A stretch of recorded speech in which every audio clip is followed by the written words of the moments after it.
Chill back and... Right. Excuse me? These eggs are running. Can they be cooked again? And my waffle is burnt. Can I get a new one? If a situation like this arises, please do not throw hands. We know it's tempting, but court dates cut into smoke breaks. Instead, try using de-escalation phrases like, "Buy a waffle and then eat around it, bitch!" Or my favorite, "The f*** did you expect? This is Waffle House." Remember, our goal is to reduce physical altercations by 12%. We crunched the numbers, and the only company to pay their employees more to fight was the UFC. So that means no uppercuts on the clock, and if you must square up, clock out first, like management does. Now let's see how the associate handles the situation. My waffle is burnt. Can I get a new one? Oh, your waffle is burnt? Then eat around it, bitch. Excellent. The customer will receive exactly what they asked for, and a little extra. Congratulations, you've completed our core training. Now let's take a look at a few situations you'll be learning in our next training video. What to do when a customer brings a raccoon inside. Proper spatula stances during a brawl. What to do when a waffle is used as a weapon. How to tell if those are firecrackers or gunshots. Safely retrieving a tip from an active crime scene. How to properly scramble eggs during a race war. Acceptable slurs for you to say after you've been hit in the head with a coffee maker. Where to ash your cigarette when you're cooking on the grill. And is it acceptable to blow into a customer's breathalyzer so their car will start? Remember, it's not just a Waffle House, it's a waffle home.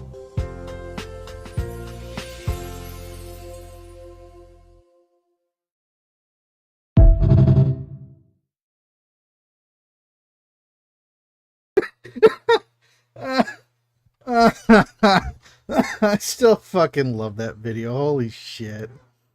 That's so good. It's so good.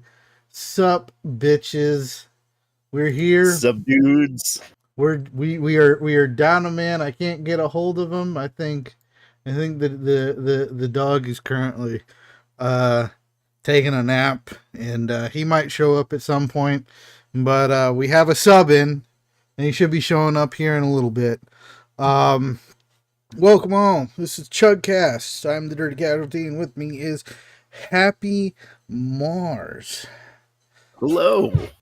Yo. Good afternoon or evening, wherever you guys are. Yeah, we are on episode 80. Damn, this has been going. We've been doing this for. I remember doing the first version of the Chudcast. I'm sure some of the videos are still up on the YouTube channel. I know some of the shorts are. Not sure about the videos. I'd have to check. Not sure if there might have only been like one long form content video. Yeah, Nick might have taken them down. I don't know. It was kind of like I said, it was kind of a collab effort, and I don't mind if he wanted to take them down. He can take them down. But man, we started this. Do you remember Bodega Bro? Bodega Bro. It was years ago. I don't think so. It kind of sounds familiar, but God damn, I gotta look this shit up now.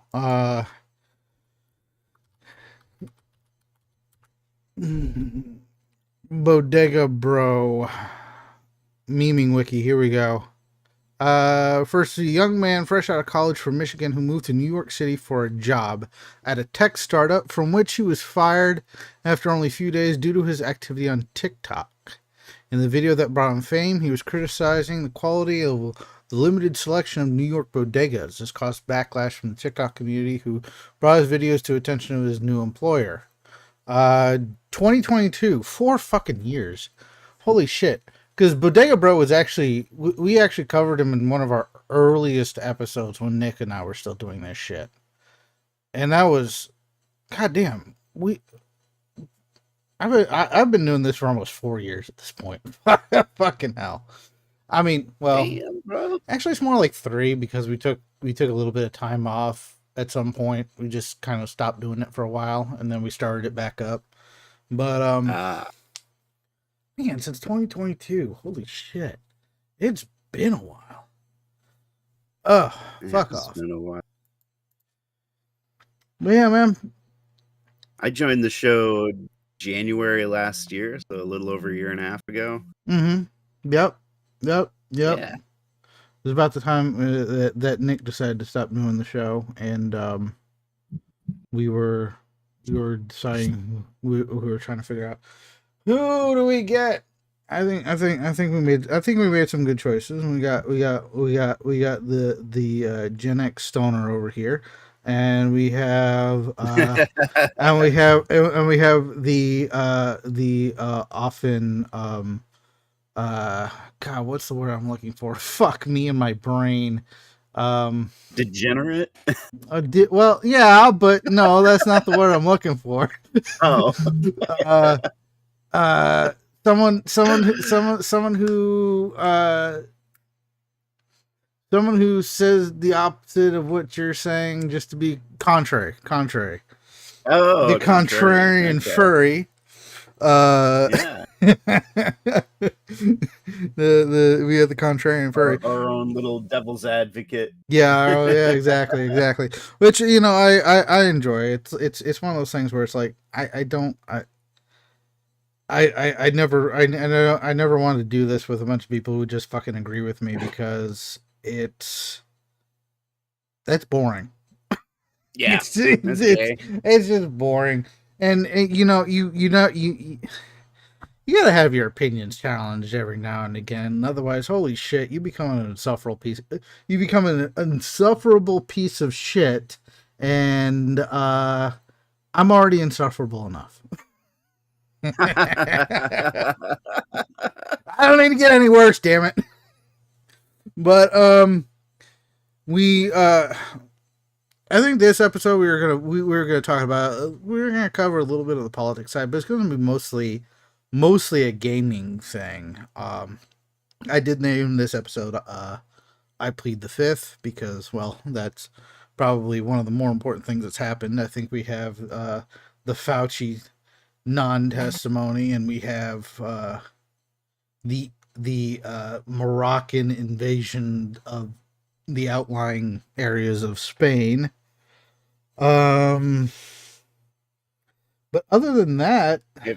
I mean, those Indian calling you a fag. It's the Indian way.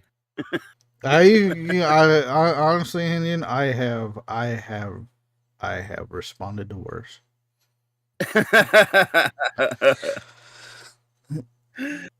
I have got everything. there is nothing under the fucking sun that you can call me that I haven't probably been called before.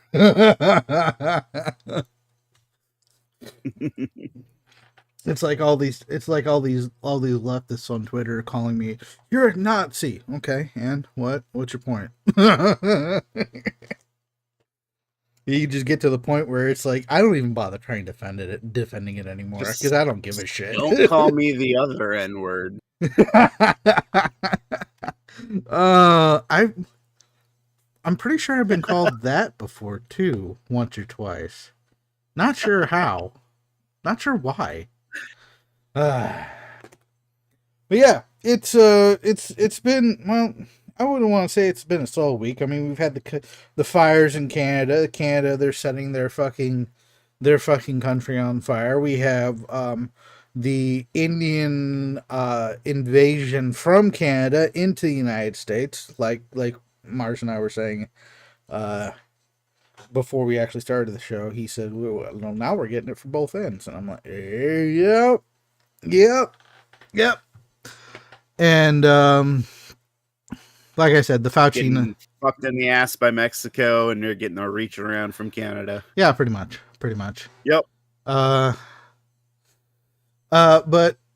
fucking hell, we have a. He says, "Inform Israel." Okay. I yelled at Cyrus, nigga, and he sent me the flag gift that says "Inform Israel." Who? Hey, there he is. I guess Tilted won't have to join us. I thought you were asleep, which is why I was like, we need a sub. Tilted is welcome to join us anyway. As far as No, I just woke up like 2 minutes ago. Yeah. Hello. You're Damn. fine, dude. You're fine. It's Oh, all this summer good. heat, man, it drains you. Dude, I just holy sleep. shit. Holy, dude, like I said before, I drive a truck for a living, but you know, once you get to the stop, you gotta get out and actually do shit out in the heat, out in the fucking heat. And ever since summer started, I've been coming home, sitting at my desk chair and just passing the fuck out.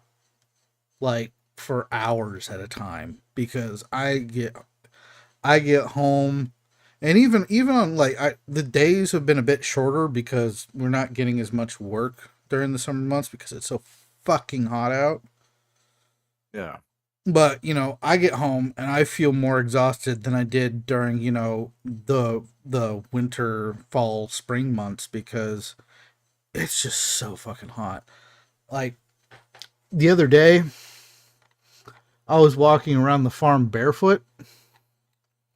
I would never do that, but all right, go ahead. 100, it was 105 degrees, and I actually burned the bottom of my feet on sand. Just sand. Tilted, hop in here. If you want to hop in Tilted, I'm not gonna force you, but if you want to come in, you can.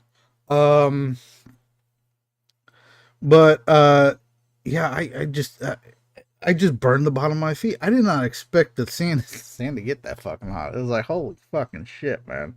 Holy crap. But yeah, it is definitely been a hot couple of weeks, and especially in like I said, Canada. Have the hottest year on record so far, so you know, at least that's going for us. Oh no! I'm talking about the fact that Canada is on fire. Oh well. Yeah, Canada's on fire. Yeah, that's their own stupidity. I really wish these fucking people that were like so environmentally conscious would understand that. Hey, sometimes you need to destroy the environment a little bit to make way for new growth. You know, the Native Americans understood this. Mm-hmm. This happens every single year. Yeah, I know. It's fucking stupid. POV, you're a train conductor in Ontario, Canada.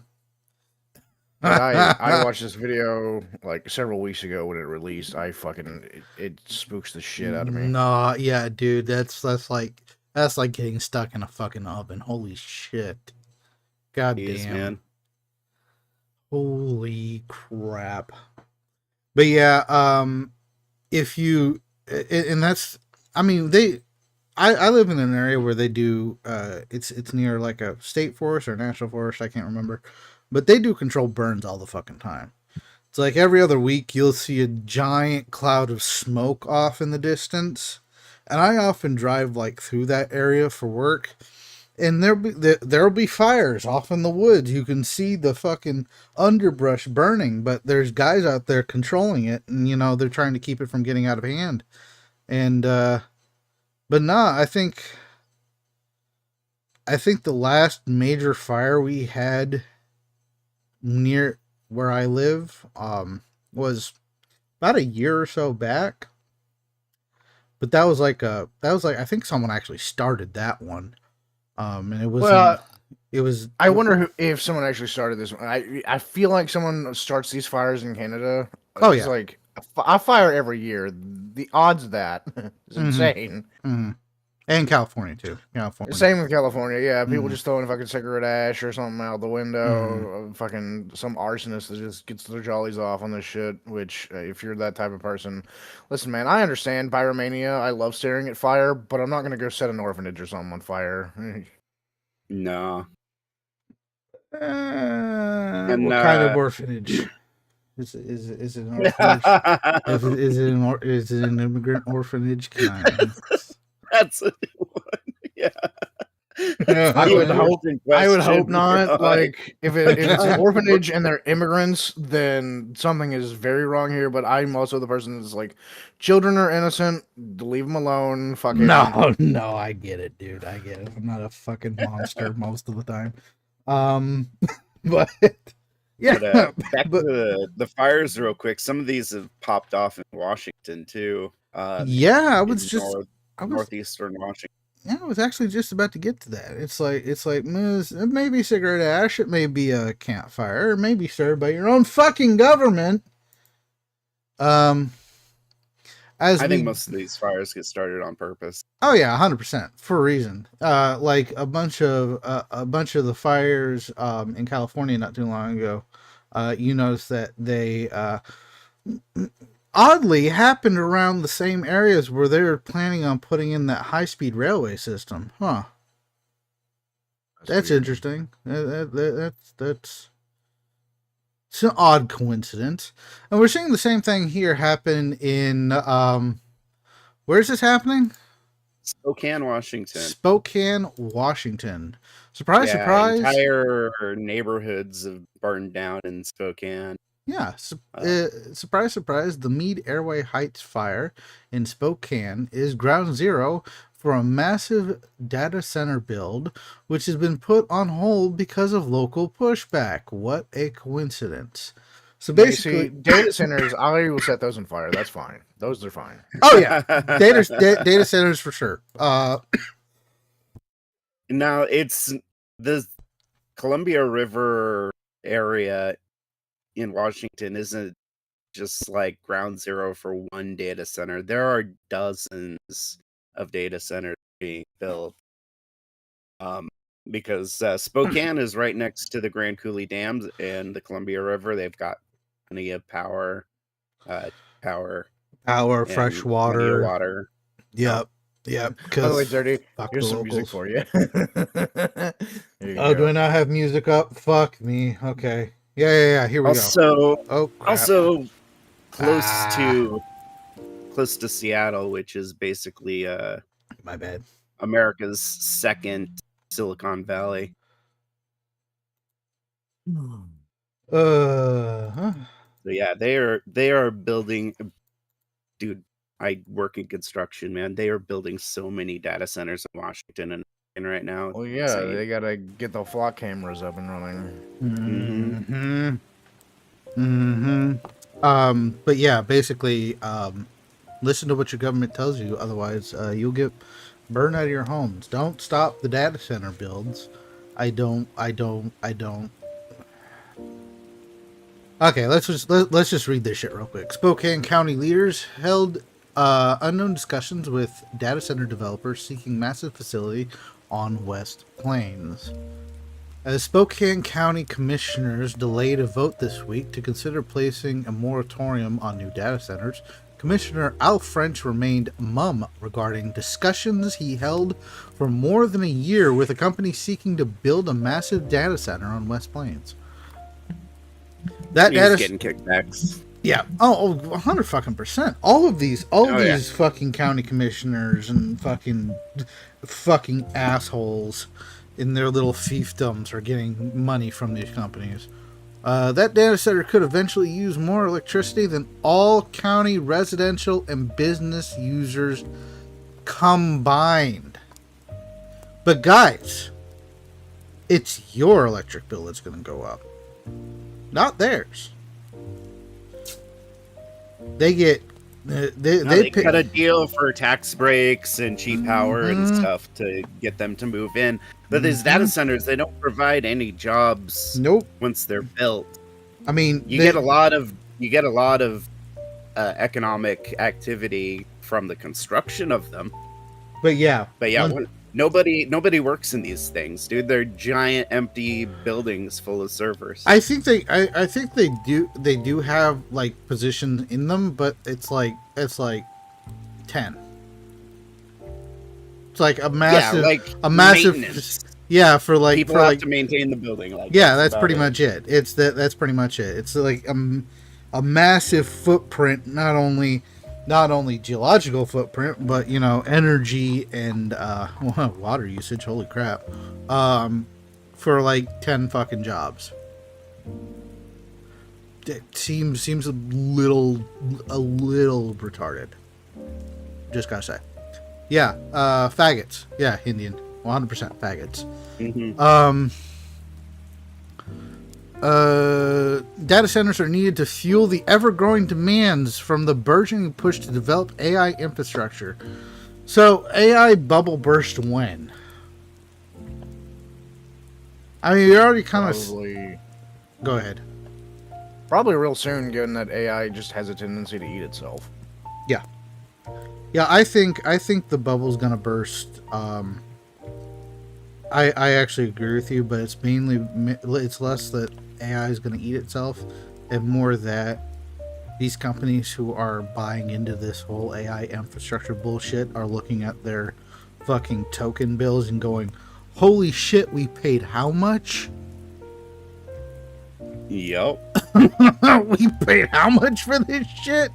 Holy crap! Like that one article I read where a tiny ass company paid somewhere in like millions of fucking dollars for Claude tokens or some shit like that. Yep. To fix the mistake that the Indians that they hired to replace American programmers were making. It's so ironic. Yeah, it's almost like, you know, it's one of those FAFO moments that I just love to fucking watch. They've become a political flashpoint because of their massive electricity and water needs. French testified to the legislature in February in support of the bill sponsored by State Representative Tim Ormsby, Democrat, of course, Spokane, that would give data centers the same sales tax breaks for the purchase and installation of data center equipment here that they receive elsewhere in the Evergreen State. In June, when news broke that Avista had signed a memorandum of understanding with a data center company, Brent said he did not know the name of the large load data center company that would use up to 500 megawatts somewhere in the Avista utility service area. However, emails obtained this week through a records request from a stay-at-home mom in North Spokane. Stay-at-home moms, they got time. They got time. They got time to do this shit. Revealed that French had Zoom calls and exchanged emails with Avista officials and Sean Boyd, president and CEO of Apricus Energy Solutions, which is seeking to build a data center as part of a hydrogen production facility at 11703 West Medical Lake Highway, near the intersection with Hayford Road and the west of Spokane International Airport. In one of those emails, Boyd inquired about whether Apricus could get the benefit of the tax break. "We appreciate your continued support," Boyd wrote French on February 9th, "and look forward to hearing about additional water supply streams. We are getting prepared to move forward on the data center project with 2 power studies with Inland Power and Light and Avista." And you're seeing stuff like this happen all the time. I've seen videos where people were sitting in, I'm not sure if you guys have seen the same video I have, where it's a bunch of people sitting in an auditorium watching on a projector, mind you, not like in the actual area itself. They're all watching on a projector as their county commissioners basically vote for a data center to be installed in their county. And dude, the fucking rage, dude, holy shit. Oh yeah. Here, I got the video right here. I mean, like, if you're on city water, if you're on city power, your bills are just going to go up. Like, yeah, people are rightfully mad about it because this stuff gets built in their backyard. They have no say over it whatsoever, no control, and it doesn't bring any benefit to their community in the long term. No, if anything, it benefits the government and the pedophiles, because, like, oh, look, all these other pedophiles in power can now share the pedophile fucking material with each other, and, of course, you know, have documents on you and your family and all this other crap. But the reason why our government is going along with this is because they see it as a national security issue. If we're not at the forefront of AI and having all these data centers, then we're just gonna get our ass kicked by the Chinese. Is the way they see it. You know, this is like a national security issue for like Trump. I mean, this is why Trump is so pro AI data center. That's stupid. AI is retarded. Has anybody noticed? Better all the time. Has anybody? No. I mean, really, no. AI is retarded because people are retarded. And AI gets all of its fucking data from people. That AI is not gonna be any better at any job than any person is, because guess where AI gets all of its fucking information? From the global fucking retardation that is this fucking planet. It's skimming Reddit, people. It's skimming Reddit. Oh, dude, did you see that the AI companies have started buying up entire libraries? Oh yeah, I did see that. And destroying the books. What they do is they chop up the books to scan the pages. Even though there are and literal they just turn them into mulch. Yeah, even though there are literal machines that do it without harming the books. Yeah, it sounds about right. Because, you know, these companies, they're fucking evil. These companies are fucking evil. The Goy AI scripts, right? Yes. The good stuff uses actual books. Yep. Yeah. Hey, at least Reddit's dying because of this. You know, Reddit's dying because it's full of Indians. I wonder how all the Reddit mods feel about their fucking beloved Reddit pages being scraped to train AI. All of their posts that they've been carefully curating decades now. I hate Reddit. I hate Reddit so fucking much. I mean, I go there every now and again because sometimes you'll find something really niche that you know, someone has posted at some point.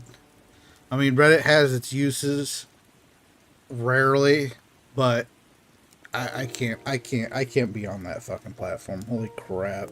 Can you imagine me being on Reddit? Maybe like Say what? Maybe like before 2016. I wasn't even on Reddit then, to be perfectly honest. But yeah, possibly. But you know, around that time, Reddit got really. Actually, it was getting stupid before that because of it was the same issue that 4chan had a bunch of Tumblr idiots. Reddit has always had a problem with grooming and pedophilia since its inception, basically. Yeah. So that's always been a problem that they've never been able to really beat, you know. But they've been able to like deal with the right wingers on their platform. Did you know you have to pay for rewards on Reddit? You have to pay for like gold and silver and all that crap. Oh yeah, and then you gift it to other users and shit. It's people a very strange economy. Pay money for that shit. I can't fucking imagine. I can't fucking imagine, dude. It's like, at least with Steam rewards, you get the points for spending money on shit you actually like. Like, you get a game, you get a bunch of points, and then you can gift those points to other people. Okay, that's fine. It's like you're basically getting something extra that you didn't get before, without having to spend any more money. But actually buying someone Reddit gold for their Quirk Chungus post, it just fucking astounds me how fucking retarded they are. I see you bring up that auditorium, but I love the post underneath it from Mr. Obvious, and I can explain why it's so great here in a second, but let me read it. They could literally build solar plants And AI data centers in the middle of the desert use proper lubricant instead of fresh drinking water just to save a few bucks, and nobody would care. Instead, they tread all over town squares and screw over the local populace. Now, see, they do it in local populace because they have easier time running cables from flock cameras and all this other stuff into the data center. Easier way to connect all your computers to their data center and all this other stuff to dredge through your information. No amount of lube in 40-gallon tubs is going to be enough to help cool systems like that.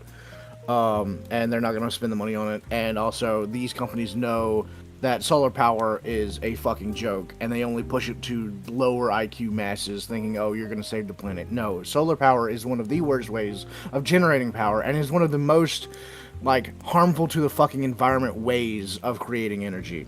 Yes. If these people were smart, they'd go nuclear. But anytime you mention nuclear to anybody who's save the planet, they go fucking apeshit because they're fucking monkeys at heart. Yeah. The industrial processes it takes to make silicon into a solar panel. Yeah. You have to use chemicals. Okay, see, here's the thing. Nuclear waste has a half-life. It eventually becomes inert. The chemicals they use to make solar panels, they're toxic forever. That's just it. We've actually figured out a way to make nuclear waste viable into other energy sources. So, this is a moot point. We've already figured out the main problem of nuclear, and we can just recycle it. There is no downside to nuclear. Yep. Oh, but my Hiroshima. Oh, yeah, because a fucking couple Indians fucked up building a plant, I guess. Oh, I guarantee you, it was probably not real native Japan people that built that fucking power plant. Oh no! I think the power plant was copacetic, but I mean it was a 9.0 earthquake, dude. Holy shit! Well, yeah, no one predicted that. Tsunami is like a once in 1,000-year disaster. There's nothing you can fucking. It's just one of those things that you try to plan for, but if it gets bad enough. But I don't know if I said Hiroshima or Fukushima. I don't remember. Anyway, I think you said Hiroshima, which is why that's still funny. I got confused. I was like, Indians? Yeah, me too. What? Oppenheimer was shitskin? I didn't know that. Listen, if they had Indians back then, the internet exposed the Indians. You remember in the 90s and the 80s of everyone talking about India being this mystical place, and then the internet revealed it to be just a shithole? Yeah, if they had Indians back then, they probably would have used them to build it. I'm gonna get food. I'll be right back. Alright, good on, dude. Speaking of Indians, Indian says Reddit was cool for 1 year. It's so fagged out now. Yeah, that pretty much, just like Kotaku. Became a safe space bastion for safe space fags. Oh god, I fucking hate that safe space shit. It's like I was saying earlier. I don't want this podcast to ever become a safe space. I want people to call me out on my bullshit, because otherwise you just become a Redditor. You become a fucking Redditor. And I don't want to become a fucking Redditor. Holy shit.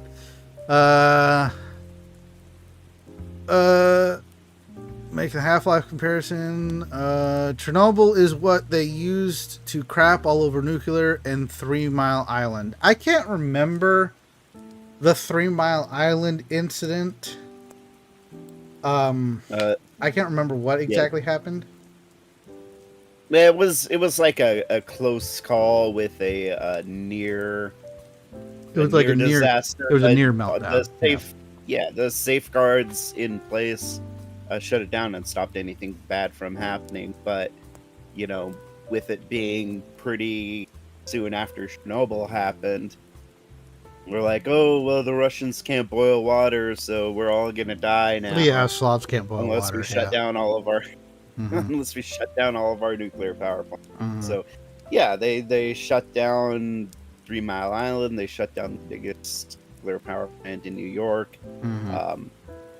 Some of these nuclear power plants they've tried to shut down, but just can't shut them down because you need the electricity.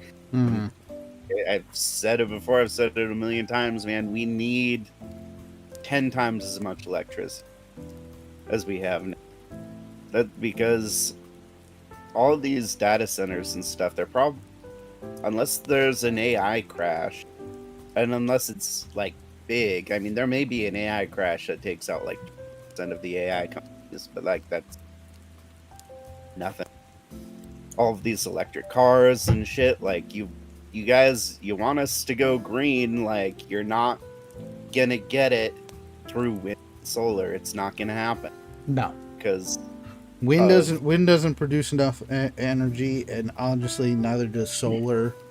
I mean, yeah, you could put a bunch of solar farms out in the desert, but who's gonna go out there and like maintain them? And you need a lot of fucking solar for that shit. You need a lot of solar for that shit. It just doesn't work. It just doesn't work. I mean, the best way that solar energy might work is like solar farms in orbit. And the only way that would work is if we could figure out the way to beam energy directly down into the planet. But, you know, don't have the tech for that yet. You know what SpaceX is working on? They have a couple of absolutely massive factories being built right now just to produce solar panels and orbital data centers. So what they're going to do is once Starship is flying on the regular, SpaceX plans to launch their entire AI infrastructure into outer space and power it permanently with solar panels. I mean, yeah. I mean that would work. It could work if SpaceX is successful in getting price per pound to orbit like down to where they expect it to be. So that could be a good way to go. And it's not like you need to cool it too. I mean, it's fucking space. Shit's cold. Yeah, they just need some radiators. Yeah. Apparently, it's not that hard to do. Yeah. Certain chili dogs. I mean that shit could work. I mean, I don't agree with Elon Musk on everything, but you know, fucking hell, you don't gotta build a fucking AI data center in my fucking backyard. Then fucking hell, launch it into space. I don't give a shit. I mean, I kind of give a shit because of the implications, but you know, it's like it's not in my backyard. It'll be harder to set on fire with a Molotov, but. Yep. But yeah, when the AI goes rogue, there's not going to be much you can do when they're sitting up 500 miles in space. Right? I will continue saying it. I don't think AI will go rogue.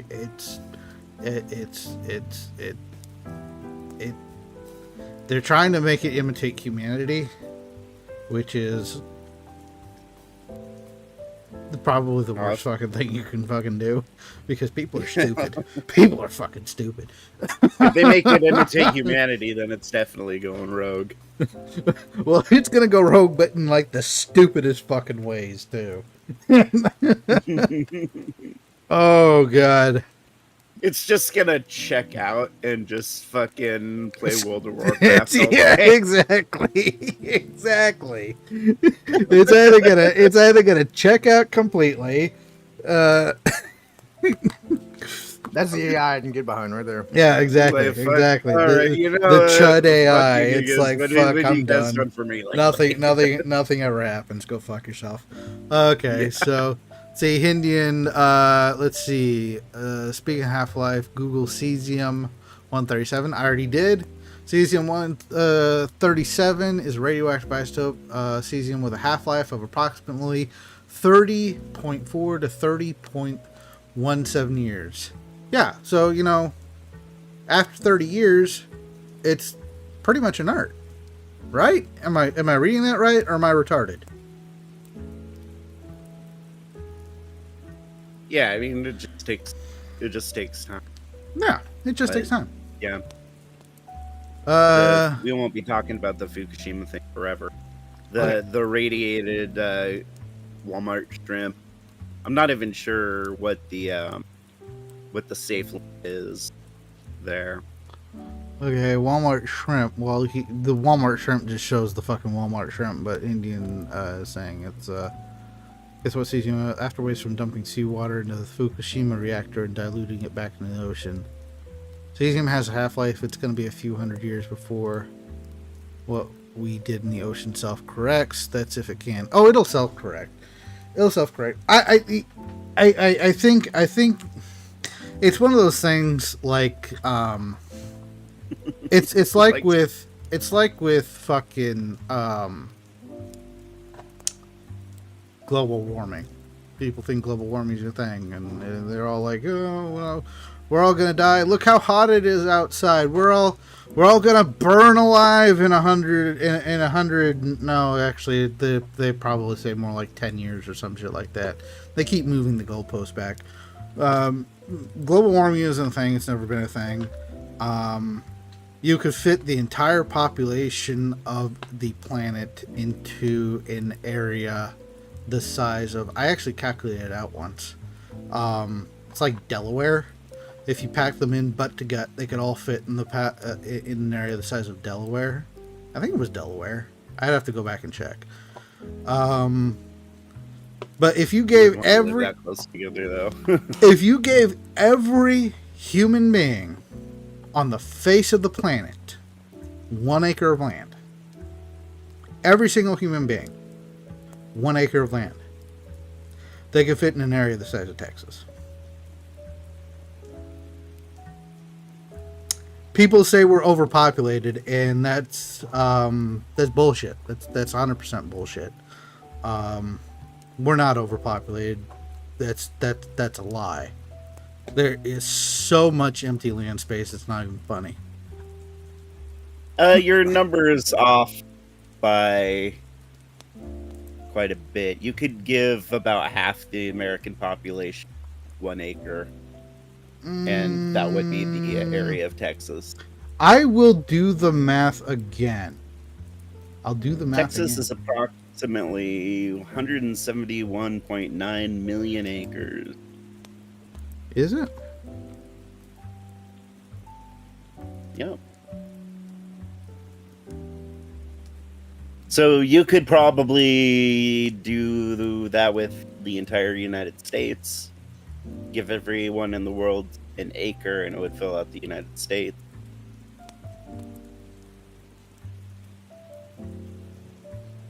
$1.72.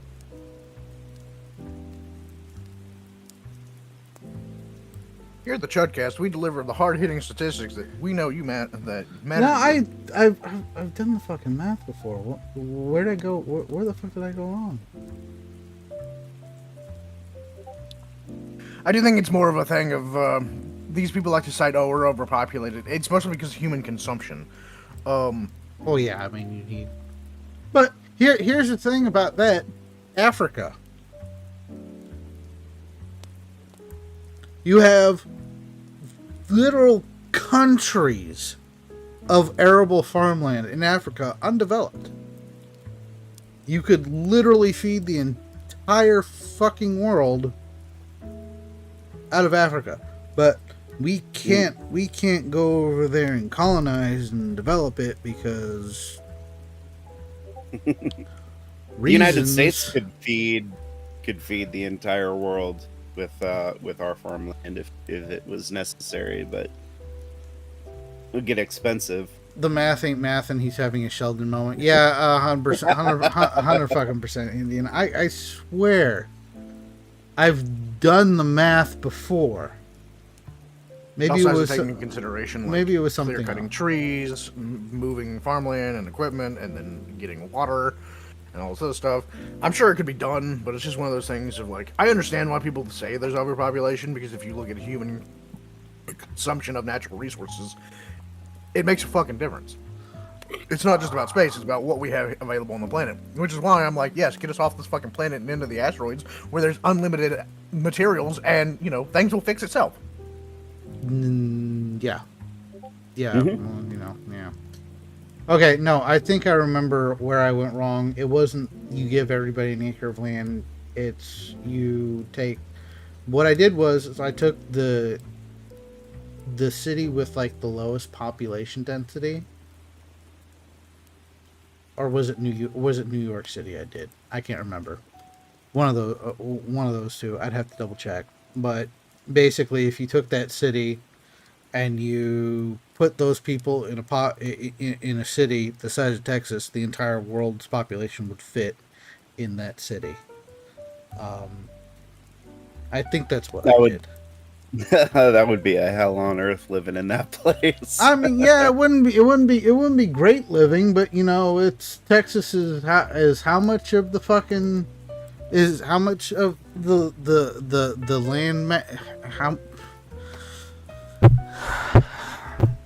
fucking what, maybe 5% of the country.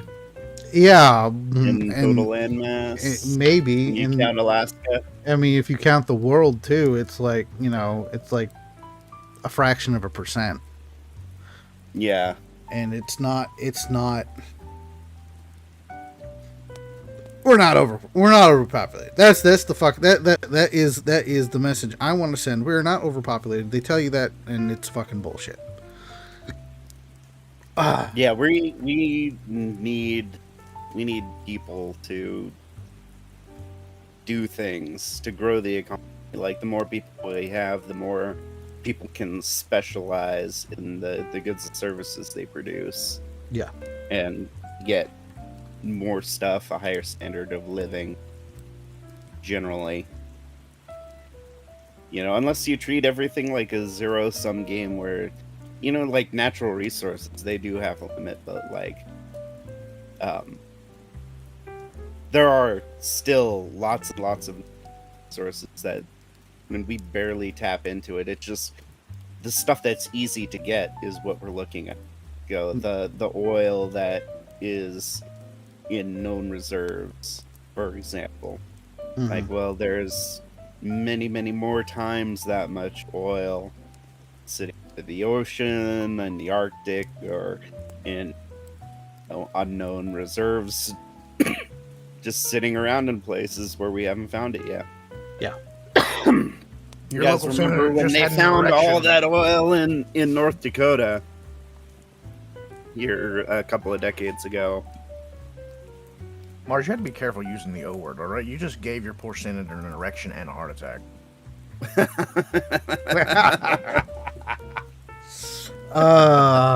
Fuck. Hey, here's an interesting one. I'm not sure if we actually covered this one last week. Not last week, the week before. This person submitted a FOIA request to a city for his own license plate, flock data, and was denied due to privacy concerns. I repeat, when a man requested flock footage of his own car, the city claimed it was a privacy violation and denied his request. Interesting. Like, taking that data without a warrant wasn't a privacy. Yeah, violation. It's not like people are accessing flock cameras to watch little girls do gymnastics. That was a thing. But no, if you try to get your own data, no, you don't get it, peasant. You don't get it, peasant. This is our data. We do with it what we will. Now go to the salt mines and work. The sight of you disgusts me. The salt mines are rich today. I think there is a new website. I think it's called Have I Been Flocked? Have I been flocked? Yeah. God, somebody flogged me. Oh, wait. Have I Been Flocked? Have I been flocked? HaveIBeenFlocked.com. So you can. Oh, you can actually search up your own. I would type in my own license plate, but I'm a little leery. Just a little leery. You can do that off stream. Yeah, we can do this off stream. I'd like to give an example, but wonder if I can find a random license plate somewhere. Fucking hell. What? National Week of Action Against ALPRs. What the fuck? Did I click on something? Okay, yeah, that's great. Awesome. Oh, yeah, I did click on something. Oh, okay. yeah. Yeah. Yeah, Yeah, fuck these fucking cameras, dude. Holy shit. All this fucking bullshit. It's insane. It's like I watched everybody's going after Flock, right? Everybody's dogpiling on Flock right now. But what they don't understand is that they're not the only company doing this shit. Axon and Motorola are two major companies that do this shit also. And a lot of these cities who say we're taking down our Flock cameras are turning around, going to Axon and or Motorola, and doing under the table deals with them to get their cameras instead. And a lot of people don't realize this, except for our boy Thomas Massey. Yep. Thomas Massey realizes that it's not just Flock cameras that are the issue. It's all of these fucking companies. I actually have a I have to find it. But yeah, Thomas Massey recently put it in a bill not too long ago, where he was like, we don't need to take out just Flock. We need to take out all of this shit. We need to take out Axon. We need to take out Motorola. We need to make sure that these companies don't... oh man, I should have downloaded that vid for the fucking Chudcast intro. The most Jewish man in the world. Oh. Here, in fact, I'll go ahead and copy a link, and you guys can watch this while I am trying to find this link here. He negotiates at the ATM. He tips with coupons, then asks for change. He doesn't celebrate Christmas, but he installs a parking meter on his roof, just in case. After his meal arrives, the waiter comes over and asks, "Is anything all right?" He still clips the ridges off coins, just to stay up on his skill set. He's already suing this channel. When his son asked to borrow $20, he accepted and lent him $10. His favorite movie is a few dollars more. He's never seen it, he just likes the title. His hands have been rubbing together for so long, he started a fire and a lawsuit. He causes traffic jams when there is loose change on the street. When he goes shopping, companies write IOUs to him for his purchases. Around other Jews, he's Jewish. Around everyone else, he's white. When he loses a debate with another person, he calls them an anti-Semite. He's been kicked out of 109 bars and still blames the bars. He blesses bagels before slicing and debates you on which schmear is kosher. He is the most Jewish man in the world. I don't always drink, but when I do, I keep the glass, the napkin, and the receipt for tax reasons. Stay frugal, stay suspicious. The most Jewish man in the world. Your Discord stream cut out, by the way. Did And my the Discord- did video it? froze for us. Did it? God. Yeah, it played normally in the stream, it sounds like. Okay. Yeah, it's still going on the stream. Hang on, let me fix that. I love that. I love that end where he's dragging the mattress into the tunnel. Yeah, exactly. Exactly. It's so true. It's so true. And in the war. He's the most Jewish man in the world. He still clips the edges off of coins to keep up his practice. Same practice. Oh yeah, here's another one. Since we're on the Jew hate train right now, human history is basically one long story about the white race having to continuously Jew-proof society. It goes like this: whites exist, things are going well. Jew comes in, takes advantage of something in bad faith. System falls apart. Whites have to rebuild the system to be Jew-proof to stop it from being taken advantage of again. Repeat 109 times. And it's not just versus whites, it's Jews against everyone, even God. Oh, God says we can't do stuff outside our home on the Sabbath? Let's encircle all of Manhattan with a single fishing line so we can claim it's technically our home. That is true. It is. Look it up. Their entire existence revolves around undermining law and order, even their own gods. Keck. Jewish history really does make a lot more sense when you realize it's not just one long series of God responding to their technically not violating the rules bullshit by technically not smiting them.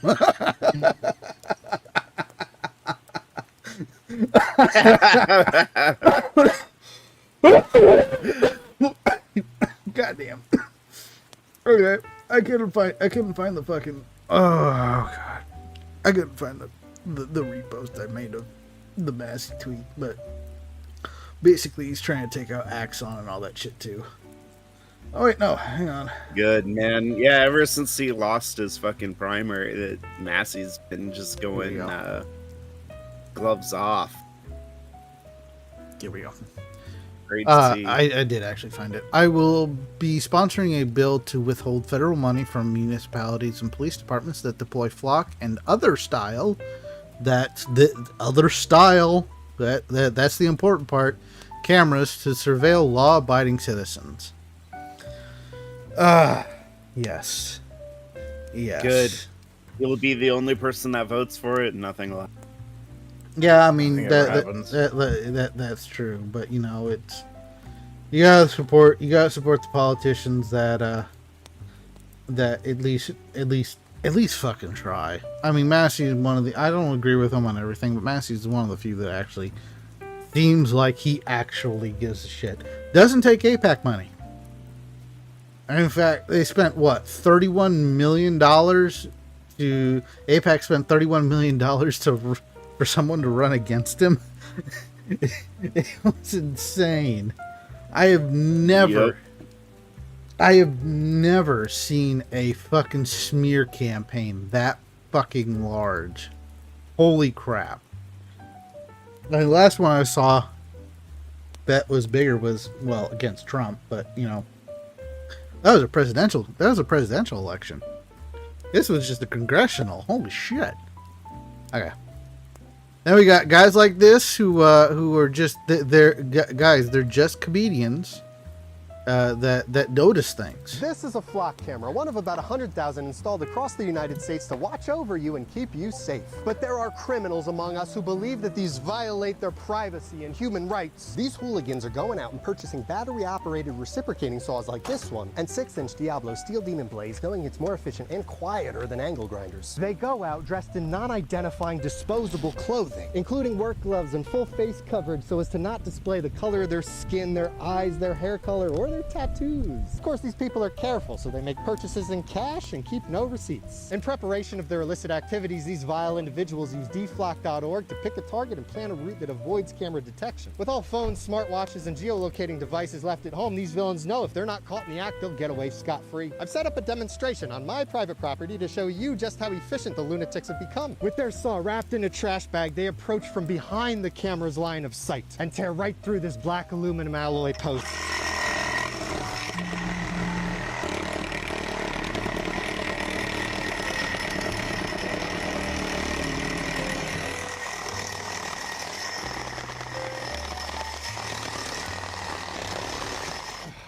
Hopefully Flock has secured the cameras a little better so they don't get a personal injury lawsuit. Once these degenerates have destroyed the post, they go for the camera too, even the solar panel. They're thorough in their destruction to ensure maximum monetary loss, and they always leave the remnants behind as a visceral message to all. After this, the cold-hearted anarchist makes their predetermined getaway, casually yet swift. By adhering to this specific set of principles, this wild subculture of flock hunters ensures that their MO is always the same. The modus operandi never changes. That way, if one of their members is picked up by law enforcement, they will face one charge of vandalism, but tying them to any previous or subsequent acts of destruction will be nearly impossible for the prosecutor. Some say flock hunters are domestic terrorists, others true patriots protecting our rights, our freedom, and our future. As for me, well, I'm just an unbiased, independent journalist.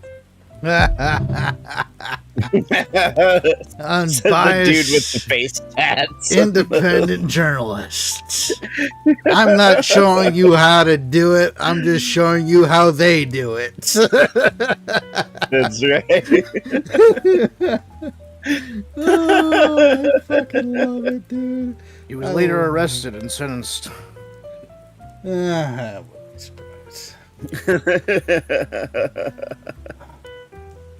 Look, I'm not saying I would do this, but if I were, this is how I would do it. Yes. Yes. It only worked for OJ because he had a lot of Jewish money. Beautiful, beautiful. So let's go ahead and we'll do a couple. Well, actually, let's do some more surveillance shit. We have an interesting story. I'm not sure you guys might not have heard about it. But not. Oh shit! Wrong button. There we go. Here we go. Federal agents in Atlanta stopped a guy at the airport, forced him to unlock his phone, and it self-wiped using Graphene OS's built-in duress feature. The DOJ is now charging him with destroying evidence. I'm trying. Go ahead. What evidence? What evidence did he destroy? What evidence did he? Yeah, exactly. He doesn't have. Here. U.S. I presume they had a warrant for specific information on his phone. I'm not sure if they actually had a warrant. Federal case in Atlanta is raising questions about a privacy-focused mobile operating system, with prosecutors arguing that its features were used to erase evidence. The U.S. Department of Justice is attempting to prosecute Atlanta resident Sam Tunnick under a federal statute that makes it a crime to destroy property in an effort to prevent it from being seized. The case centers around Tunnick's use of Graphene OS, an open-source operating system that works on Google Pixel phones and lets users enter a passcode to wipe a device clean. Experts said the legal approach is unusual and may be the first time the law has been aimed at an operating system. It's concerning and sends a message that Graphene OS is criminal by default, said Christoph Beautree, a cybersecurity and surveillance expert. Beautree and Bill Buddington, senior staff technologist at the Electronic Frontier Foundation, both said they had not seen a similar case. The incident began at Hartsfield-Jackson Atlanta International Airport on January 24th of last year. Tunnick had just returned from a trip to the Dominican Republic when he was stopped for questioning. According to court testimony, federal agents had already circulated his name and photo internally, saying he was under investigation for suspected terrorism activities because of his alleged association with the movement against Cop City. What? You know what Cop City is? Never heard of it. Never heard of it. Never. No idea what they're talking about, but this seems like a clear violation of the Fifth Amendment. Cop City, officially known as the Atlanta Public Safety Training Center, is a $118 million police and fire department training campus located in the South River Forest in DeKalb County, Georgia, near Atlanta. The facility, which occupies 85 acres of land, officially opened in April 29th, 2025, after construction began in spring 2023.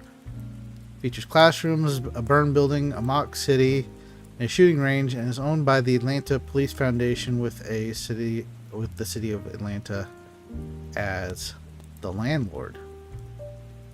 The project has been at the center of a prolonged conflict involving charges of domestic terrorism against protesters, which were largely dismissed in September 2025. Opponents argue the facility destroys vital green space and perpetuates militarized policing, while supporters cite public safety needs, like they always do, like with the flock cameras, public safety needs. Recent developments include the U.S. Department of Justice attempting to prosecute a protester over the use of privacy-focused phone software in July 2026. Okay. So one thing I want to point out is that they said that the law is to prevent people from destroying things, prevent them from being destroy property in an effort from being seized. He didn't destroy his. He didn't destroy his phone. No, you Yeah. just wiped it. Yeah. Just wiped it. You have here's the thing.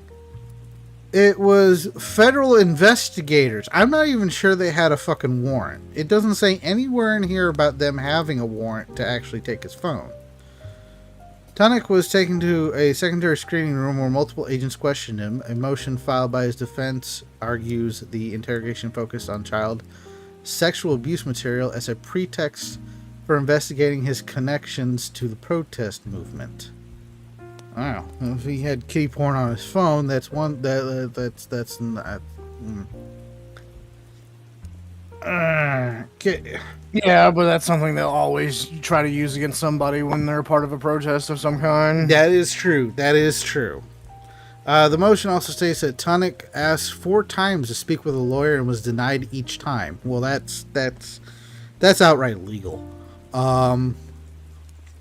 According to the same filing, agents did not present a warrant or read him his rights. Okay, so if they did not have a warrant, then he can do whatever the fuck he wants with that phone. I don't give a shit if he had... Well, actually I do, but, even if he had fucking kitty porn on his phone, if they didn't have a warrant, they can't take the phone. No.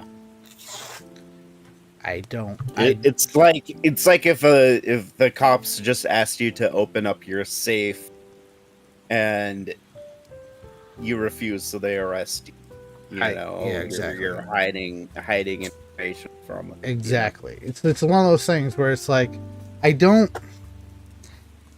like it when the law protects people who do bad things, but it's one of those things where if it doesn't protect those people, then when it comes time to being your time to being on the wrong side of the law for, exercising basic rights, like it seems to happen a lot nowadays, then those laws don't protect you either. You need to give them the wrong code and then get a lawyer. Says, yeah. I mean, I would never unlock my phone for the cops. Like, no, I wouldn't either. I wouldn't either. I'd get a warrant. Bitch, get a warrant. They're your friends half the time. The moment you hand it over to them, they can get into your phone. There's the OSs and all those other things have backdoors, and I'm sure someone from Graphene OS is going to get paid by the government to install a backdoor. These things happen all the fucking time. Anyway, I was going to say, I bet $100 here in the future, all the phones, all the computers that have AI installed on them, there's going to be a human rights group saying the AI is people and you can't wipe them anymore because that's like killing a person. I hate that you're probably right. I hate that you're probably right. It'll probably happen sooner than you guys think. Fucking faggots, all of them. Listen. Cops plan evidence. I'm cool with a clean wipe. Yeah, I agree. Dugan. Yeah. Like, we're not just gonna trust the government. No, fuck that. Yeah. It's really wild calling the OS on the phone private property. Well, I mean, yeah, it's just data. I think the data on your phone should be private property. It's not. It's not, but it should be.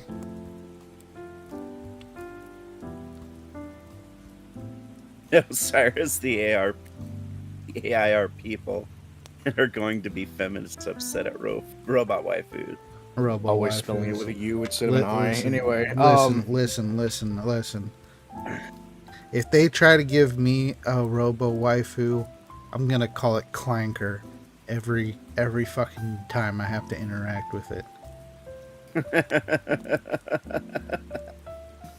Inseminate this robot for the future of humanity because women are just so fucking terrible. I can get behind that. I get to call it racial slurs and it's a woman. Oh, hell yeah, dude. Well, it's not a woman, it's a machine. Well, listen, man. They call men women these days. You call a machine a woman. What if you're not wrong, and that pisses me off. It's the same reason I want to date a black girl. I can, have a woman and call her racial slurs. No. You can call her nigger. She can call you massa. Yeah, I see the appeal. Only in the privacy of your home. Of course. Fuck that. Do it in the middle of Walmart. I have my bitch on chains. Exactly. Technically, they own anything you do on your Android, iOS. Yeah, Android especially is about that.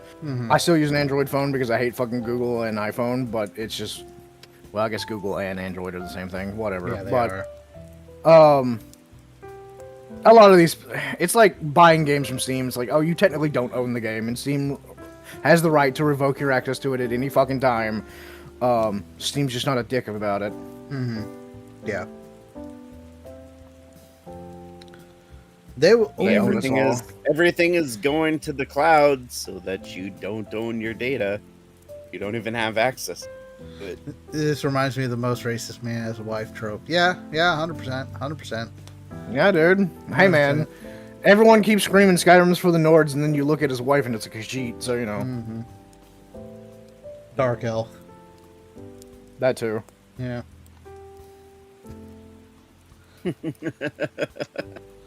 Fuck. Oh yeah, there was another privacy issue that I was looking up as well. Someone posted it in topic suggestions. Oh yeah, Snapchat. It was tilted. That's what he said, Aeon. He said Dark Elf. Yeah. Dunmer my ass. Nigga elf. Yeah, exactly. The Ebonics elf. A 22-year-old student teacher in Illinois sent a private Snapchat message to her boyfriend and two roommates. A student walked up to her laptop and deleted her lesson plan mid-class. Frustrated, she typed something like, "Should I shoot him?" with a gun emoji, venting, 4 people, private group chat. An hour later, police walked into her school and arrested her. Here's what happened in between. Snapchat's AI scanned the private message, flagged it as a potential threat, automatically reported it to the FBI.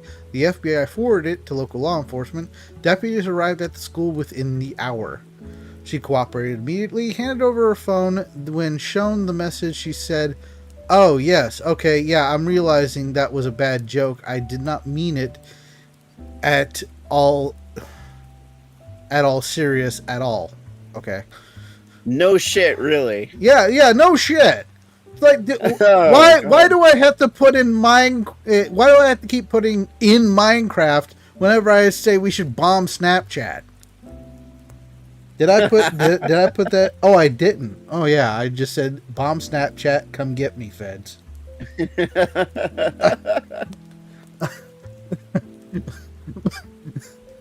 It's obvious that it's a fucking joke. Holy shit. Police determined she was not a threat. No shit. School officials determined she was not a threat. No shit. Prosecutors reviewed and issued a disorderly conduct charge for a private message. How does a private message constitute disorderly conduct? That's what I'm saying. She didn't threaten her student, dude. She sent a frustrated message privately to a small group of friends. I love it too because the gun emoji is like a squirt gun. It's not like an actual gun. It's not like an that had to be actual censored. gun. Yeah, exactly. The government stop acting like parents to adults. Stop policing the Jannies for Jannies. Yeah. 100%. See, this becomes the issue because, Aeon, we've had this discussion before. Like, okay, is the internet the new public forum? Is this the new place where we have to air our grievances like Twitter and shit like this in order to make the government and these companies realize when they fucked up? If it is, then this shit will happen constantly because it's a public forum. And and even though we have laws against it, those in power will do whatever they can to, stay in power and get more power. And that's what they're doing with this shit. And this honestly, should be a PR nightmare for Snapchat. Honestly, without, and guys, this is gonna sound bad, but it's true. Without the imminent threat of violence, they will continue to do shit like this. Red and Circus says the violence ain't coming. Yeah. Did we go over the Barenthal Pitbull? No, we have not gone over the Pitbull thing. Is there a pit bull thing? I didn't see a pit bull thing. I don't know if he posted it in the topic suggestions. One moment. Well, let me finish Is reading that this. Real quick. I saw a post where somebody was arguing, saying,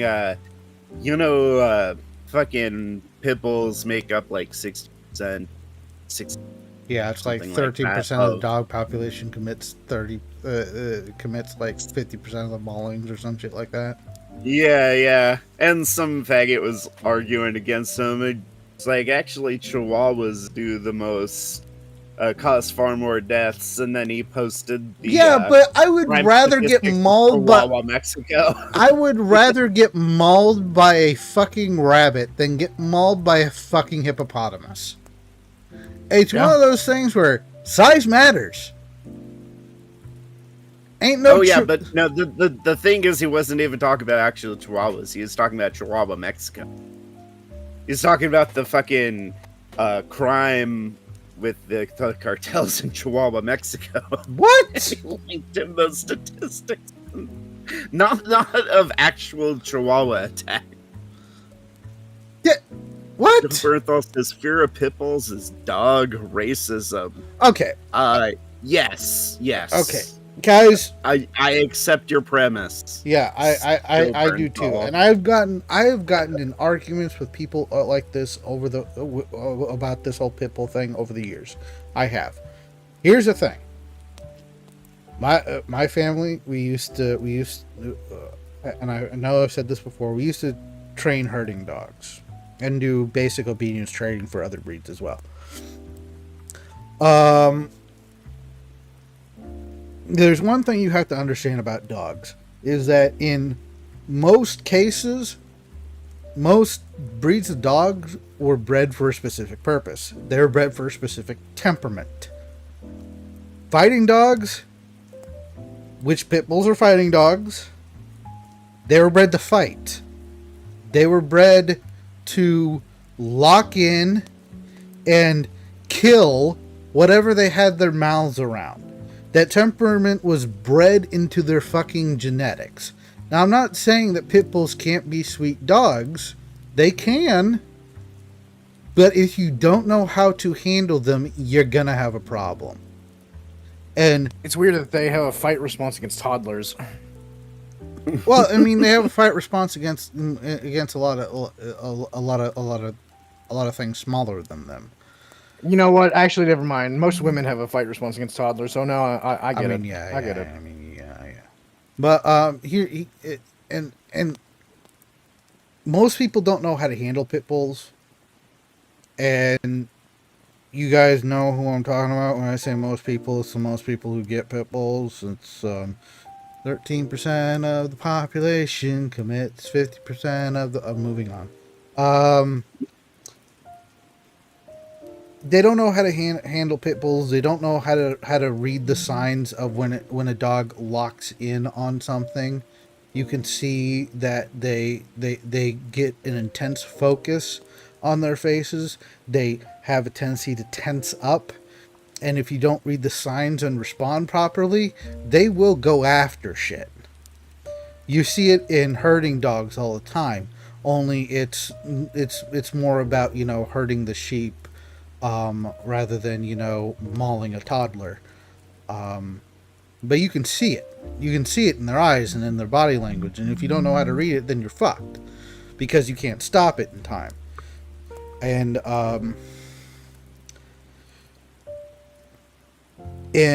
it's just one of those things where it's like, any dog breed can be really sweet and really precious until they get into that instinctual programming and then death. And it's the same not just with pit bulls, but with all fucking dog breeds, all fucking animals in general. They can be really sweet one moment and then just snap because something set them off. Something set off their instincts. And it's one of those things where you cannot really blame the dog. They're animals. They're just going by their instincts. A dog can't think. A dog can't reason. They're just going off instinct. Dog racism. Dog racism. Nope. Okay. Yeah. Okay. Yeah. I mean, yeah. You can call me whatever the fuck you want. I don't give a shit. I mean, I have a pit.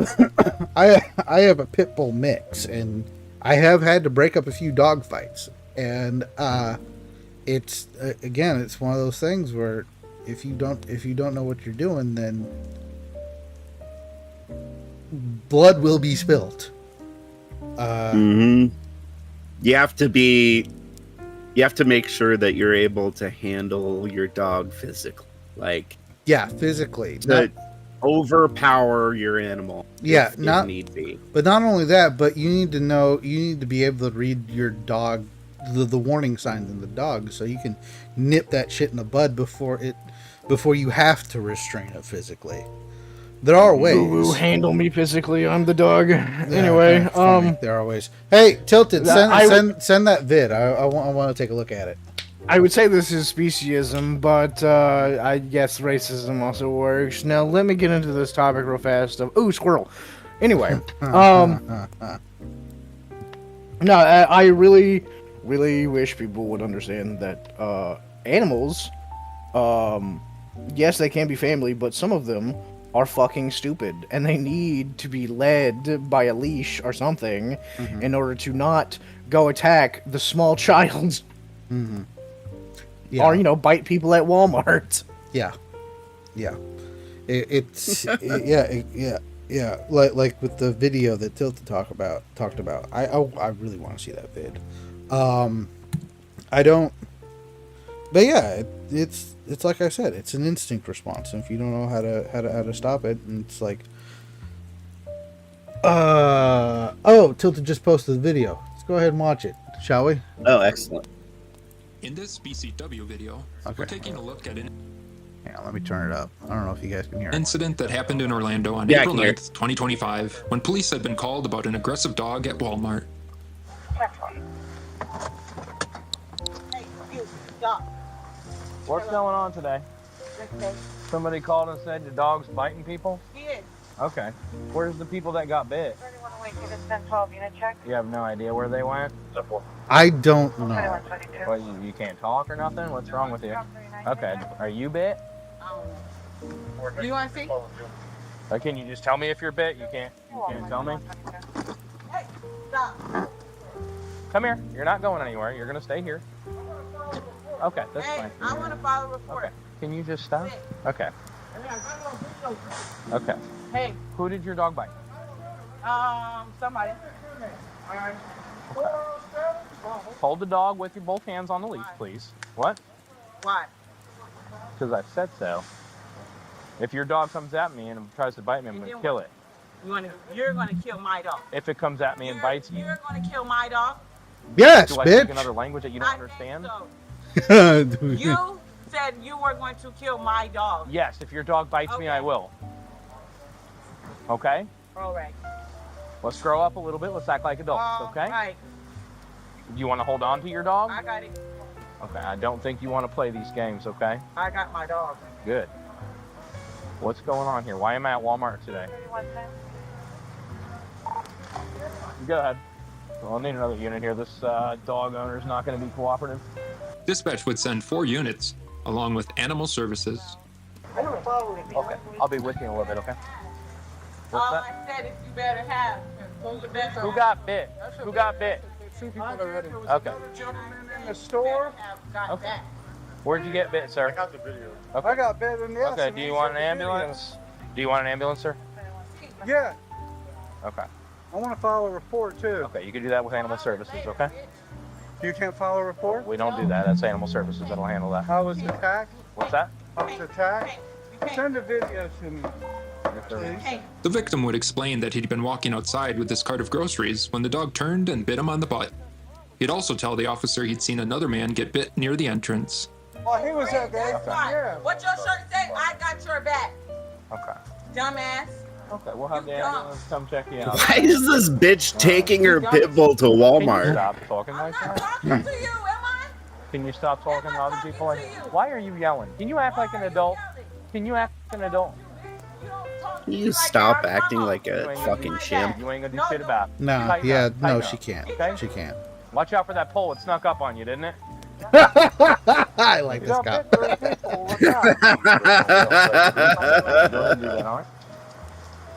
That dog is lunging after people. The animal services will handle all of that when they come out here, okay? Service will See? Look, I was just walking by and the damn dog bit me in the neck.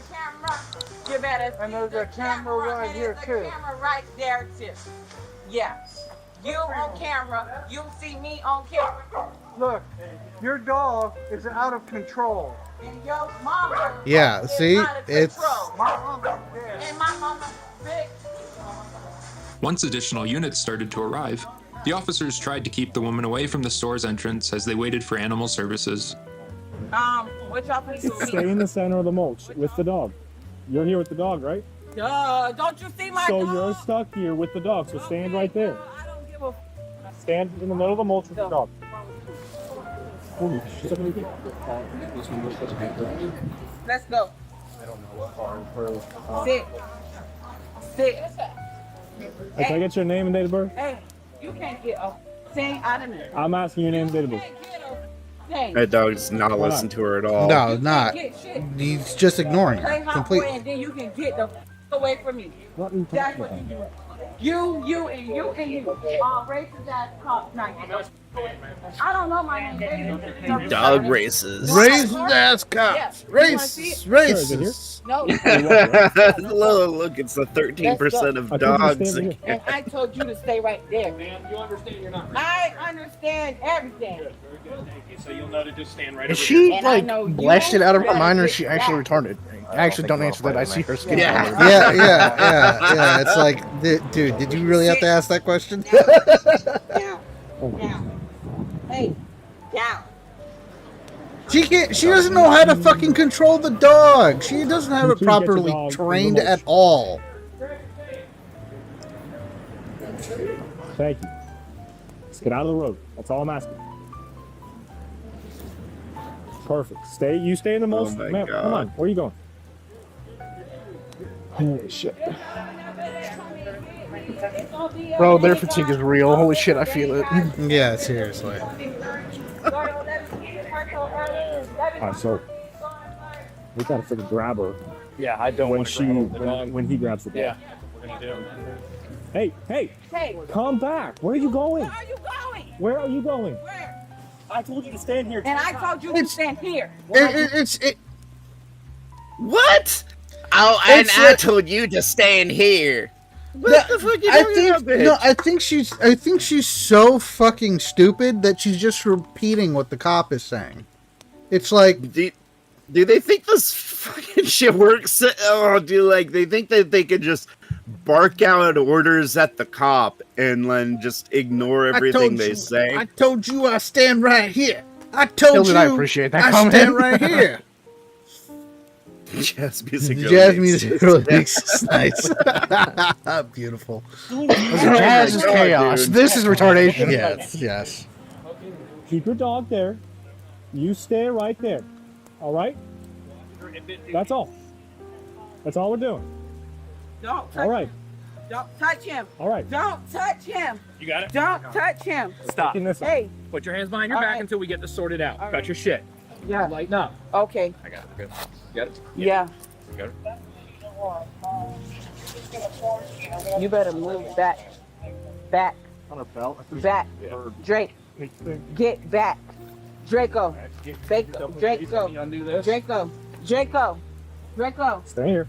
Draco. Draco. Oh, it's around her waist. Draco.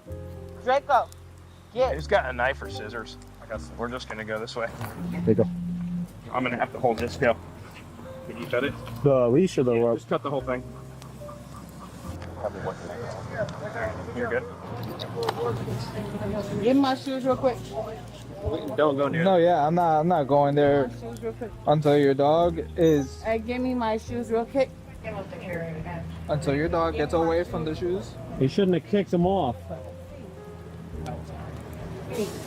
There you go. Now you can get your shoes when we get some. Yeah. It's not very nice. You're not very nice.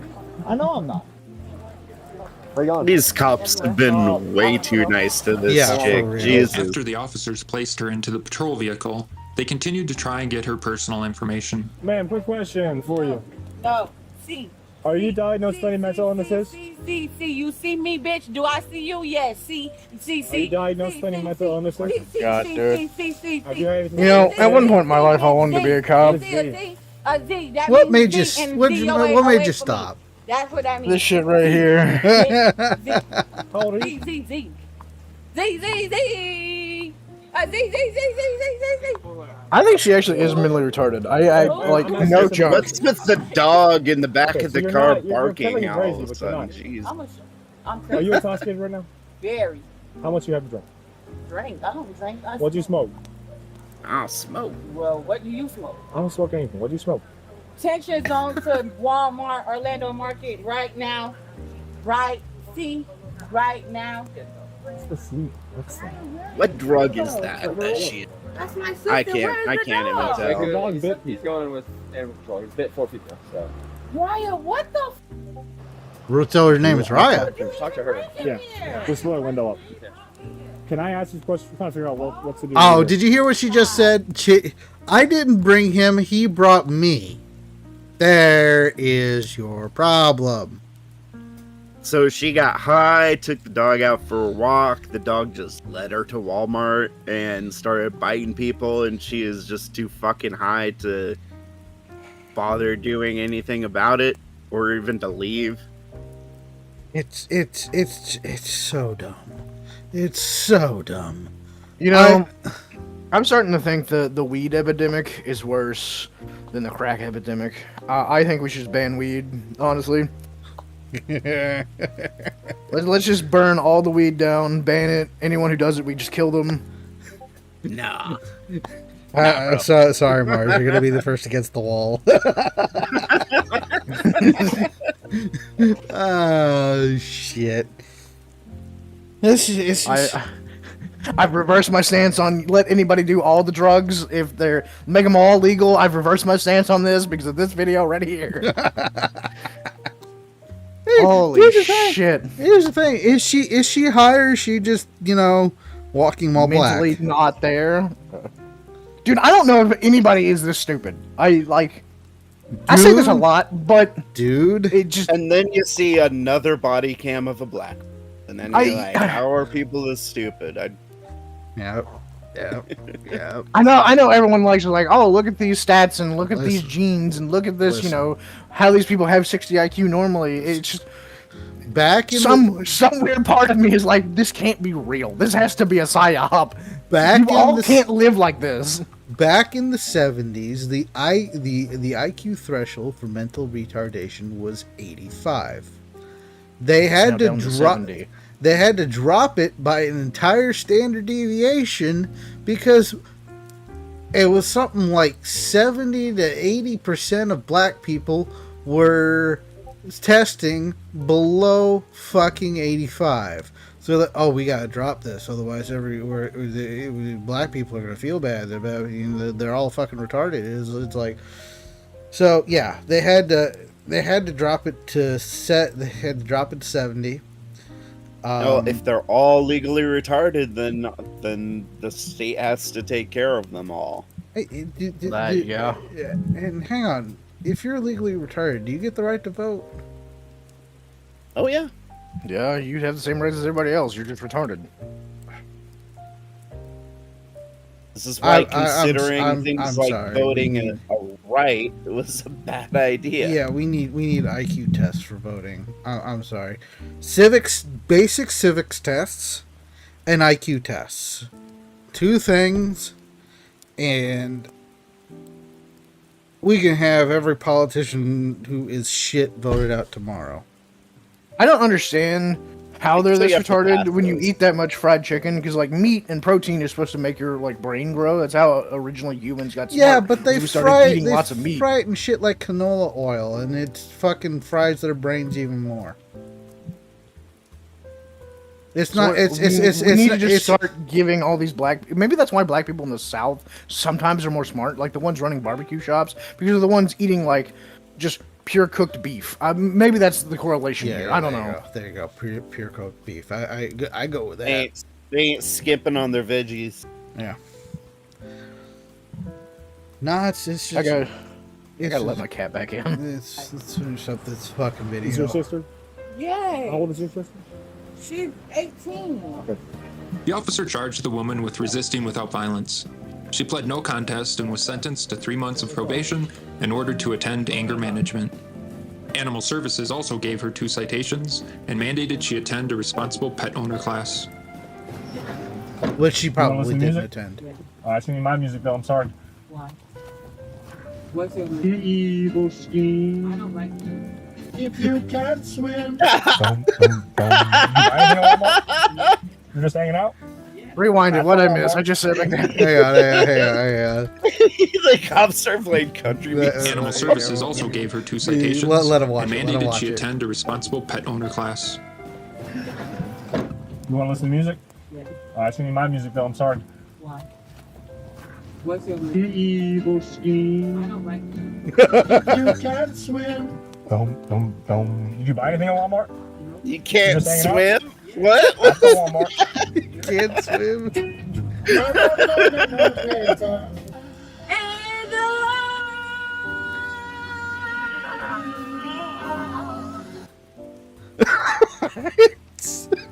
Amazing. Oh. Oh my god, dude. God. But yeah, I mean, looking at that dog. Here's what I saw with the dog. First of all, the dog has absolutely no fucking obedience training whatsoever. The dog isn't conditioned to listen to its owner. It basically, you could just tell that dog does whatever the fuck it wants, because when she was shouting at it and telling it to do shit and even shouting its name, it just was just like, what?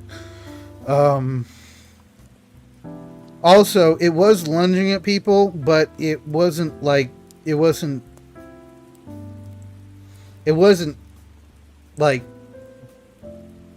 super aggressive. Like, I'm sure that dude who got bit on the butt probably just got nipped. Maybe it might have broken skin, maybe not. He didn't seem like he was having that much trouble. I'm amazed he let them call an ambulance for him, because you know that shit's going right to your fucking bill. Yeah, exactly. Exactly. But even if I'm sitting there with a broken leg and the bone sticking out, nigga, drive me there. I don't want no ambulance. I honestly think that the only reason he called the ambulance was to make it seem worse, because he wanted that bitch in jail. Which I don't blame him. I honestly don't blame him. Yeah. But yeah, the dog... Bringing her dog to the Walmart, she can't control it whatsoever. It's jumping on people. It's nipping at people. Mhm. It's just being a fucking nuisance, being super annoying to people. I mean, like... But why? Yeah. Why do you have to do this shit? Yeah, like, exactly. Fucking can't... Exactly. You take your dog for a walk, sure. Walk through the parking lot, whatever. Don't bring your dog into the public places. Yeah. It's not a service animal. Yeah, that's the thing. First of all, those fucking shoulder braces, the fucking restraining sort of brace she was using for the dog is not gonna work worth a fucking damn. You need something like I wouldn't even necessarily say it like a choke collar, but you know, just like a tension collar would probably be enough. But the dog didn't seem overly aggressive. It seemed like it was aggressively playing, which is what some pit bulls will do. Like I said, they were bred to be fighting dogs, so they have a tendency to play a little aggressively. But no, I mean, that dog, give me like 2 weeks to a month with it, and it'll be the most obedient dog ever. Well, not ever, but you know, it'll know to sit when you tell it to fucking sit. That's for sure. In no universe would any dog listen to that bitch. She's too No. stupid. No. The dog She's is more too stupid. intelligent than her. Yeah, and that's the problem. It's like when the dude who we learned to train dogs from, he was actually German. We actually learned from him in Germany, and he had a saying. There's an asshole on both ends of the leash. And you gotta know which asshole is the problem.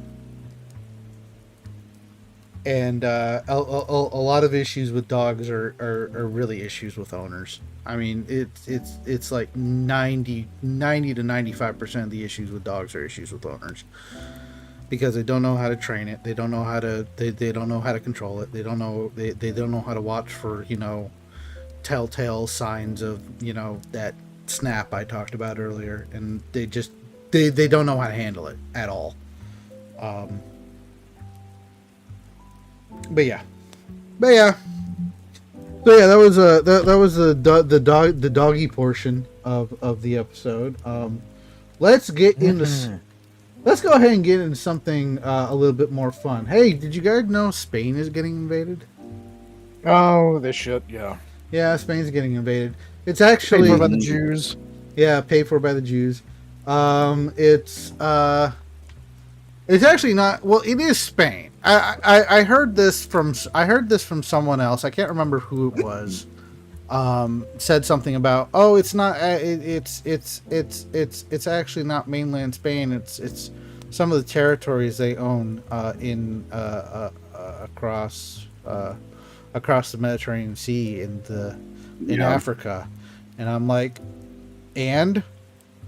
There are two cities that are 400 and 500 years old, respectively, that are on the coast of Morocco, that are Spanish cities, have been... Yeah, but don't you guys know squatters' way rights? longer than the Muslims have been there. That's for fucking sure. But guys, don't you know, if I let an immigrant into your house, even though you've lived in that house for several years, the immigrant now owns your house. That's how that works. Yeah, fuck that shit. Melilla is fallen after the capture of Ceuta. The invaders have taken control of Melilla and are currently squatting in homes, stealing, stoning Spaniards, and setting cars on fire. Citizens are urged not to leave the properties and to be prepared for possible break-ins to defend themselves, and for women not to walk the streets due to possible gang rapes. Yeah, because that's what happens when you let Muslims into your fucking country. Seriously, I think we should just deport Sneeko. Honestly. I think we should hang him. Yeah.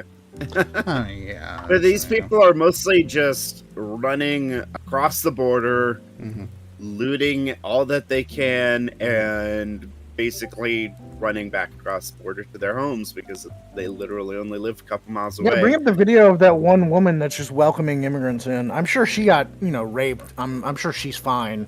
I bet she had a train on her and she loved it. It was a bodice. What happens when you let Africans in? Yup, Nope. Gotta be in. It's in Rudy Tooty, probably. Yeah, it is. Okay, here it is. Yeah, here we go. Yeah. Tilted posted a whole bunch of videos and topic suggestions about this too. Oh yeah, no, that's what I was mainly pulling from. Okay. This is what suicidal empathy looks like. A woman waving illegals to come and invade her country. I agree with the Muslims. Women like that should be gang raped. That's where women belong. Because otherwise you do shit like this! This Holy reminds shit, me dude. of the bitch who went backpacking in Morocco to prove that all cultures are beautiful and there's nothing to worry about. Wound up getting raped and murdered. Yeah. Yeah.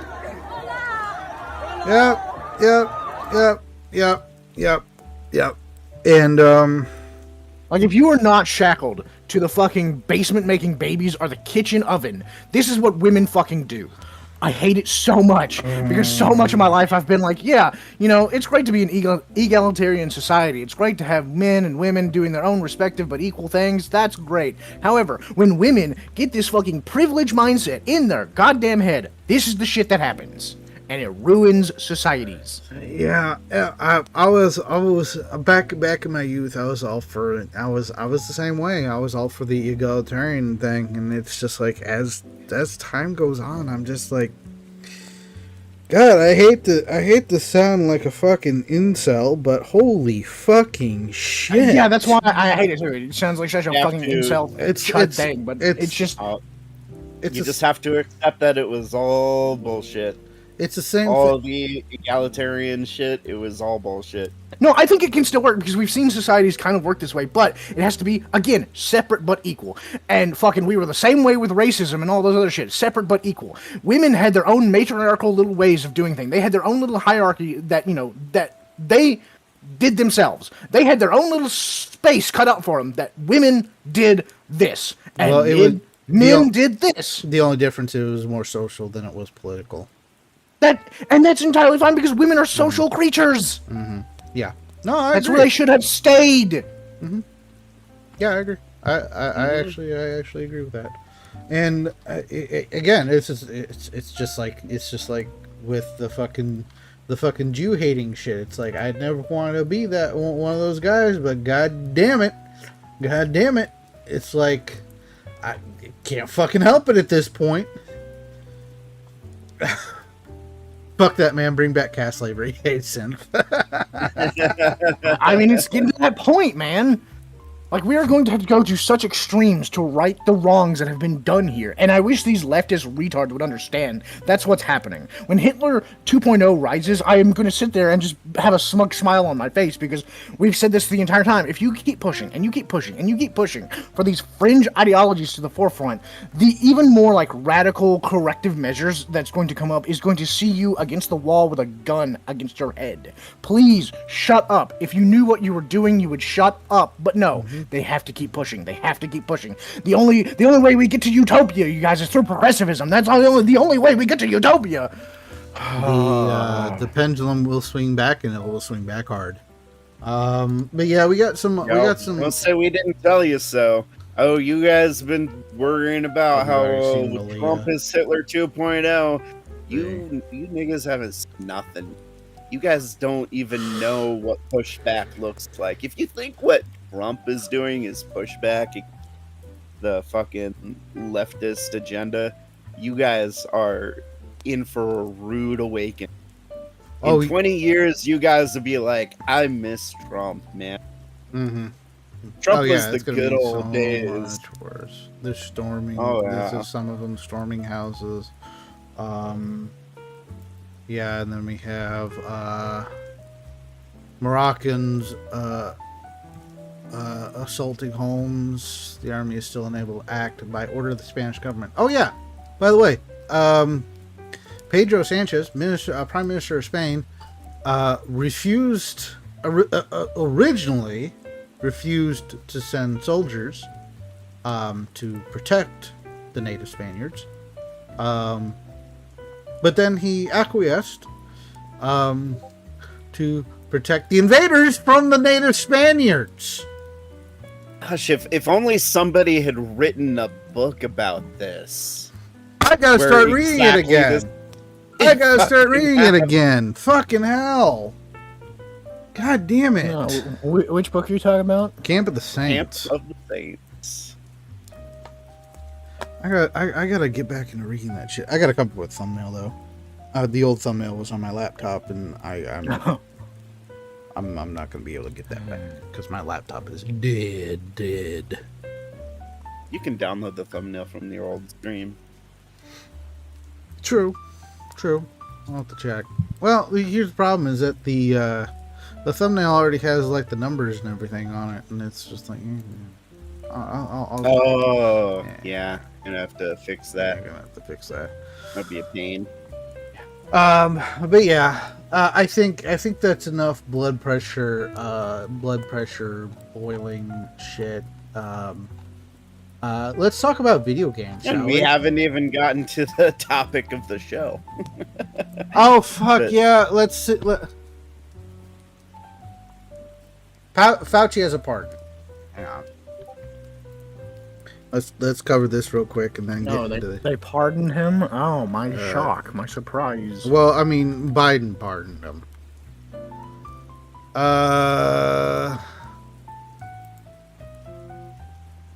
So Fauci has a pardon from Biden. So basically, anything and everything related to COVID that Fauci has done, he's basically has a federal pardon. He can't be prosecuted in federal court. Remember that.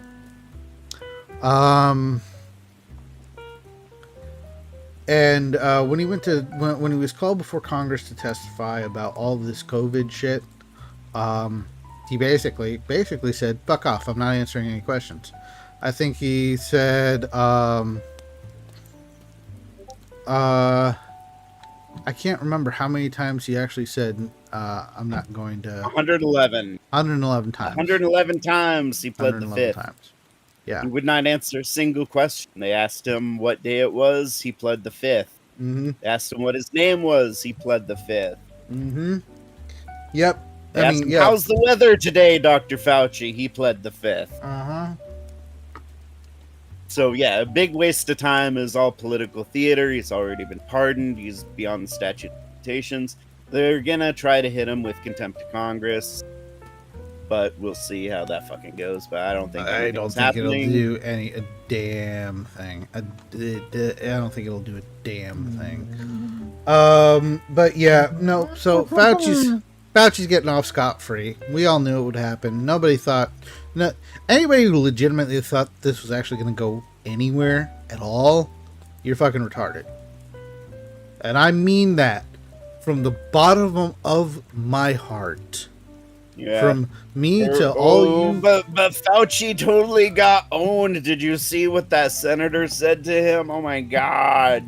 Fauci didn't get owned at all. It doesn't matter what a senator said to him. What matters is whether or not he is behind bars or being executed. And I would prefer the latter. But we all know that won't happen because, the government protects its own. I gotta say. Go ahead. That we see these videos of people showing you not what to do to flock cameras. And then we see how Charlie Kirk was murdered by some trans retard who I guess got funding from Israel. We don't know. Let's say for the sake of argument that he is just one trans retard that got a nice shot off and killed a man.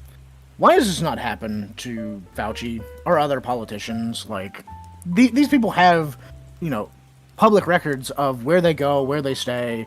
I'm sure they have security, but why does nothing ever happen to these people? They work. Is it because the right is too cowardly? Is it because the left is so bold? No, it's because they didn't piss off Israel. Yeah, there you go. Exactly. They work for Mossad. They're cogs in the Mossad machine, the Israel machine. That's it. That's one guy named Luigi Mario Bros over there, Pops One CEO, as Dugan said earlier, and flock cameras get installed everywhere. Like, God damn it, dude. Yeah, well, I think that Luigi dude was a one-off, wasn't he? Pretty much. Yeah, it was a one-off. Yeah. That's what you start to notice a pattern. You start to notice a pattern. People who speak out against Israel have a tendency to get shot. People who are all in the Mossad game have a tendency to, live a long life and eventually die of Kuru. Look it up.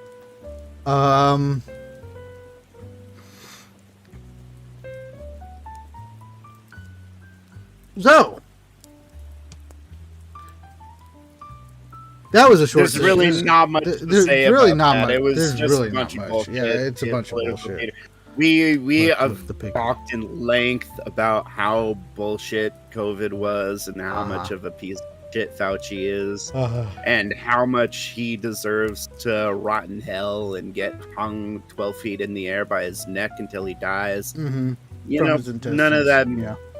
None of it matters. No, none of it's gonna happen. We're all gonna be talking about this shit for the rest of our lives. I'm gonna change the subject. We're going to go into the video game side of things here.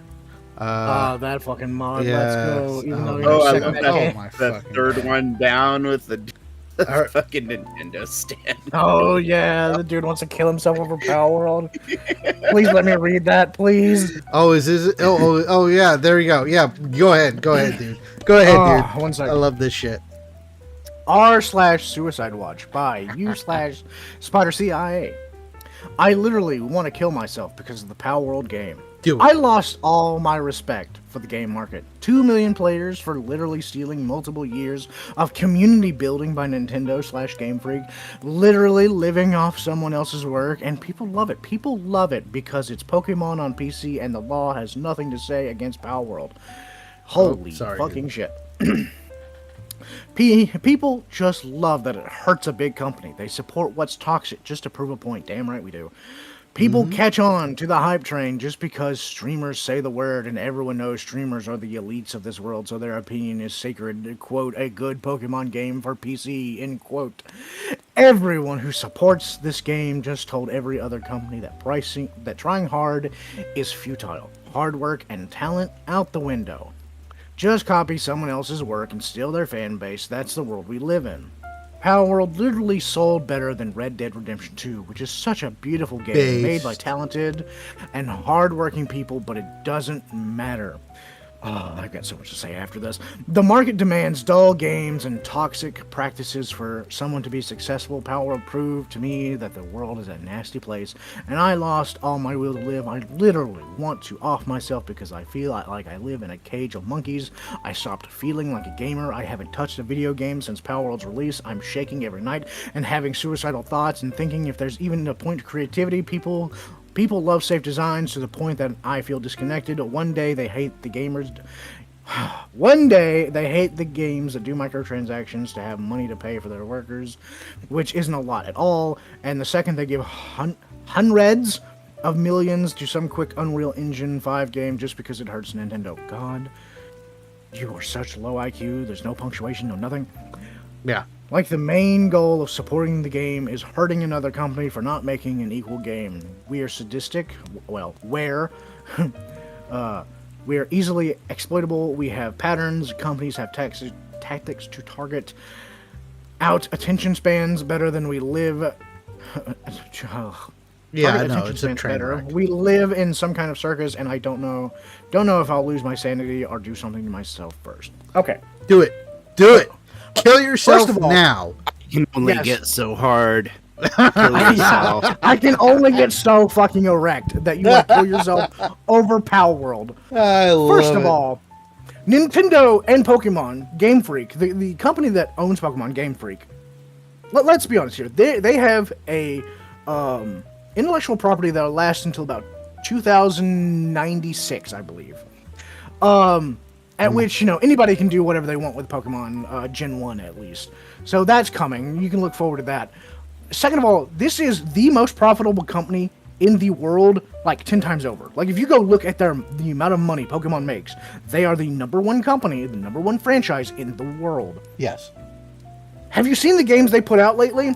They're low garbage. effort. They're hot budget garbage. slop. They're hot garbage. I saw a cutscene comparison to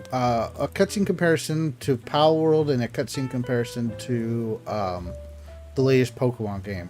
The cutscene was in the Pokemon game was this stork creature flies up to a wall, sort of sits there, like T-posing almost for like 10 seconds, and then the wall explodes for some reason. Yes. Not sure why. And then, no, you're correct. The retard has it backwards. They may have took the idea, like, okay, the cute creatures, we capture in a ball, we make them fight. Okay. I don't say it was stealing if you make the idea 10 times fucking better than what the original company is doing. Yeah. Yeah, yeah, he doesn't know. A lot of people don't know that. A lot of people don't know that. They seem to think that Power got sued because they stole the creature designs from Nintendo. No. Nintendo tried to patent the idea of putting creatures in tiny balls. You can't do that, and they lost hard. Yeah,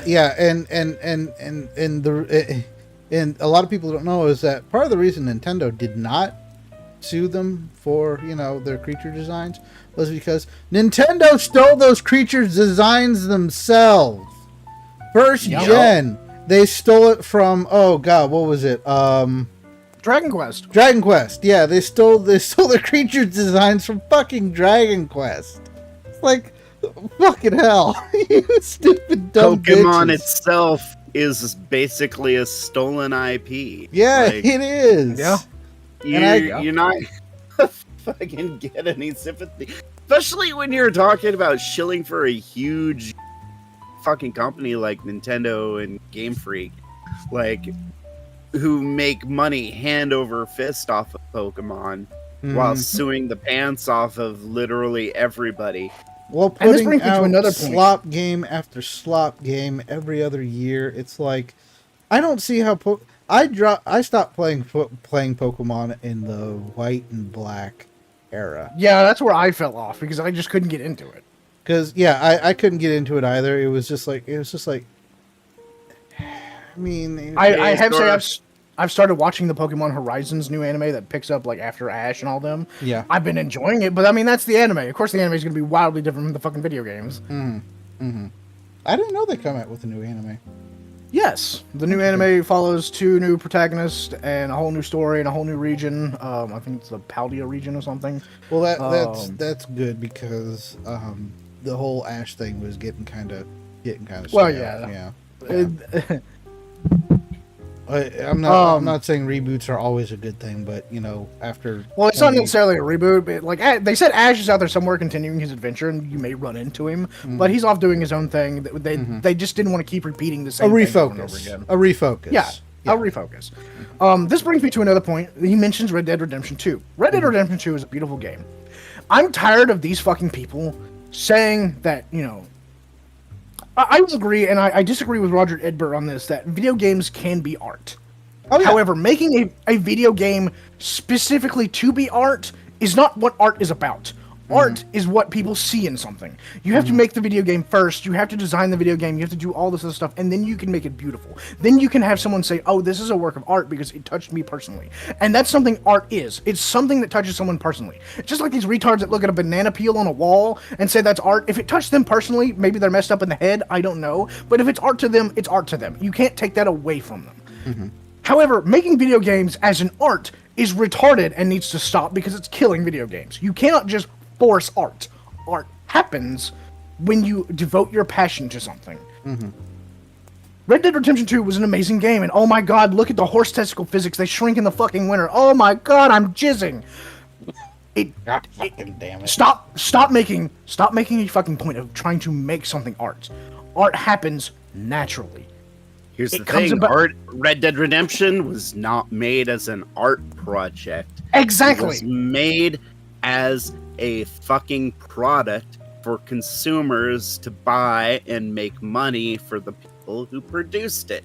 They wanted to make a product that people would enjoy.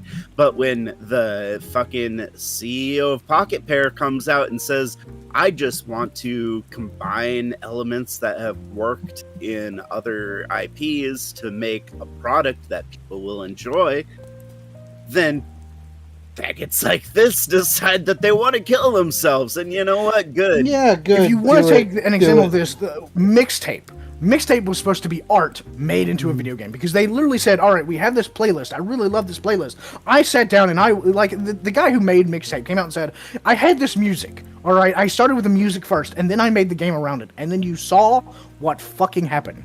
The game was ass. Everything was built to serve the music. It was dog shit. An absolute dog That's not how art works. Yeah. I still remember watching that stream on fucking GNR. Holy shit, that game. Yes. You cannot even call that a fucking video game. It's basically like a college art project. Yeah. Speaking of which, guys, three more followers on the Chudcast podcast before the 24-hour Veilguard stream. Get subbed on Rumble, you guys. We're at 97. Oh, boy. Follow on Rumble if you want to see me suffer. Well, me and Happy sit here and critique it. Yeah. 24 hours of Veilguard, baby. 24 hours of Veilguard. Holy shit, I want to die. I don't know why I agreed to that shit, but okay. But yes, this person is clearly mentally unwell, and it is sad to see. And a part of it is, yeah, we're being toxic because we're so sick and fucking tired of this shit. And oh yeah, you can say, oh, it's copy paste, it's AI slop, all this other stuff. Good. I hope the AI is fucking winning, you art degenerate. And you're like, just because it's making art of other people's bullshit, I don't care as long as you're angry. You want to know why? Because I'm sick and fucking tired of hearing you bitch and moan and bitch and moan and bitch and moan and trying to dictate that I'm wrong and you're right. I don't care anymore. I want it to burn. I'm glad that AI is taking your jobs. I'm glad that AI is taking your artwork. I'm glad that you keep fucking suffering mental breakdowns because Power World is doing so much better than fucking Pokemon. Maybe if Pokemon put out a decent fucking game once in a while, I wouldn't be so fucking spiteful. Yeah, what? It's like this meme These right corporations. Yeah. Power World is objectively better in every way than the last 5 Pokemon games. Pokemon fans dead. Yeah. And like, I'm sitting here hitting you with a fucking club, trying to tell you, like, stop being asinine, stop being retarded, and you just keep saying, it's all my fault, it's all my fault, to me. Like, I'm the one hitting you, but like, it's not my fault that shit's this way. If you would just shut up for a minute and turn your ire somewhere else, maybe we could be friends, but clearly you are too retarded to understand that. Or at least fucking try the game. Holy shit. Try to not be such a bitter fucking piece of shit. Try out the game.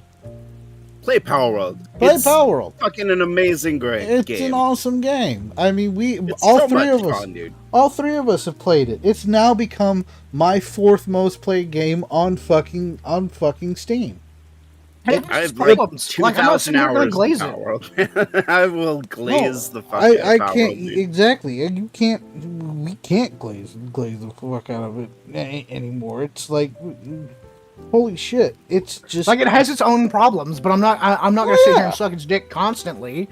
It's just, it's better than, like, I'd rather suck this dick than go suck Pokemon's dick because their dick is fucking nasty right now. I mean, have you seen the slop they put out?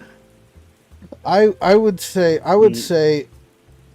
Pocket Pair did a very good job with this game. Like you said, there's some issues with it. Like there's some base building issues that I have that I have problems with and stuff like that. But you know, it's like little shit. Like, hey, you can fix this and it'd be a better quality of life improvement or something like that.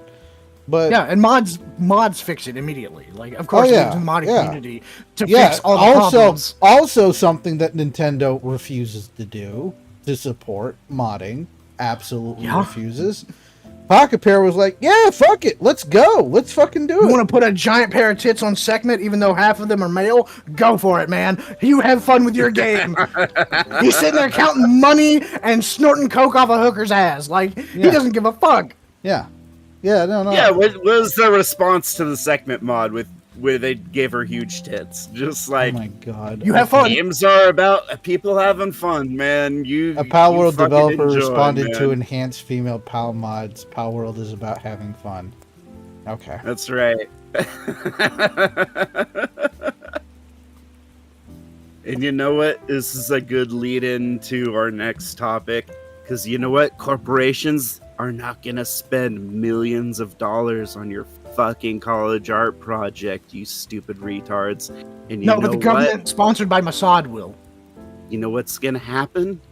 You know what's gonna happen when you try to turn mainstream video games in your fucking college art project? You get fired. You're gonna get fired, motherfucker, and you're gonna be out on the street sneaking over it. after seeing and hearing some of the people protesting in these Bethesda layoffs, I honestly don't feel bad for them. I originally started on 70. We're at a turning point in the games industry. We're at the mercy of corporate greed infecting the games we love. I've been working here for about 5 years now. I originally started on 76 because I came from like the modding community. I used to be the head writer of Fallout London. And I've been working on an unreleased game that a lot of people were pretty excited about. So I was very surprised to hear that they were cutting me and a bunch of other people on the writing team. We love doing our jobs. Like, I love working here so much, and ultimately it feels like there's plenty of room to keep us all employed in terms of Microsoft's budget. We know that that's possible. So no, it's not, because Microsoft is losing money hand over fist on Xbox. The whole, you know, charging monthly for fucking Game Pass isn't working because people aren't fucking playing on Xbox because all their games are shit. It makes me sad because this is exactly what happened. That lady said she worked on Fallout London before she got hired. Okay, that's great. You clearly had a passion project. I don't know if you were like one of the. I don't know if she said writer. She says she's a writer. That, you know, I don't know how the writing turned out. I'd have to go look it up. But I'm sure I've heard good things about a mod like that. But then you got abducted by Bethesda, and now you're part of this corporate mentality. And then you're sitting here fighting the corporate mentality that inducted you because the corporate mentality is now turned against you. Can you say you're retarded unless, like... Yeah, pretty much. Pretty much. Of course they're going to lay you the fuck off when, you know, you're not serving any purpose. I'm sorry that this is what happens, but this is generally how companies, you know, have to work. I know this is a new concept for you fucking degenerates, but... Oh, Tilted, we will get to 343 here in a minute. So it'd be really nice if we could just get back to work and make them games that will define a generation of video gaming. It can't be. When was the last time Bethesda released a fucking video game? Yeah, you have not released a video game that defined a generation of video gaming since 2011. And even then, you had to get a literal army of modders to fix your bullshit. A literal army of them.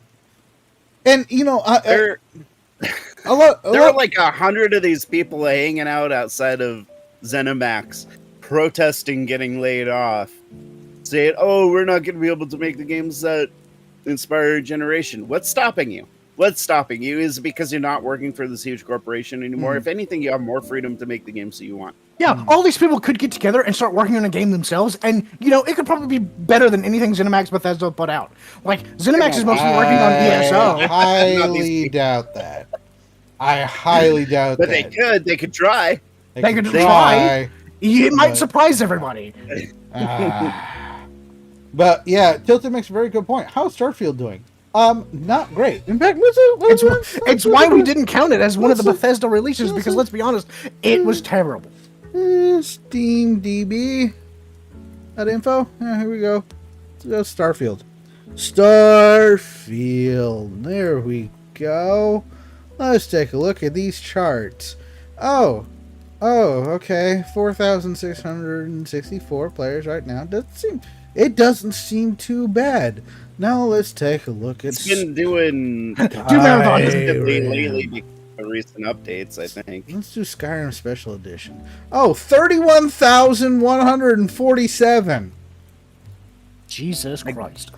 I think that's a little bit more than 4,664. A little bit more. It's a little bit more. A re-released game that came out in 2011 has more players than your most recent IP. That should tell you a lot. And here's the thing about it. I know exactly why this happened. I mean, when they released Starfield, they made a bunch of I think they fucked with the engine quite a bit when they released Starfield to do all the fucking like ship mechanics and crap like that. And modders came in. They tried to mod the game to make it better. They couldn't. They're like, what the fuck is this spaghetti code we're looking at? And they gave up. I mean, if you look at, let's take a look here. I know. Let's go to Nexus Mods. Nexus Mods. I don't even know which one that is. NexusMods.com. Top Skyrim Special Edition. Total mods, 136,000. Total That's mods. So many fucking mods, dude. Starfield, 13,000. Now, mind you, Skyrim has been out longer, like a lot longer than Starfield. But, you know, even like 2 years on after that game came out, it had a shit ton of mods. I look at it, the regular Skyrim, which they stopped supporting because the special edition came out several years back, had 73,000 mods. And Skyrim isn't even an easy game to mod. And here's the thing too. It's like when you are going into when you're going in to play like a Fallout game, when you're going in to play a fucking Elder Scrolls game, you have years of nostalgia. You have, you have Oblivion, you have Morrowind, and for the really old heads, you have Daggerfall and Arena and that weird ass fucking game they put out with Hammerfell. You have all those old games. It's nostalgia. Same with Fallout. Even going back to the Obsidian days before Fallout 3. Yeah, the isometric games, and you had New Vegas, which was made by Obsidian, but still technically owned by Bethesda. You have all that nostalgia to build off of. Starfield, brand new game, no nostalgia. You had to make a game that people would enjoy playing without nostalgia backing it up, and they couldn't. They couldn't. The people started realizing, well, this game just fucking sucks. It's a buggy fucking mess. The world is completely empty, and there's nothing really to do. Oh shit. This is a bog standard Bethesda game. This is a Bethesda game. I'm sure people had a lot of time to think about it between all the fucking cutscenes and loading menus that had to happen. Oh, fuck me. Yes, thank you. Okay, let's watch the rest of these. Oh, look, a Troon. Overstated how much it upends your life to have your job lost, and so suddenly and spontaneously and callously, like it's happening here. I'm here as a Rockville City Council member, and a gamer, and a wife of a gamer, and a mom of a gamer. To the truckers and video fucking games. The video game industry is extremely factory important. workers and shit. It's a very resilient industry overall. It does not lag in. Okay, here's the thing. I know I'm gonna get a lot of hate for this. Video game industry, not that important. Honestly, if video games fell off the face of the planet today, I would be happy, but it's like one of those things where it's like I'm not gonna die without video games. You're not gonna die without video games.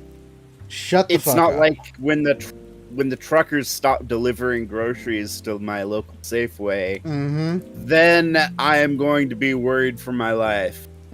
All of these people getting laid off from Microsoft for making shitty games and not making the company any money. Oh, that doesn't affect me. It literally affects nobody. Yeah. Because this is a luxury product. Yeah. Tilted, no, Starfield technically did have mod support, but modding was such a fucking bitch and a half to do on Starfield that most of the modders who, most of the big modders who modded like fucking Skyrim and Fallout, Elder Scrolls and Fallout, they just gave up. They're just like, yeah, we're just gonna go back to the other games. Dirty, we are this close to black modding a. Go ahead, dude. Sorry. Dirty, we are this close to black people hair rendering technology. How can you say it doesn't matter? They need to rewrite their engine just so that they get black hair in the game. Dude, they had to rely on modders to put decent looking hair for any character into Skyrim. Mm-hmm. Yeah, but this is the thing. This is the thing too, and this is what I. This is that's another thing I want to. Graphics fags. Graphics fags. Any graphics fags out there can suck my dick. And all of you people who want, fucking all this fucking, ray tracing, tessellation, and realistic fucking mud tread physics. Yes, that is a thing. Go fuck yourself.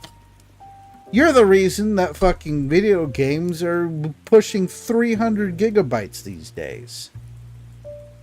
Yeah. Fuck off. Your unoptimized shit does not make for a good video game. Mm-hmm. No matter how good it looks with ray tracing and all the lighting effects and the the 10K textures and shit that you put on the fucking mud puddles in the streets, like, just make a good video game first. Yeah, fun for worry about to play. graphics later. Yeah, exactly. In support among players, consumers. So this decision by Microsoft is extremely puzzling. No, it's not. Microsoft wants to make money. Bethesda's been sitting on their fucking asses. They didn't start... When did they announce Elder Scrolls 6? 13 years ago. 13 years ago. Guess when they actually started Guess when they actually started serious production on it? I think last year. 2 years ago. 2024. That's when they actually started serious production on Elder Scrolls 6. 2024. They announced also, it. let's be honest. This is ZeniMax. This is a company that runs ESO basically, and ESO basically came out and said, "Yeah, we're doing fine. It's not going to really impact anything. We're going to continue to develop more shit for the store and all this little crap that keeps the game running. Like, ESO is going to be fine. I'm sure." The other night I saw a report that ESO might die off, but the way they made it sound is like, oh, we just made some cutbacks and there might be a little delay in something, but otherwise we're going to keep chugging along. Because it's not a lot to put in the stuff they put in. It's really not. Mm-hmm. Yeah, I think Microsoft just forced Bethesda and ZeniMax to trim the fat, as it were. Basically. Which they should have done that a long fucking time ago. They told them trim the fat, and then kick them in the ass to get shit done.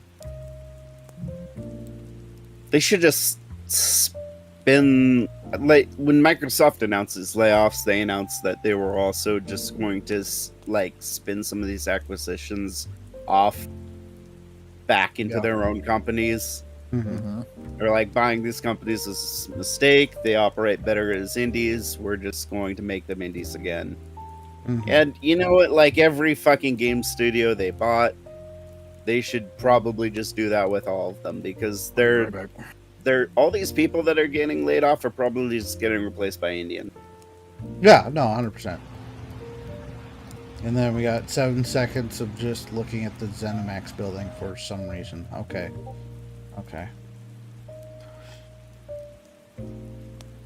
Alright, faggots be faggots. Bethesda, save our devs rallies from... Yeah, these are the people that you are trying to... Our players... Look at that, son. Our players deserve better. Yes, they do. It's the reason you got fired. Because your players deserve better. You got fired because your players deserve better. Again, you're the players that you guys called chuds and were complaining that were ruining the entire gaming space and ruining gaming as an industry. Gamergate every other fucking day when it happens. The players who are always wrong, who you fucking hate. go fuck yourself. Yeah, go fuck That's yourself. Please. Go fuck yourself. Seriously. Seriously. Make a game that players want. Yeah. Make a game that players want. Then you got this Bring bitch it here. to as many people as as possible, and that means evolving what Warcraft means, what it is, and where it's going. We want it to be approachable, and that's also part of it. Even with Chris Metzen, we talk about sometimes he's like, "Man, I wish we hadn't called it Warcraft. Sounds kind of intimidating." Kill yourself. And I just want to fucking kill yourself. Kill yourself. You like. I don't know who this Chris Metzen dude is, but kill yourself. Kill yourself. I wish we wouldn't have called it Warcraft. Did you not play the first 3 Warcraft games? Literally one of the most popular MMO franchises ever. But we shouldn't have called it Warcraft because it sounds intimidating. Fuck you, this shit. Oh my god, dude. I'm gonna put a gun in my mouth. No. You'll have to wait in line. I got next up for the shoddy. Warcraft was a literal RTS war game. Mm-hmm. They made 3 of them long before World of Warcraft came out. Mm-hmm. You not even know what the fuck this world is based off of? No, they don't. No, they don't. And that is another problem too. That is another problem. The guys who made Morrowind, the guys who made Fallout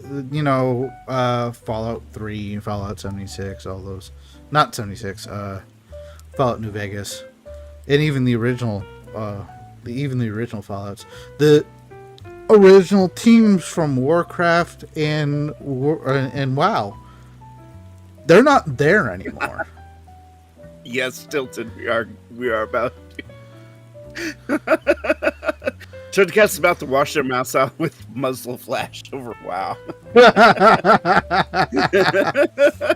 No, but yeah, you make a point. The original devs, they are not there anymore. They're not there. The people who originally had the vision for these games, they have been gone for years. And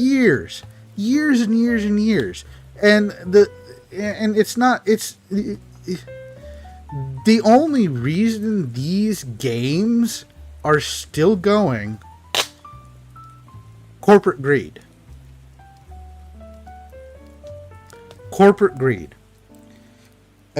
Yeah, it's not for love of the game. It's not a passion project for any of these people. Nah, it's... No, my publisher wants more money, so he bought this IP and is now making me do content for it, even though I know nothing about it and I've never played the game. I wouldn't be surprised if half the people in that fucking Bethesda fucking line there had ever played Fallout 3 or Fallout New Vegas, ZeniMax, and that ZeniMax layoff. I wouldn't be surprised. They probably all played. Would they have been like 4 years old when the shit came out? Yeah, probably. Probably never played it. That's all I'm saying. Yeah. Probably never played the fucking game.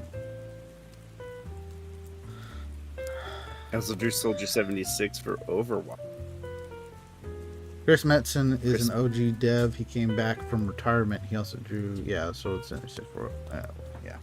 I never played Overwatch. Never really saw the I guess point. when Microsoft knocks on your door with, a couple $1 million a year, you'd be like, all right, yeah, sure. Whatever. I mean, the whole fucking reason Fallout 76 got fucking made was so they could take it to fucking big companies like fucking I think they were actually in talks with Microsoft for getting bought. So they made Fallout 76 to be like, hey, see, we can monetize our IPs. We can turn them into live service programs that nobody fucking wants and make more of that moolah for you. Please give us a bunch of money so we can sit on our asses and do nothing about Elder Scrolls 6. Yeah, don't talk to me about how video games are art when you're doing this live service bullshit. Yeah, no, fuck that shit. No. Yeah, no. go fuck yourself. Yeah, good. Yeah, seriously. I'm not saying that live service games can't work. A lot of them do. I play the fuck out of Final Fantasy 14. That's a live service game. I have to pay a sub for it, but it's a live service game. Sure. Not every fucking game needs to be a live service game. Whatever happened to like the, single player experience? Like fucking, why do I have to log in to my account to play a single player game? You just wouldn't get it, Chud. Yeah, sometimes our fucking Starlink doesn't work perfectly, and we can't play the live service game on. But why should we have to have a live internet connection to play a single player game?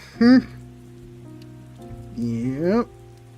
It's just, and Nintendo's doing this shit too, and they wonder why everybody's turning to Pal World instead of Pokemon. I can play Pal World offline. No problem. Yeah, no problem. No problem. Really hate. It was Chris Metzen that said this, by the way. I wish we hadn't called it World of Warcraft. Yeah, fuck that dude. Yep. It sounds too I don't know what the fuck. Too aggressive and too fuck off. And you say no Need one to wants live service drink games more when the soda. majority of people playing games out there are playing live service games. No, look at Call of Duty. Look at fucking. We're saying that not every game needs to be live service. Yeah, but when you look at the market, these people Online are multiplayer number games, crunchers.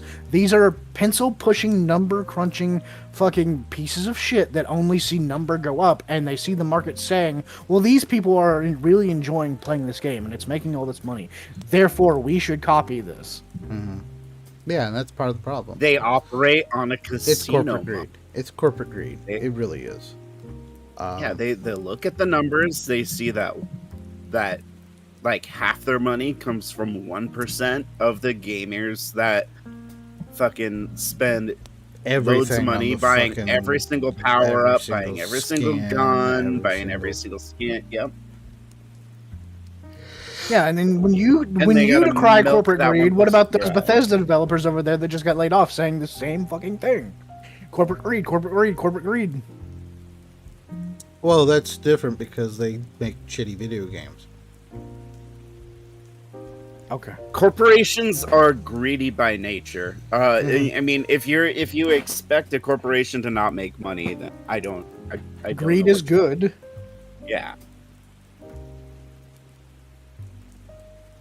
Like I don't know. I'm not making the argument against corporate greed here. It does. Like, I'm just saying you get what you fucking deserve if you're focused on milking the consumer versus creating a product the consumer wants and enjoys and fostering a good, healthy relationship with your customers.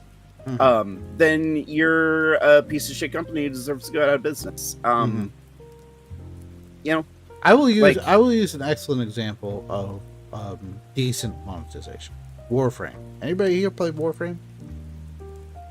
Tilted plays the shit out of Warframe. I know Tilted plays the shit out of Warframe, which I'm sure he'll probably agree with me on a lot of this. Warframe is a very good game. I used to enjoy it. I haven't played it in a while because last time I tried getting it to work on my machine, it just was it Warframe or Soulframe? I can't remember. But I haven't played it in a little while, but I used to play the absolute fuck out of it. They have an excellent monetization thing. Everything in game, every single power up, every single frame, every single weapon, anything that you can get that actually affects the game itself and how you play it can be earned in game. Now, they do have microtransactions to basically, you know, cut out the grind if you want to cut out the grind, but it's not, the grind isn't so arduous that it's worth buying all this shit. You're not going to spend like 6 months trying to get a particular frame. I think the longest it took me to get a particular frame was like a week, if that, and I wasn't even doing the grind every day. I think that was Equinox, and that one's a bitch to do because it's basically 2 frames in one.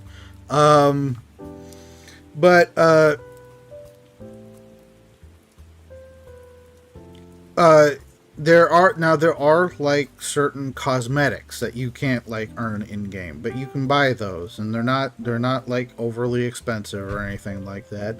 I think the most expensive one is like $5 or some shit like that.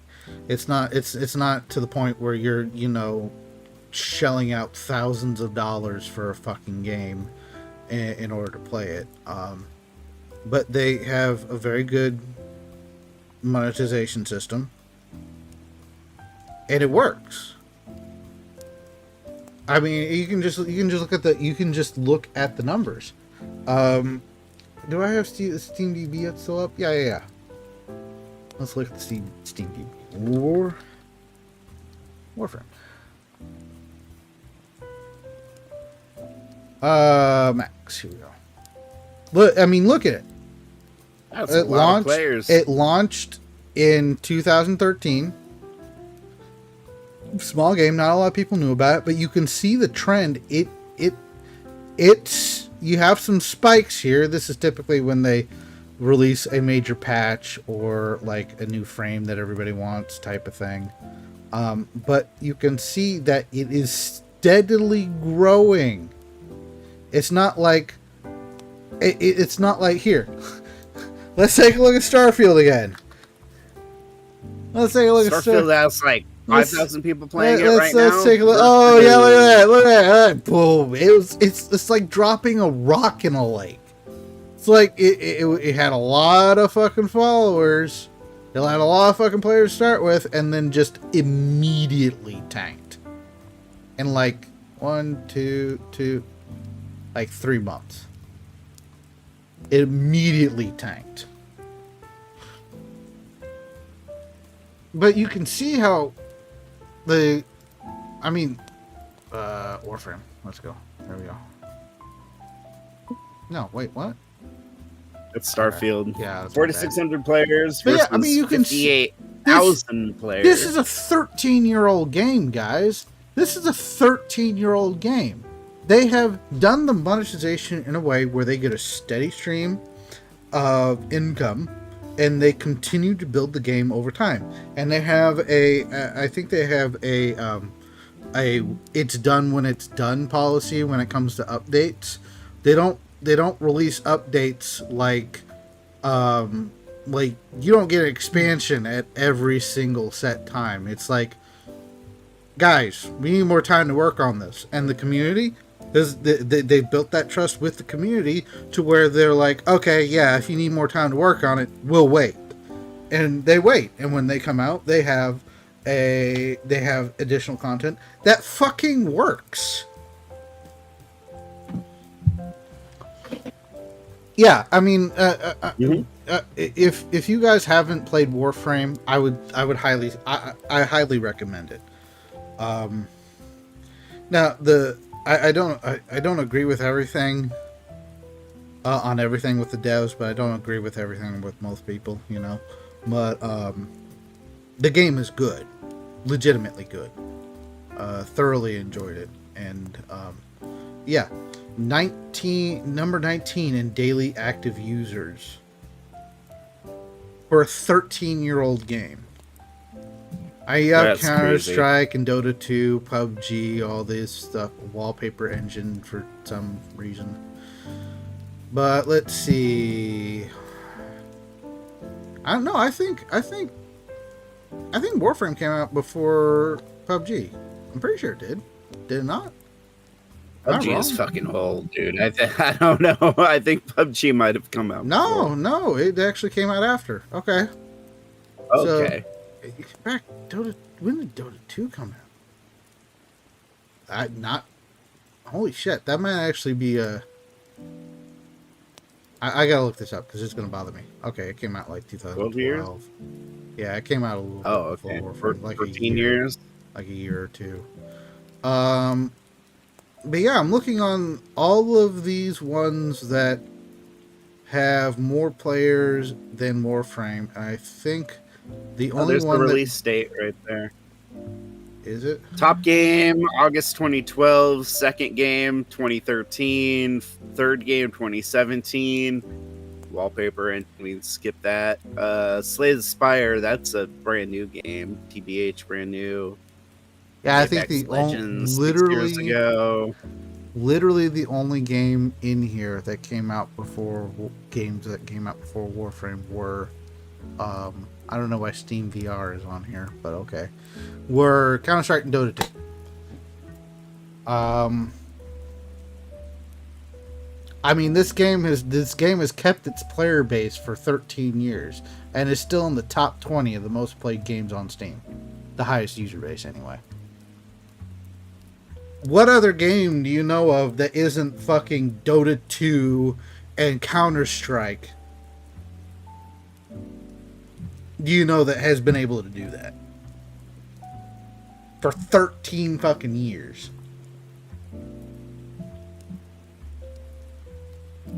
But yeah, like I said, excellent game. Honestly, if more companies followed the Warframe model of monetization and updates and all that good shit, I'm sure you would probably see a sharp uptick in the quality of games and the less bitching about microtransactions, because like I said, I'm not a fan of microtransactions, but Warframe does microtransactions very, very well. Very well. It's done to a point where you don't really care about the microtransactions, because if you don't want to buy all the in-game shit, you don't have to, and it really won't affect your gameplay at all. You can play on the same level as anybody else who buys the shit.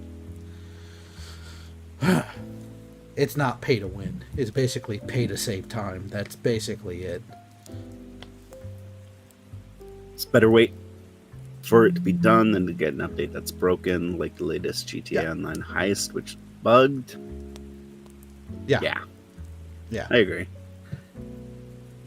Oh yeah, GTA. Any word on that? Yeah.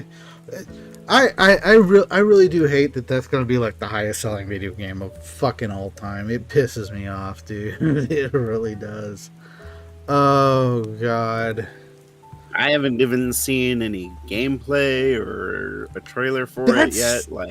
That's what gets me, is that where's the gameplay footage? Why is everybody nutting over GTA when they haven't shown any real gameplay footage yet?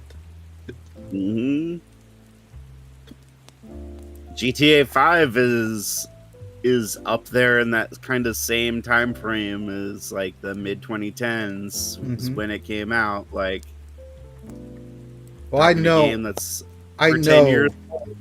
Yeah, I know Warframe came out before GTA 5. All the people who made the old GTA games that were good in fact, I they're think not working at Rockstar anymore. I think I was playing Warframe when I first saw the GTA 5 teaser trailer. Oh yeah. Oh fuck. But nobody's gonna argue that GTA 5 was a bad game. No, I mean, I thoroughly enjoyed Obviously. GTA 5. I can't play online, but I thoroughly enjoyed it.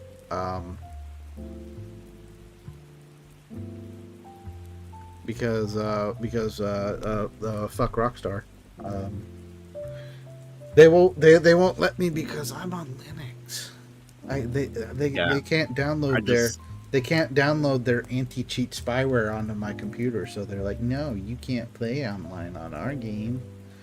So I'm like, okay, fuck you then.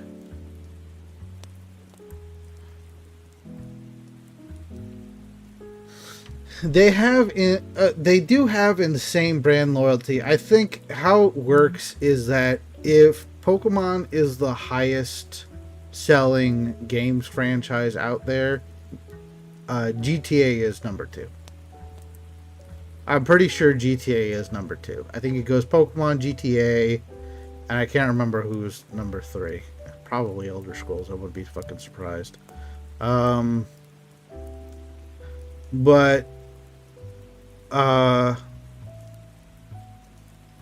highest selling in terms of number of games sold, or are we talking like total revenue, like merch? I think number of games sold. Okay. It's either that or total revenue, one of those two.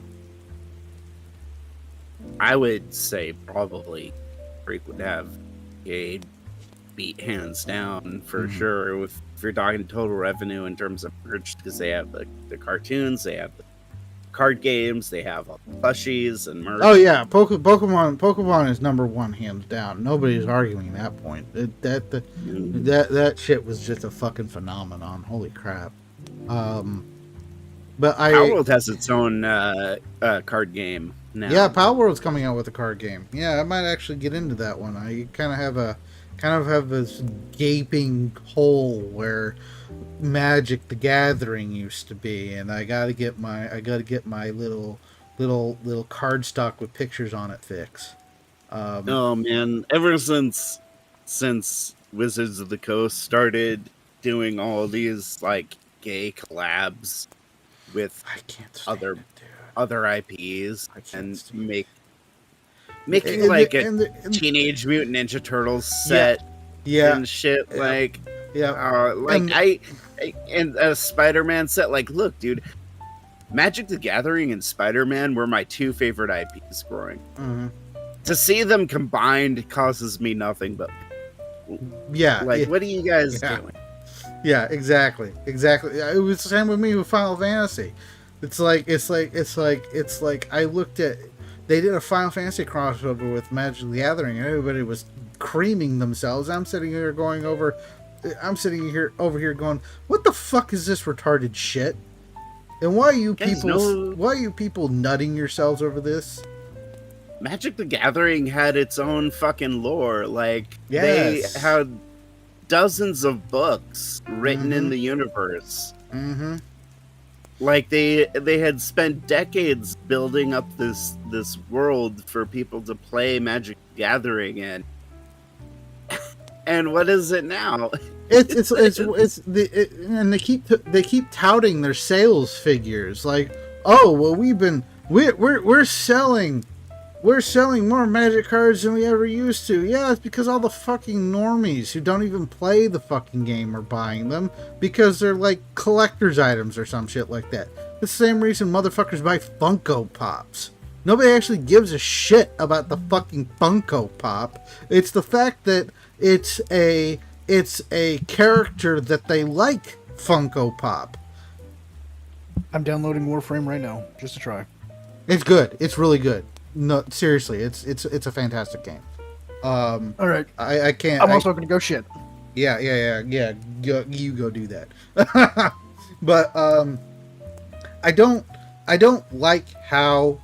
Let me go ahead and. I wonder if I can get something playing in the background. Is there anything on YouTube you guys want to watch?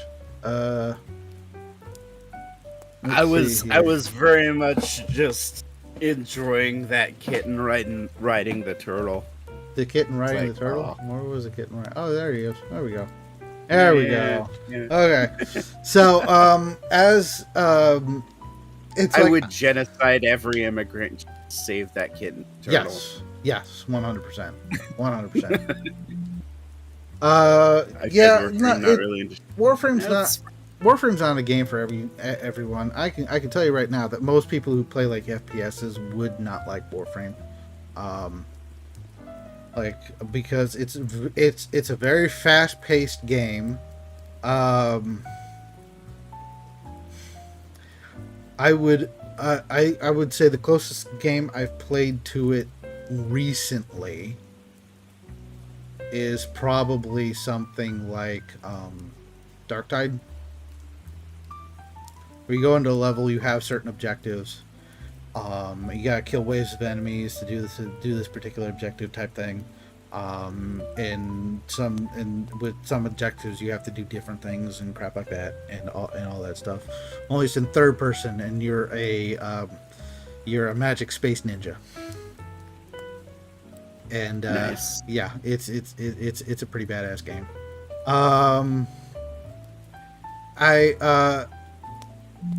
But yeah, going back to Magic the Gathering, I played the fuck out of that game. I won't touch it anymore. And all I have to say to fucking Wizards of the Coast and their, oh, we're making more money than ever bullshit. It's like, okay, drop a core set, drop a regular bog standard core set, and let's see how that one sells.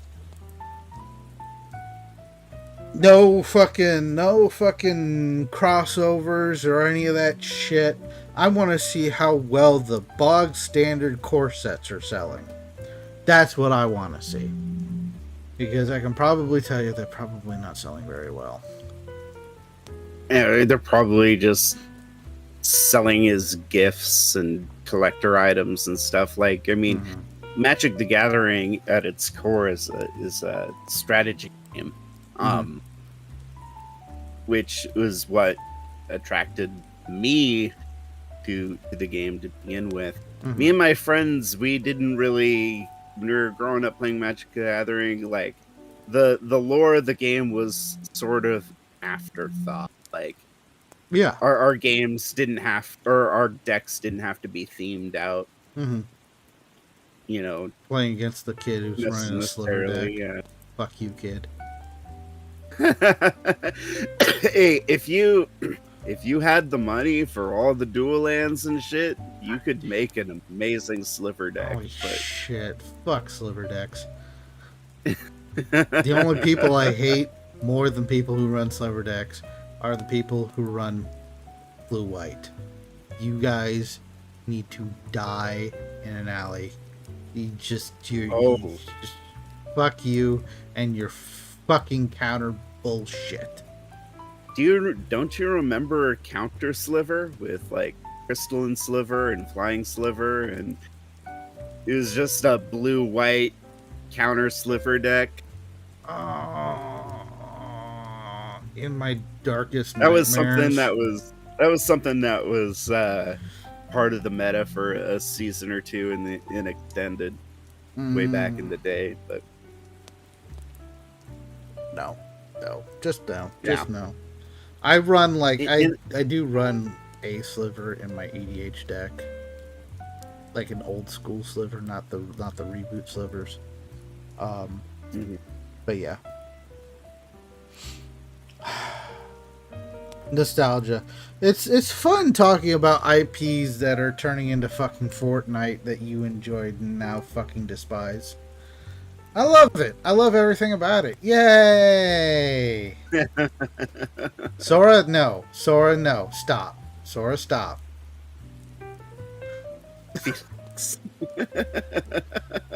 Sora, stop.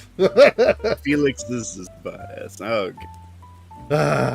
I learned. I went to visit Sora for a week when we were during Christmas, and nothing but K-pop all week.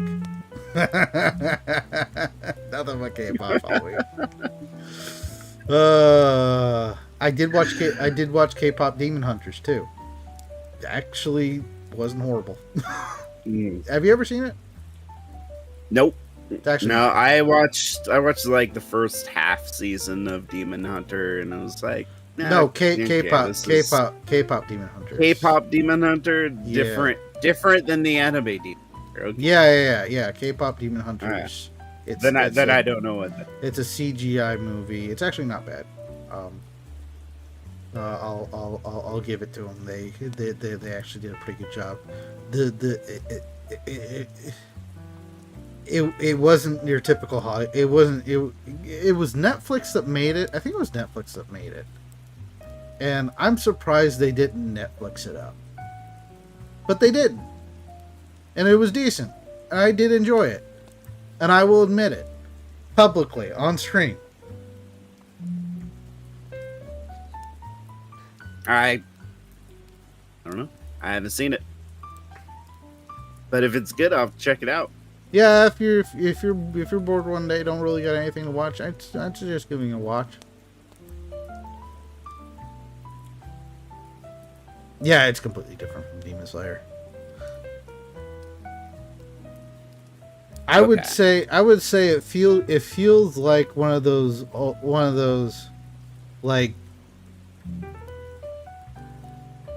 no, maybe not. Nah, never mind. I don't know what I'm talking about. I'm retarded. Yeah, so our Netflix was just a distributor, but Netflix still Netflixes shit up, even if they're just a distributor. But yeah, fucking hell. What else? God damn. Oh yeah, let's talk about. I said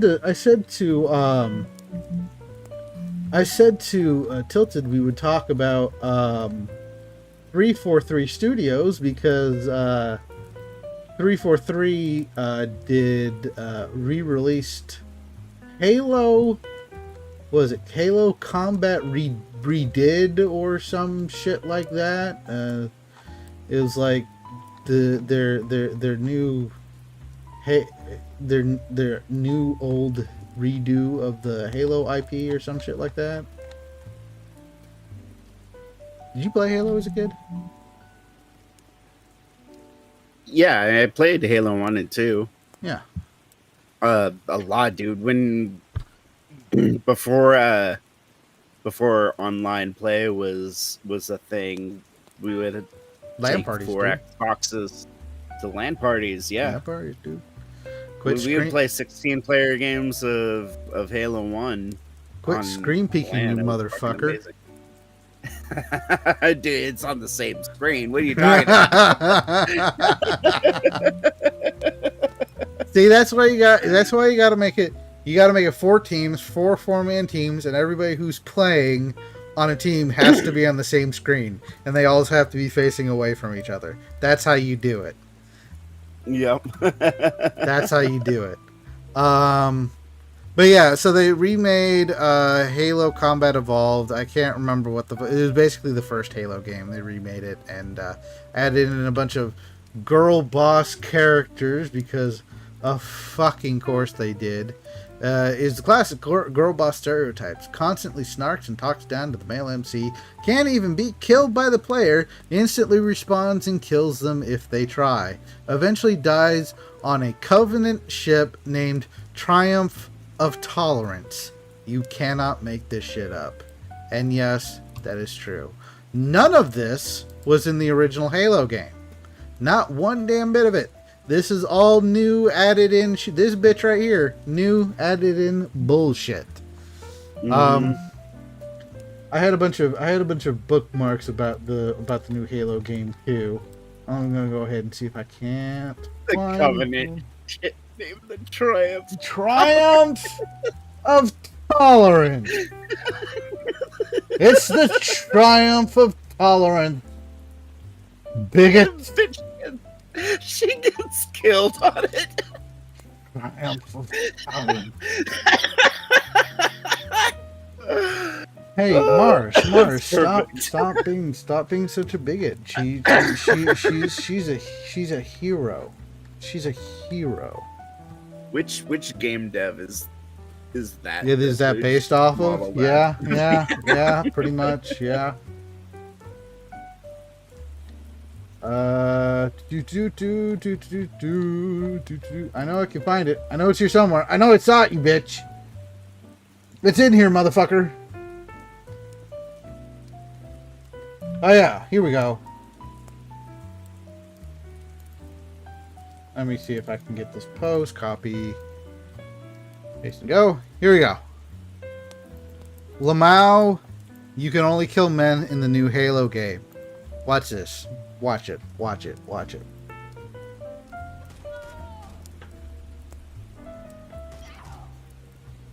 What the hell are you doing? Security to the bridge. The Master Chief has gone rampant. Take him down, boys. That's it. What the actual fuck? Yeah, you can only kill the dudes. You can only kill the men. Gee, I wonder why. I wonder why, guys.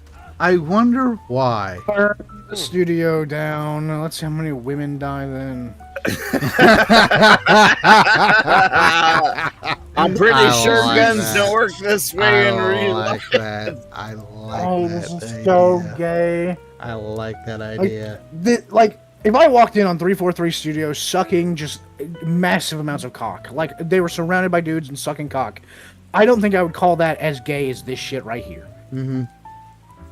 Like, you could get a bukkake on your face and it would not be as gay as this shit right the fuck here. Mm-hmm. Holy fucking shit, dude. Oh yeah, 100%. This is faggotry at its peak. Here's another thing here. Let's listen to this. I'm almost starting to believe the propaganda. I like that punch at the end. As someone who'd worked in game dev a long time, let me explain the conversation that the devs probably had when writing this character. Let's add some character development. Cool, yeah, that's what smart writers do. Yeah, maybe one of the Marines you save is an ODST. And check this out. According to ChatGPT, they don't like Spartans. So let's have them hate the Master Chief at the start, but then the player earns their respect. By the way, the whole ODST hating Spartan thing, that was like from one offshoot book that wasn't even really canon. So yeah, no, that's bullshit. Oh my god, that's so great. That's character development. But wait, how do we also add diversity? Okay, check this out. Let's make the ODST a woman. Oh my god, that's perfect. But what if the Halo fans don't like this? Who cares? They'll buy whatever slop we sell them. Yay, more money for us and our amazing ideas. What a great day of work. Oh no, it's 4:30 p.m. I need to be at the No Kings protest. Okay, have fun. See you tomorrow. Gonna scream. Yeah, pretty much. Oh my god. Sora? Am I ever buying another Microsoft? Probably. I'll probably buy a Force. Sora, one of my favorite parts of GTA is killing random women based. That is the best part of any GTA game, is just going around and fucking up random people on the street, right? Like, I kill mainly the Jews, but yeah. Yeah.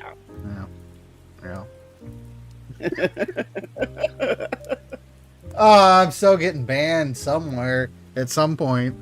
You're going into that the synagogue in GTA 5 and you're just... Yeah, seriously.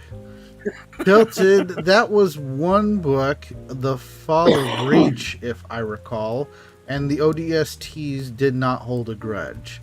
Yeah, that's what I'm saying. It's like they don't, the people making these games don't know the lore. The same issue I had with the fucking Fallout show.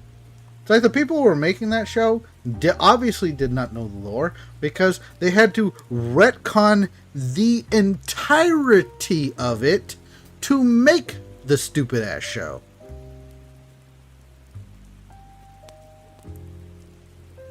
Who was it? Was it you, Cyrus, who went on a tirade about the Fallout show a while back? Yes. Yeah. I agree with you on the entire. I agree with you throughout the entire thing. It's complete. The people that made the show have anything Bethesda signed off on. They have no idea their own lore. much less anybody working for the show has no idea about their own fucking lore. And I can point to one example of any retard who says they enjoy the show. I'm just going to point to, and the ghouls need medication to keep from ghoulifying. That's not how that works. There you go. That's not you, how that you works. are now slathering the cock of Amazon as you That say is- you enjoy the show. That is not how that works. That's not how that works. I get it. Most people just want to turn their fucking brain off and enjoy entertainment. And like, if it's a haha, goofy, fun time, that's great. You know, you have fun. You can get the fucking fist up your ass from the Jews. I don't care, dude. But fucking, this is a show that trampled over everything in the Fallout lore. And like, I know Fallout 4 did a horrible thing, and then like Vegas is heralded as like one of the best. Let's be honest, the best Fallouts were the 1 and 2. That was it. Like, and anybody who shills for Obsidian and all this other crap is like, oh, they did such a good work with New Vegas. That's great. I'm sure New Vegas is a great game. Have you seen the latest works out of Obsidian? Oh yeah, it's pretty bad. It's pretty bad. But hey, at least Obsidian puts out video games. That's true. Yeah. But yeah, I did play 76. Not 76. Actually, I did play 76. God, fuck me. I played Fallout New Vegas. New Vegas is a good game, and hey, it sticks to the lore. I think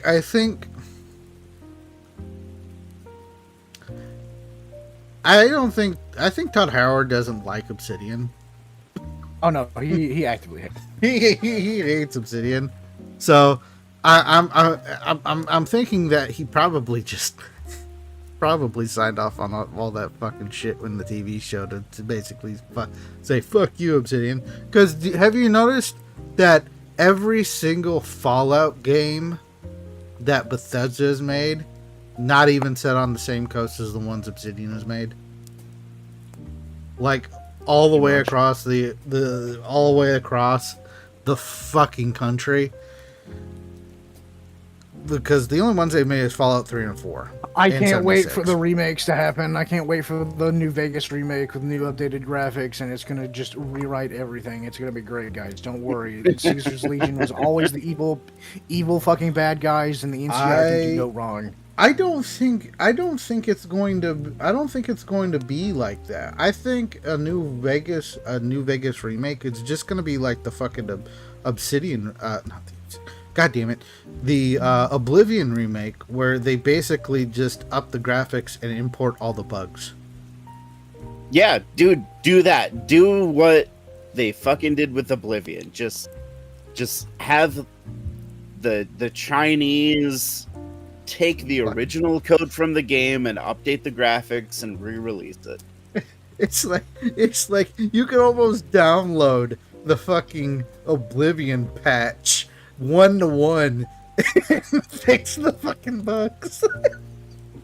It was literally, they fixed nothing when they released it. Even the same fucking bugs that were in the game like fucking 15 years ago. Holy shit. Yeah, dude.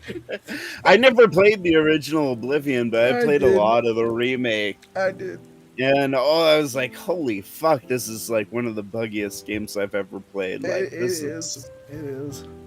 It's like there's one bug where you could literally beat the game, and I kid you not, like right after you get out of the sewers, it takes you like 5 minutes to beat the game. Just one bug.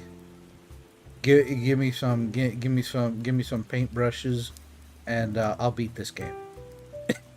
5 minutes. Tilted. Tilted. In the remastered, can you actually download the like bug fix patch, or did they make it where that's impossible? I heard somewhere it was impossible. For Oblivion?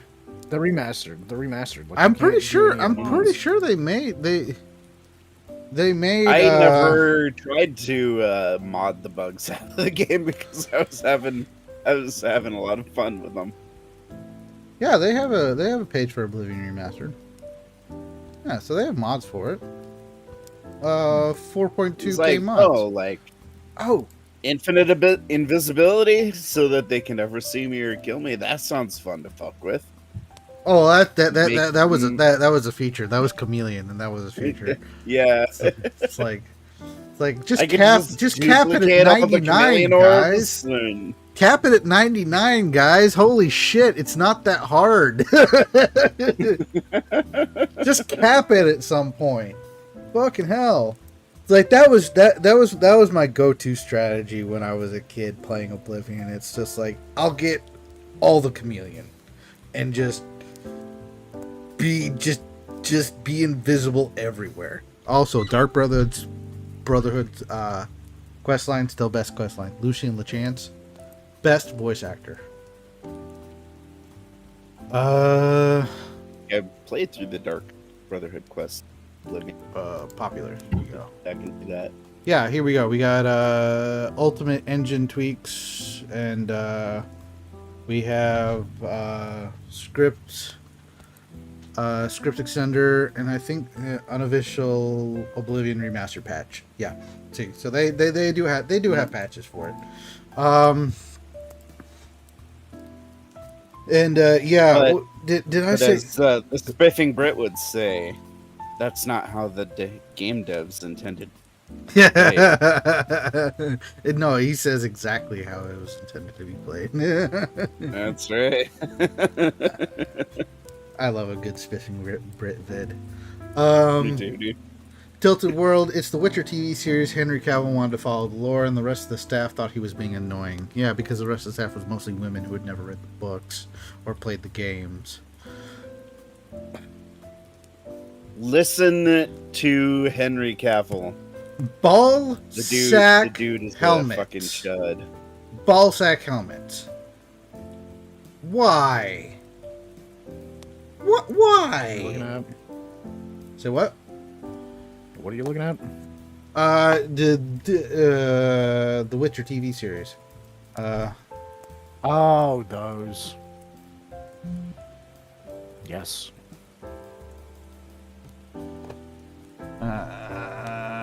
Did they show the armor, the ball sack helmets? Where are the ball sack helmets? I'm not seeing it. I'm not seeing it. But do you guys remember the ball sack helmets? I remember the ball sack helmets.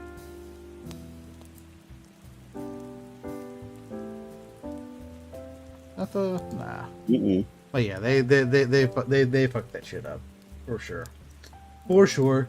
Anything else you guys want to talk about before we go ahead and call it? We've been at it for like 3 hours. I think we're scraping the bottom of the barrel here. Let's see. Do we have curse knowledge? Oh yeah, we do have curse knowledge. My favorite segment. Let me see here. I remember we didn't do it. We didn't do it last week because we watched Has Been Hotel instead. Yeah, that's right. Let's see. We did the air hose story. We didn't do the pedophile You're the Monster one. That's the one I wanted to cover. What? Yes, we have to do that one. What? From salon.com here. I'll DM you the link. I may be a pedophile, but you're the monsters. Oh God! You send me the link. Oh, It's 2 archive links. One moment. They're actually the first one. Yeah, I'm a pedophile, but I'm not a monster. Okay. Link to. Okay. I'm a pedophile. You're the monsters. Okay. Let me pause the Warframe download so I can not be staticky while I read this. You're gonna like the game. Holler at Tilted if you need any help, because he's all right. I've been looking for a good looter shooter to play, honestly. Yeah. You'll enjoy it. I really fucking miss the Division, and since Destiny kind of exploded, it has I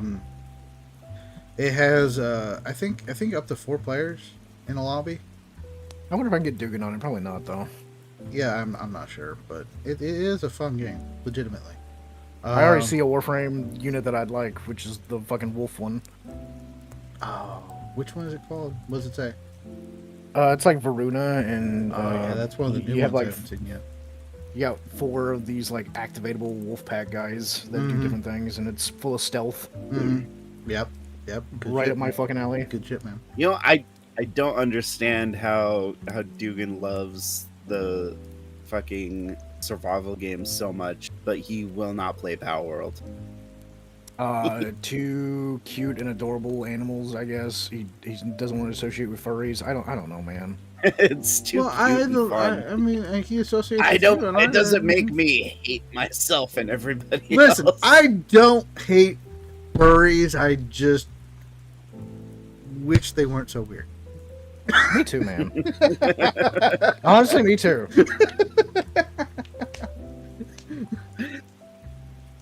Yeah, Tilted has me beat Warframe hours, but you know, I think most of my Warframe hours aren't on Steam, so I don't even know how many hours I've actually played the game, to be honest. Probably more than RimWorld, but less than Stellaris. But yeah, go ahead and read the first one. I'm a pedophile, but not a monster. Wait, is this the? Okay, no, these are two. It's an article, and then he makes a point in the next week about something. Okay. Yeah, he made a follow. Monday, September 21st, 2015, 5:35 p.m. UTC. I am a pedophile, but not a monster. I'm attracted to children, but unwilling to act on it. Before judging me harshly, would you be willing to listen? By Todd Nickerson. No. Fucking wood chipper. Now, Chippy's in the chat, people. Chippy's in the chat. Chippy's in the chat. Yes, thank you. Go ahead. You can continue. Reading. I'll say my piece after I read all this. I was born without my right hand. As a child, this deformity quickly set me apart from my peers. In public, I wore a prosthesis, an intimidating object to other youngsters because of its resemblance to a pirate hook. That sounds kind of badass. That's actually pretty awesome. Yeah. Even so, I wore it every day. I felt inadequate without it. I was shy, uncoordinated, and terrible at sports, all of which would put me on the outs with the other boys my age. I was good at drawing and making up stories for my own entertainment, and I spent more and more of my time in my own head, being a space adventurer or a monster wrangler or whatever character I could think up. These would ultimately prove to be useful skills, but for now they only serve to further alienate me from other kids. Boy, don't I know that feeling. On top of it all, I still struggled with bladder control, likely due to my heaping pile of insecurities, to which this problem only added more, well into my elementary school years.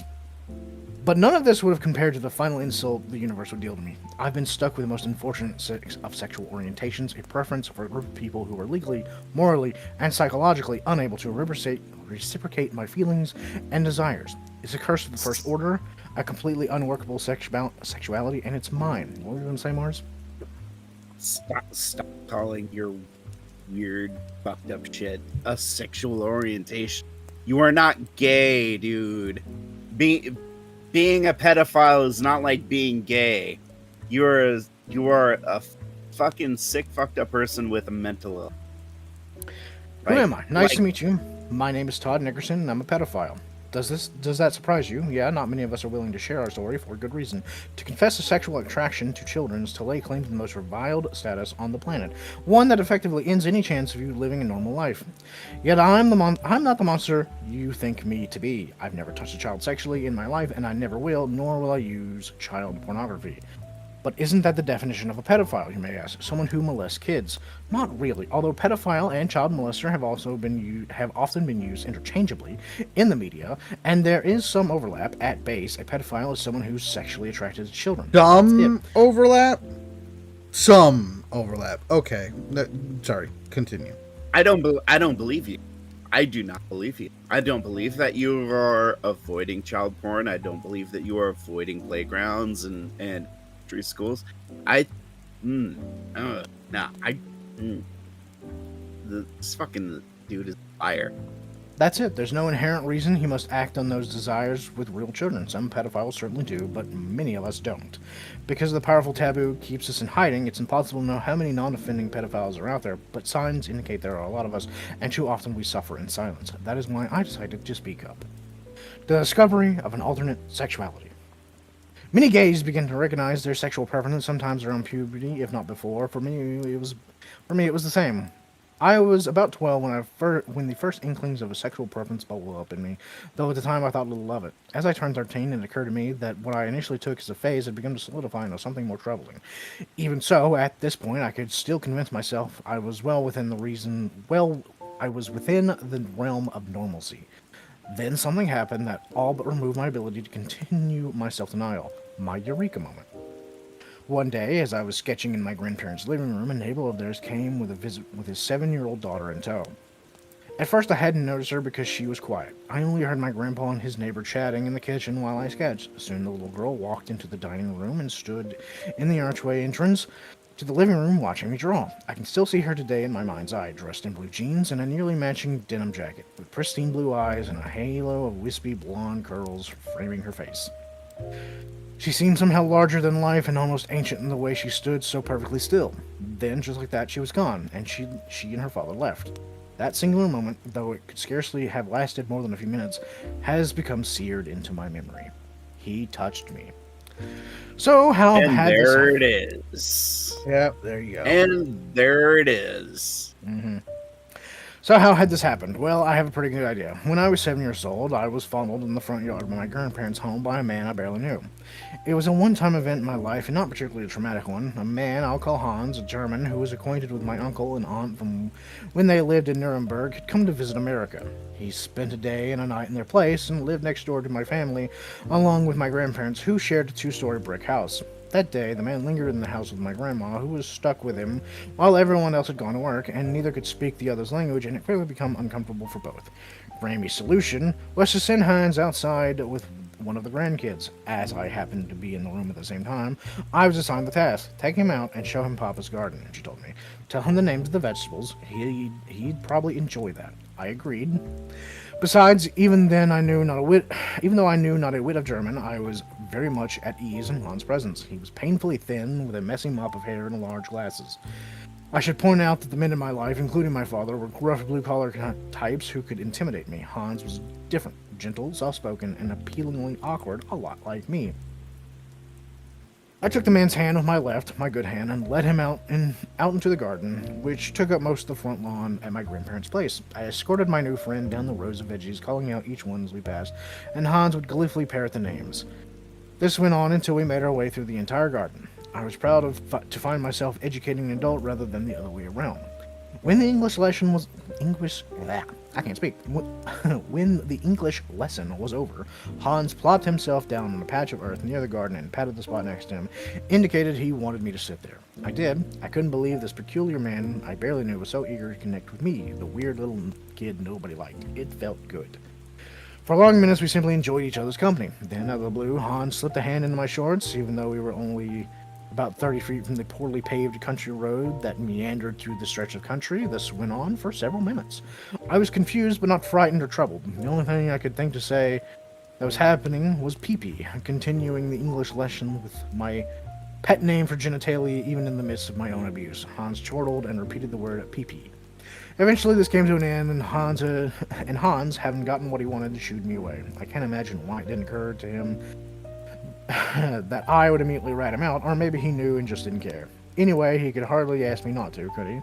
I raced back to Grammy and promptly informed her of what happened. She deliberated over what to do, and in the end asking me to keep it a secret from everyone, including my parents, and ordering me to stay away from Hans. No authorities were called, and my life went on as usual. Hans stayed that evening with my uncle and aunt, and left the next day. I never saw him again.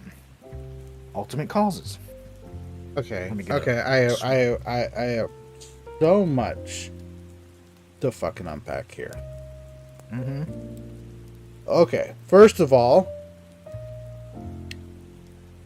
I can see where this dude gets this whole pedophilia thing. I mean, first of all, look how he describes Hans. He was a lot like me, so when Hans goes to fondle him, of course he's gonna fucking...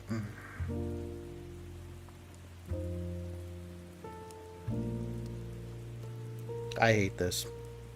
This is just... I hate this. Fucking fucked up and sad, and that is... his 40% of the way through grandmother this. And fucking Grammy. Keep it a secret, please. No, if I were Grammy, I would have gone out back with a fucking shotgun and blown Hans's face off. God damn it. Hopefully she did, and that's why he was never seen again. Yeah, he was Who knows? buried under the veggies to provide some fucking fertilizer, hopefully. Yeah. Okay, let's... Ultimate causes. We're 40% through this. All right. It's easy to assume that pedophilia is always a result of some early sexualization or abuse, and certainly there seems to be a connection in some cases. No, because However, it is. In almost 100% of fucking cases, it is. However, evidence suggests there's no magic bullet that pedophilia can be traced back to. For Yes! a pedophile who was Yes, it is. abused. Sorry, I keep interrupting you, but yes, there is. Fucking getting fondled as a kid. That's how that fucking typically works. For every pedophile who was sexually abused as a child, there's another who wasn't. Likewise, most abuse victims never manifest pedophilic desires. Some researchers surmise that pedophilia can be traced back to genetics. Others believe the cause is collagen. Yes. There's no gay gene. There's no pedophile gene. Go fuck yourself. Go ahead. And so others say that it's environmental. Personally, I think the ultimate cause is likely some combination of those, and it varies from person to person. Another issue is the role of feelings of inadequacy that play forming our sexuality. Pedophilia may not arise from such fears, otherwise there'd be a lot more pedophiles, but those fears can certainly reinforce it. I think it's safe to say that many pedophiles have deep-seated feelings of inferiority in one way or another, or at least we did when our sexuality was forming, and this becomes a downward spiral during puberty and beyond. Anything can be a trigger of this: disabilities, weight issues, or just general feelings of unattractiveness to peers. These feelings can be influential on one's developing sexuality, such that even the severe cultural taboo is not enough to override it. Indeed, the taboo itself can negatively influence these vulnerable children. I recall an event from when I was 11, sitting in the family Jeep with my dad and his friend Andy when a news piece on the radio reported sexual abuse of a girl, to which my dad said to his friend something like, "They should really take people like that and place weights on top of their genitals until they smash." Based. Pretty horrific imagery for an 11-year-old to process, and I couldn't help but sympathize with the abuser. After all, I could recall my own molestation perfectly, and it hardly felt warranted that kind of response. The bile has only multiplied since then, and I believe all that hatred just serves to reinforce pedophilia in youngsters predisposed to it. It's a form of cognitive bias called the backfire. Cognitive? Yeah, oh, that's right. Cognitive bias called the backfire effect or polarization. Everyone does this to some extent. When challenged on deeply held beliefs, no matter how uncertain or incorrect they may be, we tend to dig in our heels. With sexuality, that effect is likely magnified because there's a physiological component, a drive. What? Sorry. You finish your sentence and I go ahead. A drive every bit as powerful as belief. Okay. Go ahead. Okay. I'd just like to say something real quick. Form of cognitive bias called the backfire effect or polarization. Everybody does this to some extent. When challenged on deeply held beliefs, no matter how uncertain or incorrect they may be, we tend to dig in our heels. How is it incorrect to say that diddling children is wrong? You're gonna double down on your pro diddling kids stake after getting pushback against that? Hang on, I'm gonna read this real quick. Oh, you don't tell pedophiles that it's wrong to diddle kids. That'll just reinforce them and make them more anti. Are you fucking kidding me, dude? Are you kidding me? Sora says, I hope Granny fell down the stairs afterwards. Yeah, me too, Sora. Me too. Yeah, no, she's a fucking enabler, dude. Mm-hmm. Yeah. But yeah, go ahead. Go ahead, sorry. I keep interrupting you. Go ahead. In essence, your brain knows what it likes and it isn't going to take no for an answer. For that reason, the nature and nurture question with respect to sexual preference is ultimately irrelevant. It becomes all but hardwired soon enough until it's all you know. And it's self-reinforcing no matter how much you wish to dig it out. Eventually, it all tangles together with the rest of who you are. Okay, so there's one thing he is right. There is no fix. No, there is actually one way to fix them. An ounce of lead taken intracranially. Yeah, They're chippies. being fed feet first into a wood chipper. Mm-hmm. Hey Yeah, Nick, what's going on, dude? And here's the thing. Oh, hey, what's up, Nick? Here's the thing too. Here's the thing too. Most pedophiles, vast majority of pedophiles, were touched as a kid. The things this guy is spouting that, oh, it's genetic or it's cognitive, it's bullshit. You were molested as a kid. That's horrible. That's absolutely fucking horrible. And Hans should have been fucking drawn and quartered. But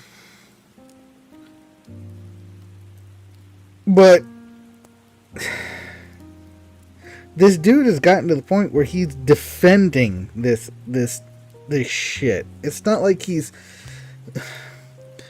making excuses. That's all I'm reading here. He's just making excuses for his fucked up way of being. Yeah. Oh, Hans molested me, but I wasn't a victim. Yeah. Like, get the fuck out of here, dude. Yeah. You were a little kid, dude. You were a victim. Yeah. Stop it with. I guess it could be said you were a victim at the time, but he chose not to be a victim now. And again, with the genetics and all this other stuff, he's half wrong, half right. I kind of agree with him. Some people may just be born this way. So it may be a gene. We don't fucking know. We don't know how to evaluate this. It's not a gene. I know, because they have tried for literal decades to find the gay gene, and they haven't found it at all. If there's no gay gene, there's no pedophile gene. I'm sorry, not sorry. This isn't genetic. It never has been. Nah. It remains one of those great mysteries. That's what I will say about it. And as far as this person, if they're non-offending pedophiles, I don't want to see you dead for it, but I do believe you probably need to be monitored. Yeah, for sure. Monitored and not be allowed around children, for sure.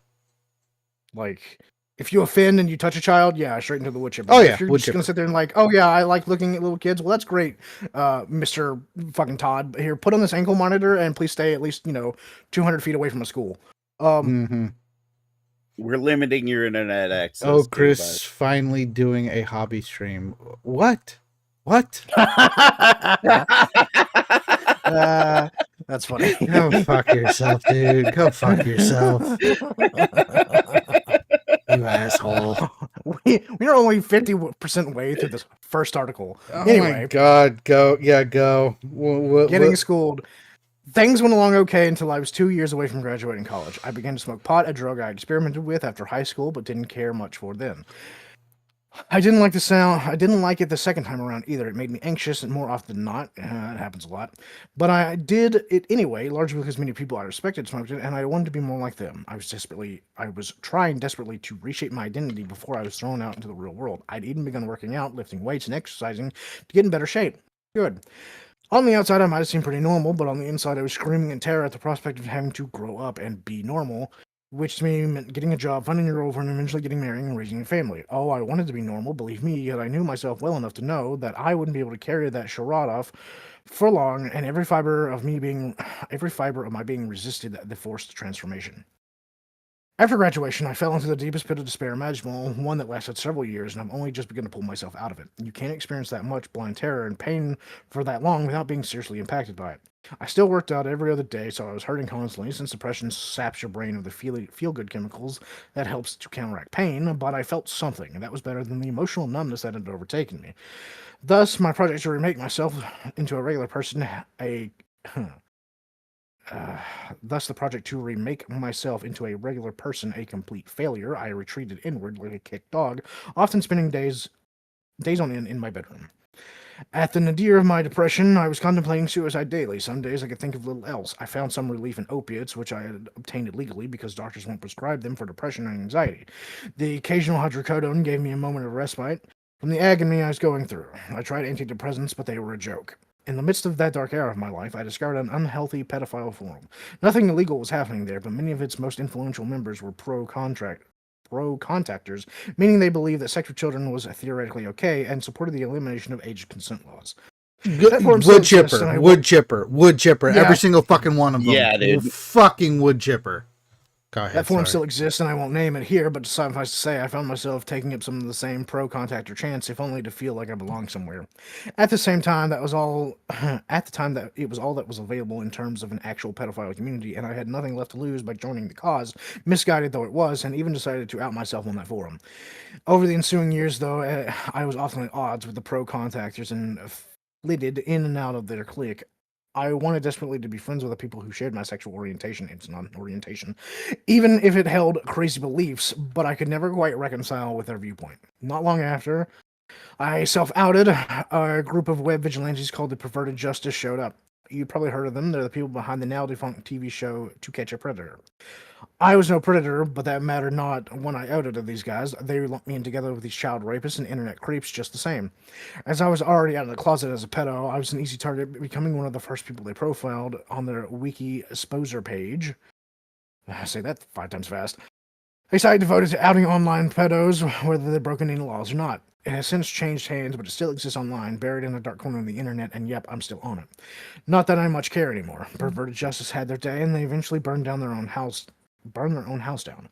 Back when they were in full effect, however, they managed to make my already miserable existence that much more miserable. After their exposure came out, I was fired from my job at Lowe's. Good. Good. Oh, by the way, Nick, hey, Chris, what kind of pants are you wearing? Nigga, I'm in my house. I don't wear pants in my house. And if he was, they would be loose. They would be loose. Who on this podcast is still wearing fucking pants? You're a monster. I'm not wearing pants because it's hot as balls outside still. That too. However, That I too. am in my boxers. I'm not sitting here with my dick out while I'm reading this fucking Yeah, thing. no. I'm wearing exactly. cargo shorts. Yeah. I'm. I agree with Cyrus. I'm sitting here in. I don't have pants on. It's hot. It is hot as balls. Like normally I walk around the house in sweatpants, but like during the summer, nah, man, boxers only. Nah. It's not cagey.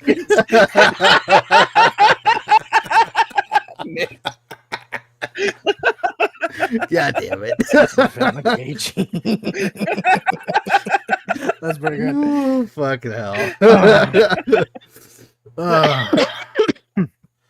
But things are getting better slowly. These days I struggle with bitterness and apathy. It's a constant uphill battle, and there are days I don't feel like making that climb. I eke out a living, barely, on freelance graphic design business in a small town where too many people know who and what I am. Now that I have a bachelor's degree in journalism that I'd never use, and I'm living well below the poverty line, existing on food stamps and a couple $100 I manage to scrape together every month, sometimes augmented with financial help from my parents if the bills get too high. I tried filing for disability over my arm and my emotional issues, but that was a no-go in my conservative southern state. This is what law-abiding pedophile has been reduced to in the society. At times, I've wondered why I even bothered to stay legal. Maybe the prison would be better, even at the risk of getting shanked as a short eyes. At least it would. At least then it would be all over with. But alas, I could never hurt a child, no matter what. Some small part of me still holds out hope that things will go back to normal, or as close to normal as a celibate pedophile with literal prospect of a future can get. Besides, like I said earlier, I couldn't just allow myself to force this abomination onto another human being, so I simply endured until. Okay. Verped. Hang on. We're gonna pause here. I figure we're gonna probably pause at the end of every section. Nick says I pop up once every 6 months just to derail the stream. Yes, that is true. I would also like to say, okay, listen. We're gonna set the pedophile stuff aside temporarily. And talk about this whole thing. He couldn't get disability for his arm. The dude was born without a hand. If literally anybody should be on disability, it should be him. Yeah. I mean, most people who are on disability these days is like, I have the beats because I couldn't put the fork down and the doctors had to take my foot. No, fuck you. You did shit, and now you're suffering the consequences. This dude had no choice. He was born without a hand. He should be on disability. I mean, I hate that he has to attack the conservative southern state. It's like, brother, they might do this in a Democrat state. I don't fucking know. It sucks that this happened to you, like pedophilia aside. Again, you're not offending. You at least have some sense of it. I'm sorry that you got dealt this fucking hand, brother. This sucks for you. I wish things were better. He didn't get dealt the hand. That's the problem. Well, fair enough. Sorry. I couldn't resist. Fair enough. I couldn't resist. Oh. All right, we're almost done. Synth pedo cells. Pedo cells. Oh my god. Oh shit. Okay, go ahead. Verped. I was so caught up in the same nonsense as the Pro Contactor forum last year when Ethan Edwards started posting at the forum. He'd been there for a while. I didn't take much notice of him at first, but when I realized he was the constant target of the Pro Contactor's attack, I sympathized with him and began to pay closer attention to his post, realizing that he was an anti-contactor like me. He was there to win over people who were either on the fence about contact issues or didn't agree with the Pro Contactor's position, but had nowhere else to go and talk about their sexuality. Until now, Ethan and his friend Nick Devon founded Virtuous Pedophiles on the notion that pedos needed an alternative to those forums, a place where they can feel comfortable and get the support they need with the pressure to support sketchy views about adult-child sex. I can't praise this organization enough. It's been a lifesaver for me. I still get depressed and anxious sometimes, but I'm improving. I feel better about myself and a little more hopeful about my future these days. I have other pedophiles in my life that I'm actually proud to call friends, people I would trust my children with if I had any, knowing they'd be safe there. Many, like Ethan, have raised families of their own and are still doing so. A large number of them are quite young. Despite the prevailing stereotype of a dirty old man, the average age of the posters at VP hovers around mid-20s. I'm so glad that younger folks are flocking to Virtuous Pedophiles where they can get the coaching and support that was not available to us older pedos at their age. It makes all the difference when they settle into themselves and learn to accept who they are. Verped itself has become a go-to place for support for non-offending pedophiles and has been mentioned and endorsed everywhere from NPR, Salon, and The Atlantic to the New York Times and Toronto Star. As its popularity increases, so too does its effectiveness. There are still holdouts, people who believe that pedophilic feelings should have been crammed down into the most subterranean recesses of ourselves, never be discussed in the open, but these folks are going the way of the dodo bird.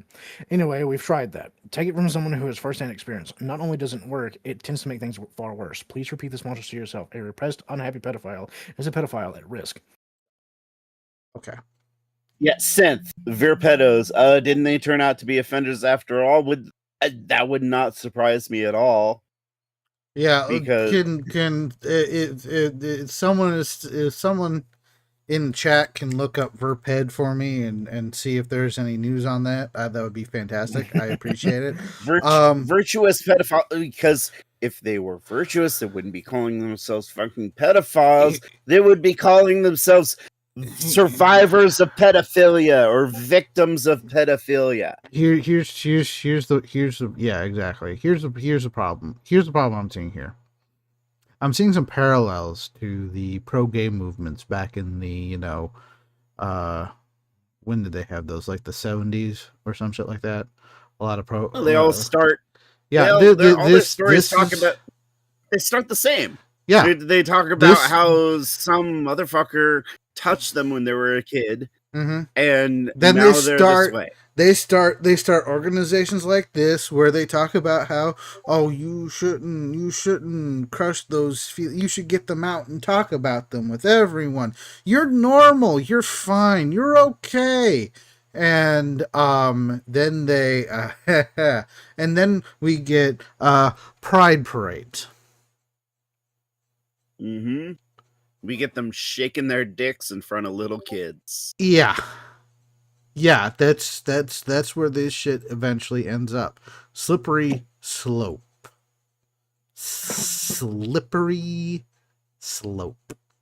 Yeah. Slippery slope is not a fucking made up thing. It's fucking real. Well, yeah, we're almost where this stops, it doesn't stop. Yeah, we're almost done here with this one. And yeah, let's go. Oh, article, yeah. which is much and then shorter. we get to go on into when this guy decided to try to infiltrate right-wing online spaces looking for some kind of sympathy from those people, and we'll get to find out how that worked out for him. Okay. Well, let's Those finish up individuals these, who have courage to come forward and lay claim to this affliction with the understanding they only want to use their pedo powers for good should be commended, Oh made, my not hated and feared. God. You Pedo can't imagine how powers. difficult it is to tell people you're a pedophile. You're gonna use your pedo powers for good, dude. Even a non-offending one, and even those people that are other pedos. Truly, the very concept of a pedophile who neither molests nor wants to molest children is often anathema to people's way of thinking. This long-held belief that pedophiles are destined to abuse kids is a tough one to overcome, yet many of us get just as upset as, if not more than upset, non-pedophiles when we read accounts of sexual abuse, not only because we hate it when one of the little people we love most suffers, but also because whenever yet another pedophile is arrested, it reinforces the reigning paradigm of the pedo is a ticking time bomb. Okay, for better or hang worse, on. We got news from Synth. Synth, one of their mods was arrested in 2010, and he ratted out 4 other members to get out of jail free. So that's at least 5 convicted offenders. That's going to be a prevailing problem. Is like whenever there's a bunch of pedophiles gathering in one place, there is going to be one offending, and one offending is going to keep it a secret and get other offenders with them. Sora, yes. Sora, 100% yes. Using your pedo powers for good would be tying a noose. 100%. I couldn't agree with you more. For better or worse, mostly worse, we have this sexuality, and unlike with most sexualities, this is no ethical way we can fully actualize our sexual longings. Our desires and feelings, if they were to remain upright, are doomed from the outset. Indeed, whereas the majority of crimes can be bounced back from, society does not extend a mulligan to molesters. I understand why, but that doesn't make the burden any lighter to bear, particularly for those of us who have minimal or no attraction to adults. And for the pedos who are lucky enough to be able to form working relationships with adults, there's a new set of concerns. What if we have children? Will I be a threat to them? Can I even share this fact with my spouse? Can I ever love and want her as much as I do a child? So please be understanding and supportive. It's really all we ask from you. Treat us like people with massive handicap we must overcome, not a monster. If we are going to make it in this world without offending, we need your help. Listen to me. It was a start. Okay. I would like to say some things before we start the next article. First of all, a chance to rest. Yeah, go ahead. Go ahead, get your drinks in. I'll go ahead and get mine in. Alrighty. First things first. I would like to cover that one of those last lines there. Treat us like people with a massive handicap we must overcome, not as a monster. You're not treating it like a handicap. You want to have sex with children. You should fucking kill yourself. You're sitting here trying to make. You're telling me it's a sexuality and also a handicap. That's not how that works. Yeah, no. I mean, some faggots are pretty retarded. I do gotta say that much. Yeah, but they're two separate things. You're not retarded because you're a faggot, and you're not a faggot because you're retarded. Well,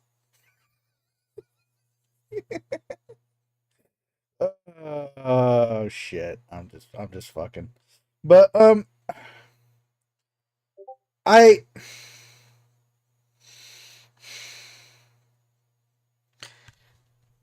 I don't.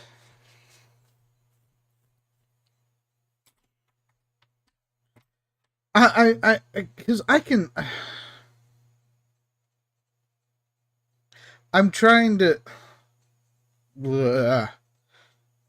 I'm trying to not to be my usual dickish self here. Trying and failing miserably. Because dude, this fucking dude does no. Because a lot of these people are victims. I will say that they are victims. Like, this dude was diddled by Hans, and that fucked him up. He will say it didn't fuck him up, but it fucked him up, and now he's sexually attracted to children. That fucking sucks. I hate to fucking see it. I'm glad he's not offending, according to him. But it's just one of those things where it's like, do you want to take the risk? If it was your kid, do you want to take the risk? No.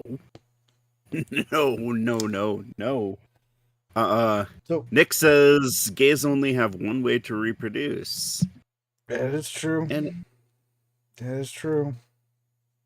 I mean, technically, straight people only have one way to reproduce too, so not much of an argument there. It's not the same way. It's not the same way. It's not the. It's like that's not. Yeah.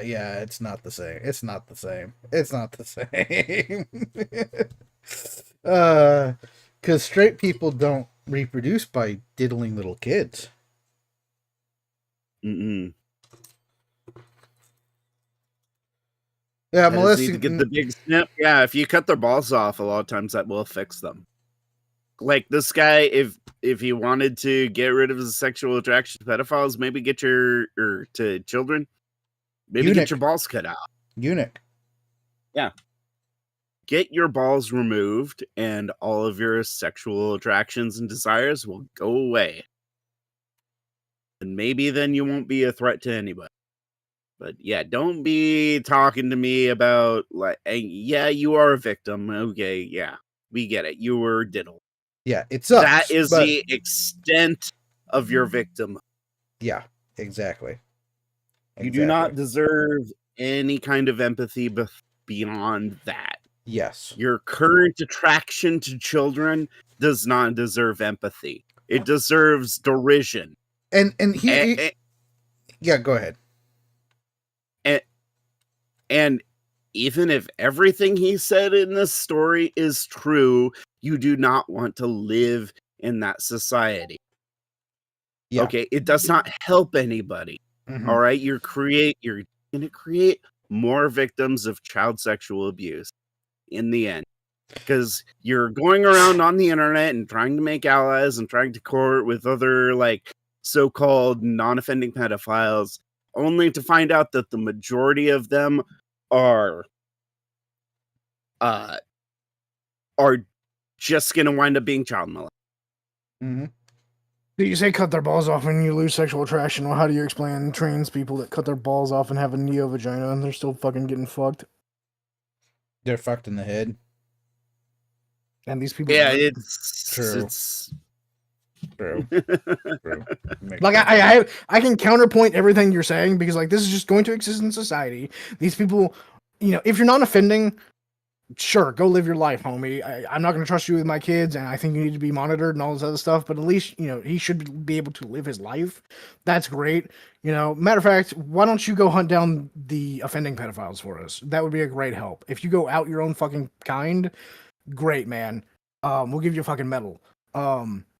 Things like this have always existed. It's the same thing with like bestiality. It's always fucking existed. Mm-hmm. And you're not going to get rid of it. Even if you just start killing people, it's not going to get rid of it. I mean, just look at the Jews. I mean, yeah.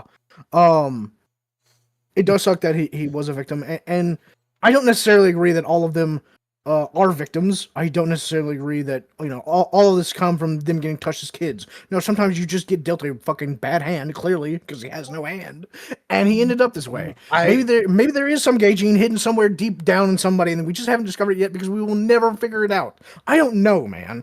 I'm just saying it sucks that this happened to you. Don't touch kids. Just don't. Sexual orientation is mostly psychological. And here's the thing about all this is that during this entire tirade of his, has he ever once mentioned about maybe, I don't know, seeing some sort of therapist? and talking about it, maybe trying to work through his issues and figure out why he's attracted to children. Maybe he can do something about it. No, all I've read is excuse after excuse after excuse about how this is perfectly normal and shouldn't be demonized. And yes, Nick, I did, because it's usually the accusation that gets thrown at the furry community is it's just bestiality. Like, no. If you find out most furries actually will fucking kill a bestial fucker on the spot. Like, the furries that carry guns have also said, yeah, we'll kill a motherfucker if we find him touching an animal. I'm the same way. You touch my dog, I kill you. Now, most furries don't want to fuck dogs, as far as I know. They just like being cozy inside their little fur suits. Yeah. Look, no offense. It's still fucking weird. Sorry, Cyrus. I love you, dude. It's still weird. Okay. I don't think they really care that much if it's weird or not, dude. No, I don't think they really care about my opinion, which is it's fair. That's fair. Being weird isn't a crime. It's not. No, it doesn't make you sick in the head. It doesn't. No, it's not. No. No, and sort of saying like, oh, he's justifying and all this stuff. Or at least I assume talking about this person, Mr. Todd here.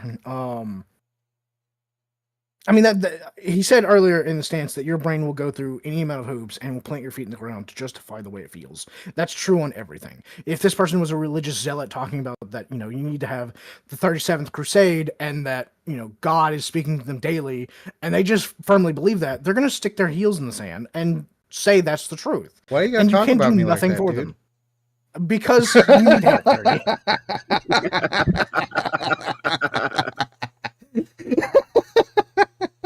Sora says he keeps justifying as if he can't ever change/cure it. Like, is there anything that could ever make you not like pussy? Is there anything that is going to cure you of Lizzo?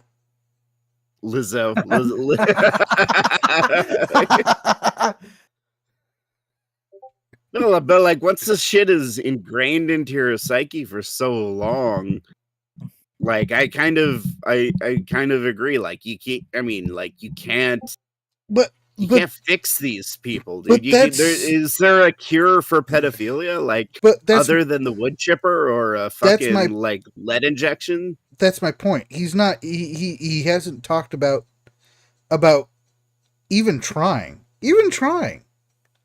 No, he's trying to garner sympathy for people like him, and I could understand it if you were talking about a disability, but you're talking about, and you're trying to point it out as an orientation. Like, no, this is not an orientation.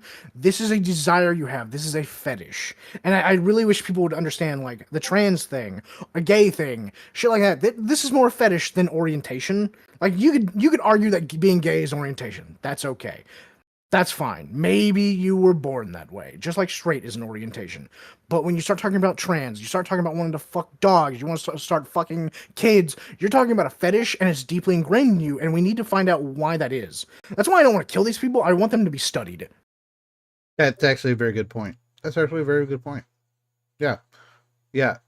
I would actually tend to agree with that. Let's figure out what the issue is so we can fix the fucking issue. Yes. Well, I mean, as he stated earlier, the issue most likely came from Hans touching him. Mm-hmm. And unfortunately, there's no way to undo that damage. And, maybe Hans touching him, because, like, I've heard this before of what was that one Christian, like, he was a very conservative, gay, like, Yiannopoulos or something. Milo. Yeah, Milo. Yeah, basically that he seduced the cabin coach or whatever. It's like, you could turn it around like that. I don't know if you necessarily would call them a victim. It sounds like more or less he tried to seduce a pedophile. Well, that's actually. I think that's cope. Yeah, that's cope, because you hear pedophiles say shit like that all the time. Like, Like, the kid seduced me. The kid seduced me. Yeah, exactly. You hear pedophiles say that shit all the time, and in some cases, they can actually get their victims to believe that it's their fault.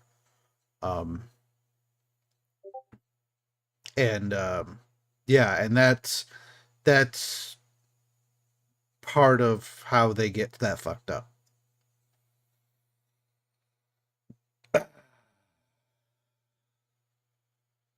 You're trying to normalize this trauma. Yeah. Again, most people try to normalize their trauma. Let's be honest here, though. Like, when you experience trauma, you try to find a way to right the world around you because now the world is lopsided. So your brain is going to go through the amount of hoops. Yes, I do think you should seek therapy. Castration is an option, though I don't think that would really fix it because we see the trans people do that. I see trans do that all the time, and it doesn't seem to fix the issue until they meet the end of the rope. Nick actually said something about that. Sorry, I disagree. As the Troons have taught us, cutting your dick off does not stop you from being degenerate. Prison for life. Yeah. And then he followed it up with a goddamn message. He said, "God damn it!" He said it before I could type it. Then he modded his own message so he could have a better pun. I think he should have kept his hounds to himself. That's a good one, dude. All right. Well, let's unless anybody else has something to add, let's go ahead and see this dude go off the deep end. Yeah, let's see what happens a week after, shall we? Yeah. Okay, let's read this shit. I'm a pedophile. You're the monster. My week inside the vile right-wing hate machine. My pedophilia essay outraged the right. My attempt to humanize a real problem brought out their nastiest rage. By Todd Nickerson. Nickerson? Nickerson. My article, I'm a pedophile but not a monster, was published last week, and it has been a whirlwind since. I spent days doing radio interviews, even an appearance on TV, HLN's Dr. Drew on Call, but mainly just answering hundreds of emails that have poured in. Yes, the vast majority of them have been supportive. Bullshit. I call bullshit. Yeah. Hang on real quick. Milo did actually reconcile that and come back and say it was bad. So yeah, he was coping. Okay. He was coping? Okay. Well, while there has been visible backlash, predominantly from the political right, in private it has been a different story. This piece has generated debate and controversy all over the world, well beyond my wildest imaginings. When I first approached Salon with the idea, my editor was receptive, but throughout the process of refining the piece, she asked me if I really understood what I was getting into. Her concern was palpable. I assured her I did, which was mostly true. I had no idea it would blow up as quickly as it did, and the bigger it got, the more of a tempest it became. Even so, I have no regrets. I knew when I wrote it that it was going to be an important piece, something unique and necessary, and so it was. First, the positives. One of the hundreds of emails I've received, somewhere on the order of 95% of them, have been thoughtful and respectful. Interesting, about perhaps 70% of these have been from women. Hey, women not beating the allegations of suicidal empathy, even when it comes to their children. I would let you babysit my children any day. Yeah, fuck you. God damn it. God damn it. Every fucking time. Every fucking time. Just like with the fucking Jews. We need a fucking funny meme for when women do the suicidal empathy thing. But yeah, go ahead. Many of them survivors of abuse themselves, who have pointed out that my article had helped them understand the issue better and even to make some peace with their past. Here's an example, and yes, I have permission to report this. Having survived sex trafficking, molestation, and rape all at the hands of people I knew and trusted starting at the age of 6, I am a very aggressive defender. I was drugged and trafficked from my biological crackhead father as a young child, yet I am compelled to thank you for your honesty and bravery and not going to the other extreme of creating more victims. It took a lot of courage for me to come out with my pain, and as you have never made anyone else suffer at your hands, I respect your honesty and struggle. Now, here's a question.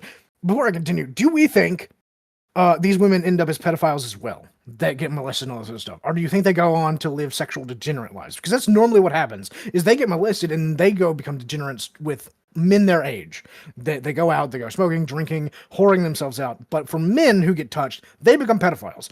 Why don't these people become pedophiles? Women become pedophiles. Women become pedophiles. But not to the majority of men. No. It's just that women pedophiles aren't typically reported. It's mainly male pedophiles that are reported. Women pedophiles are very often swept under the rug, or at least that's what it used to be. It's not so much nowadays. Yeah, and it's very sickening to see, like, you get these dudes who are like, "Oh, where were these women when I was that age?" Yeah, exactly. And you should see the numbers coming out of public schools, and most public school teachers are women, about 70% of them, and it's one of those things that it's the numbers are lower because they're not being reported. Now they're not as high as men, from what I understand, and I think that boils down to biology for the most part. Women have a tendency to be more protected. Say what? Protected. Well, yeah, and empathetic. There's a lot of that.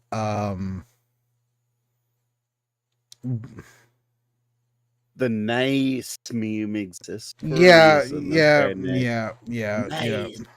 I'm sure I'm sure there are biological reasons for it. But the numbers aren't high because they're for the longest time it wasn't reported. I mean, like I said, in recent years it's been different, but for the longest time nobody gave a shit.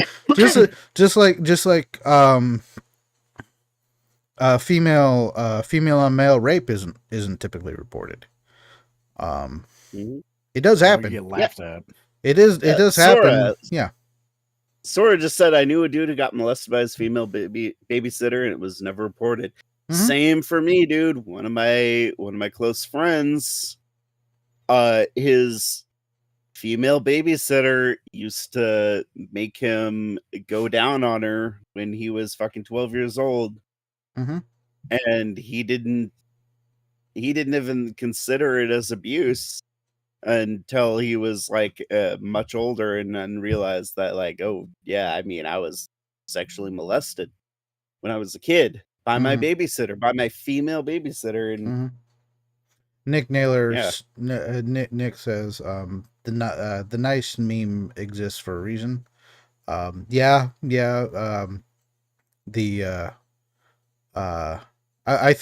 actually think that meme went a long way towards making sure that female child molesters are also held accountable for their actions. Which is really, really good. I love to see that shit. And Sora says, well, no man wants to admit their abuse because they will get laughed at. Yeah, I mean that does happen. Yeah.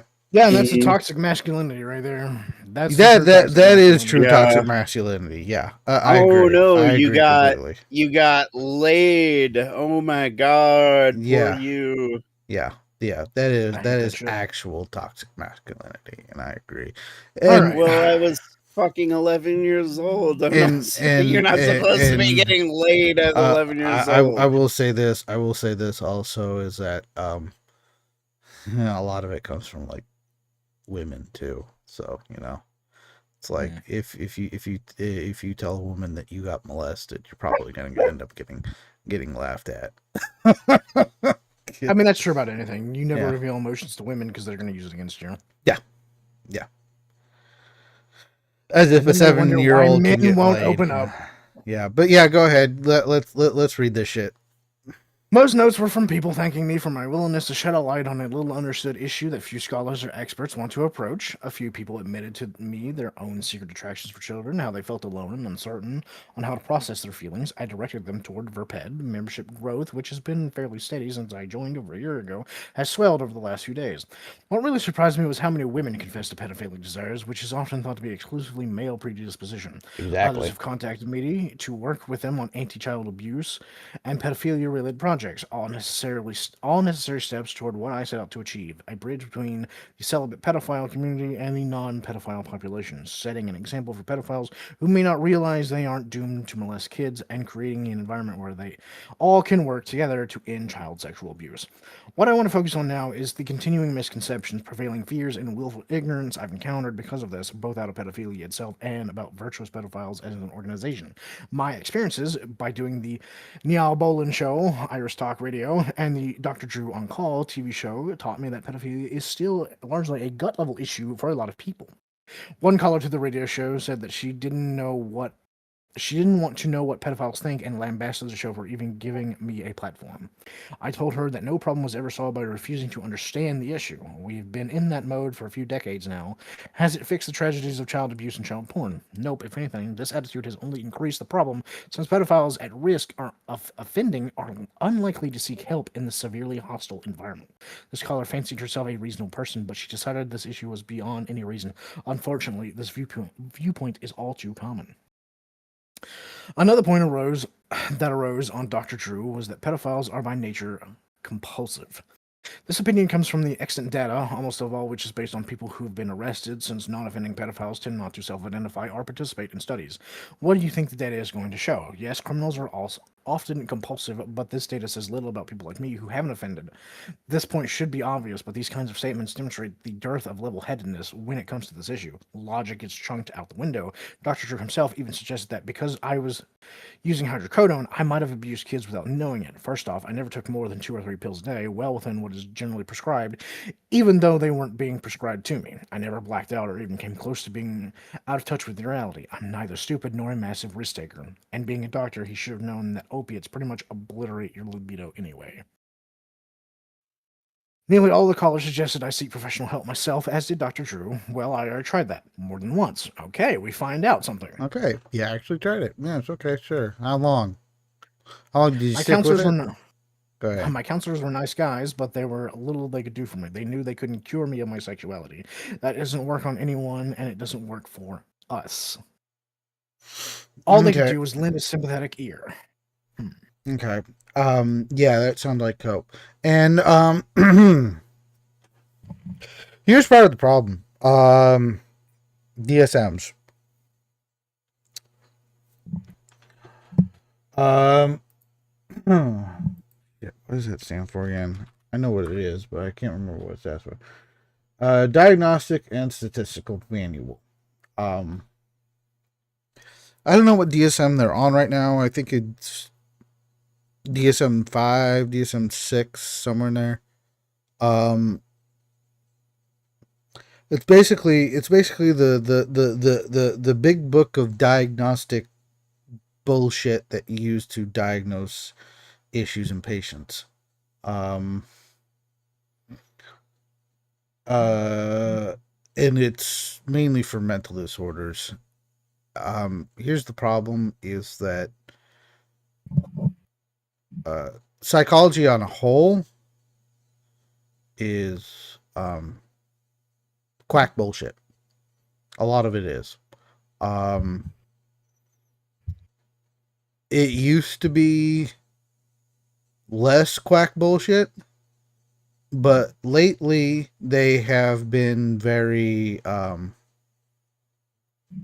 paused, if you know what that means, liberalized over the past few decades, and to the point where shit like, you know, like this whole trans explosion thing.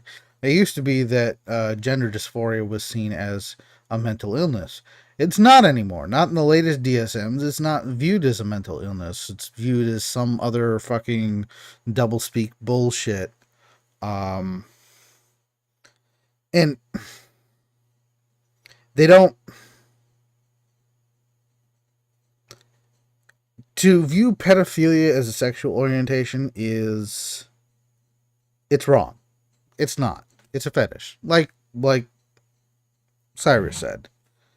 Just like when we watched the bestiality video a while back. Yeah, it's not right? it's not sexuality. It's a fetish. San Francisco freaks were trying to say, "Oh, it's just a sexual orientation." It's just like being gay or straight. Like, yeah, there's a pretty big difference between what two consenting adults do. Oh, he ain't touching anyone on hydrocodone. That's the dick breaker, trust me. Gonna be beating up floppy against the wall like a nig in a Georgia backwood. What the fuck, dude? Okay. Oh, dude, yeah. If you put people on enough pharmaceuticals and shit, yeah, their dick ain't working anymore. Yeah, it's just not going. But yeah, go ahead and you can go ahead and keep reading. I'm sorry. Go ahead.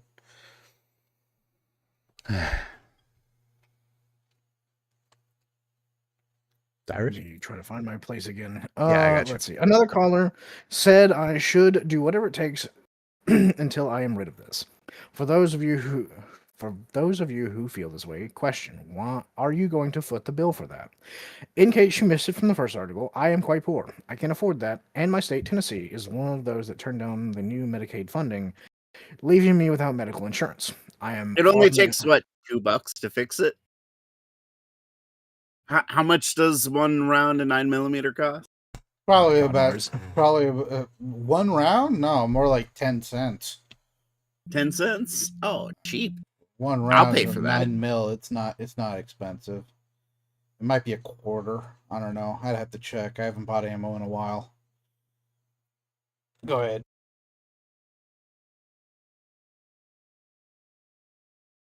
I am far from the only pedophile in the situation, and again, even if I could afford it, what could they do for me?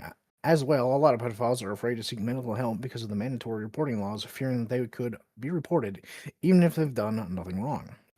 As for Verped, one of the panelists of the Dr. Drew show suggested that our forum was dangerous because we lacked oversight. I didn't get a chance to respond to this, nor did several other accusations leveled at me, since everyone was pretty much just talked over each other, and I politely say quiet until I addressed directly by Dr. Drew himself. So I want to answer that point here. First of all, sorry, I agree with the oversight thing. If you don't have oversight for a bunch of pedophiles, shit's gonna happen. But go ahead. First off, it isn't like we are operating in secret. Membership is open to anyone, including non-pedophiles, providing they follow our rules and aren't just there to make problems for us. We've also worked with notable experts in the field, most prominently Dr. James Cantor, who holds a membership on our forum. And there's nothing stopping the authorities from joining our forum either. I have little doubt that they are there, looking over our shoulders. So we have to do some oversight. So we do have some oversight. Besides, all those pro-contactor forums we're competing against have no oversight either. Should we shut down our digital doors while those forums continue to operate until we get an official stamp of approval? Remember, when it comes to anti-contact pedo forums, we're the only game in town. That being said, I'm officially extending an invitation to any experts, scholars, counselors, or authority figures who wish to learn from us, or even keep a watchful eyes on us. We have never closed our doors to anyone who didn't mean us harm. Based. Good for them. Yeah, I do gotta agree that if they're keeping everything above board, okay. With regard to angry response to my article, the greatest amount of flack has come from the far right, who smeared Salon for daring to allow me to speak, as if silencing pedophiles somehow equates to fighting sexual abuse. Well, I mean, it's Salon, so, I smear Salon every Tuesday. Go ahead. Sorry. Well, yeah.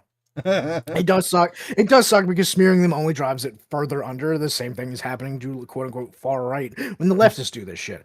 Sunlight is the greatest disinfectant. Bring it to the surface. Yes. I want to state for the record that the members of our forum all come from all political, religious, and philosophical stripes. We are a pretty diverse group, but we really don't fight about God or politics internally. Our mission is too important to get caught up with that. But according to Breitbart and Company, since Salon was willing to publish my piece, it must meant that they have some secret agenda to normalize pedophilia. The constant refrain of these folks is the old slippery slope argument, where they resort to appealing to people's fear of a future where anyone can marry anyone or anything. These ultra-conservatives reject the notion of pedophilia being a sexual orientation, not on scientific grounds, but only on purely political ones. On scientific grounds too. Yeah, go ahead. They resist the word that befits our sexuality, which many experts are now using themselves. In so doing, they are assuming that people are too dumb to understand that a term does not justify an activity. It is merely a recognition of the state of being. Now, I will say that if you guys start holding parades and you don't, basically, if this site doesn't come out and condemn people that are trying to normalize pedophilia, you're doing the exact same thing as these people that are normalizing pedophilia. Yes. You need to need to stand against that. Like, you know, it's a disease. You have a problem. You need to understand that, you know, you're not going to touch kids. Okay, but all the other ones that want to touch kids and want to make it, you know, like gay or lesbian and have their own little fucking flag and all this other stuff, you need to shut that shit the fuck down. Yeah, they're Sora, they're literally trying to normalize it. Otherwise, they wouldn't call themselves pedos. Yeah, they wouldn't call themselves pedos. They wouldn't be calling it a sexual orientation. They wouldn't be trying. They are trying. They're literally trying to normalize it. They are literally trying to ride the coattails of LGBTQ acceptance. Yeah, right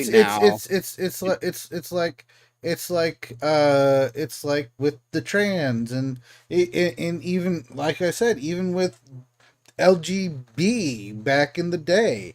It's like back then it was seen as a mental illness, and now it's seen as a perfectly normal sexual orientation, and now we get pride parades in the street with people flopping their dicks out in kids' faces. I should say that we're at the bottom. The slippery slope is such a bullshit argument. I should say we're at the bottom of that particular slippery slope. That's all I gotta say.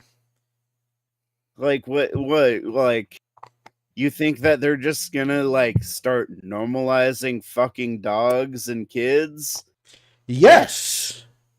Yes, that is. I mean, yes, literally. We have a similar train. We have a similar thing that has happened over the years from the 70s down to now that we can look at and we can see where this might end up, where this probably will end up, and kind of against it. Gotta say, I'm a little bit against it, but that's just me. That's just one man's opinion. That's just it's not like we my have opinion, dude. It's not like we have history to show us what happened when all this shit was going down. It's like, you know. Like, okay. John Sexton's article for Breitbart attempted to paint me as a terrible person, since the author apparently had no good arguments against my actual position and never bothered to ask me to clarify the points he was confused about. First off, Sexton attacks me for not narking out the people in the pro-contactor forum. Agreed. Who are supposedly doing illegal things. Agree. I actually agree with that. If you were trying not to normalize it, then you should narc those fuckers out immediately. This is purely a straw man attack, since I never observed anyone doing anything illegal or admitting to illegal activity, which is actually forbidden on that forum's rules. Before I respond, I want to say that I considered naming the forum here. I didn't want to, but since I'm being forced to defend myself on the grounds I haven't really been vigilant about my anti-contact position, with the implication that I was likely involved with immoral activity myself, I almost felt I had no choice, but ultimately I decided it was worth weathering the accusations not to give that forum the publicity they so desperately seek. At the risk of embarrassing myself for some stupid things in the past, you can seek out my old wiki exposure page if you'd like. It's still there, doing its mischief, so it's not hard to find the name of that site if you're truly interested. There you go. I think that was a smart choice, honestly, on his behalf, because then the article just becomes about throwing shit at each other. The point is, the site is not in the darknet. It's been operating openly for years. With respect to Sexton's accusation, for PED founder Ethan Edwards said it best. Law enforcement and vigilantes have both known about that board for 15 years or so. It has been operating. They have apparently not had any legal grounds for shutting it down. There is no way to stop the infiltrators who are on a mission, but somehow the moral obligation falls to each and every depressed and confused pedophile to be an infiltrator and mole. Give me a break. Fair enough. As I said earlier, I never witnessed any illegal goings-on at the forum, nor heard anyone confess to molesting kids or using child porn. What exactly does Sexton expect me to have done? I should point out here that politically, most of the forum's membership, including its moderators, actually fall into Breitbart and Sexton's camp. They're raging anti-government libertarian minarchist types who believe their oppression is largely down to feminist conspiracy. If you don't believe me, go ask them yourself. Anyone can sign up and post there. That's intriguing, but it doesn't make sense. They'd be more libertarian. Yeah. Okay, so the major problem with his fucking virtuous pedophile forum is that a lot of offending pedophiles are going to see that as a safe place to come and connect with other pedophiles, which they think will leave them outside of scrutiny, because are so-called non-offending pedophiles and they get to meet other pedophiles. And how do pedophiles get their fucking kiddie porn? They get it mostly by sharing it. Mm-hmm. So yeah, they're on this where they can pretend that they're like good law-abiding fucking non-offending pedophiles, and then they meet their like-minded people, they hook up, they share their kiddie porn with each other. You're gonna have this in every sector. Like, you see this with fucking clan groups that are supposedly, you know, going out there burning crosses and shit like that. Well, you're gonna meet someone who's from the FBI, and it stands to reason that he's gonna try to get you into his camp because we're the FBI and you should trust us. The same thing happens with furry communities of like, oh yeah, so you want to see some torture porn of like this horse getting beaten to death? You just need to out these people when that comes up, but we can't. It's hard to ask. You know, for one single person, you have to ask everyone to be that vigilant. And even then, asking everyone to be vigilant causes the infiltrators, the evildoers, to be more on guard of who they trust. Mm-hmm.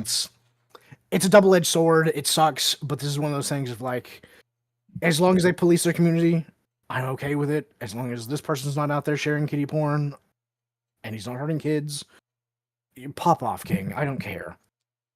Like, are you guys gonna join the anti-racist white nationalist group on the internet, you know, and just be like, yeah, we're totally not racist. we just love white people. It's gonna be the same kind of thing, dude. You're gonna be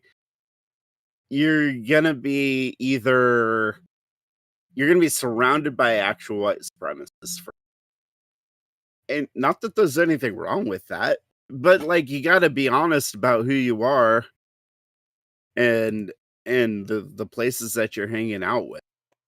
Look. I'm not saying I'm a white supremacist.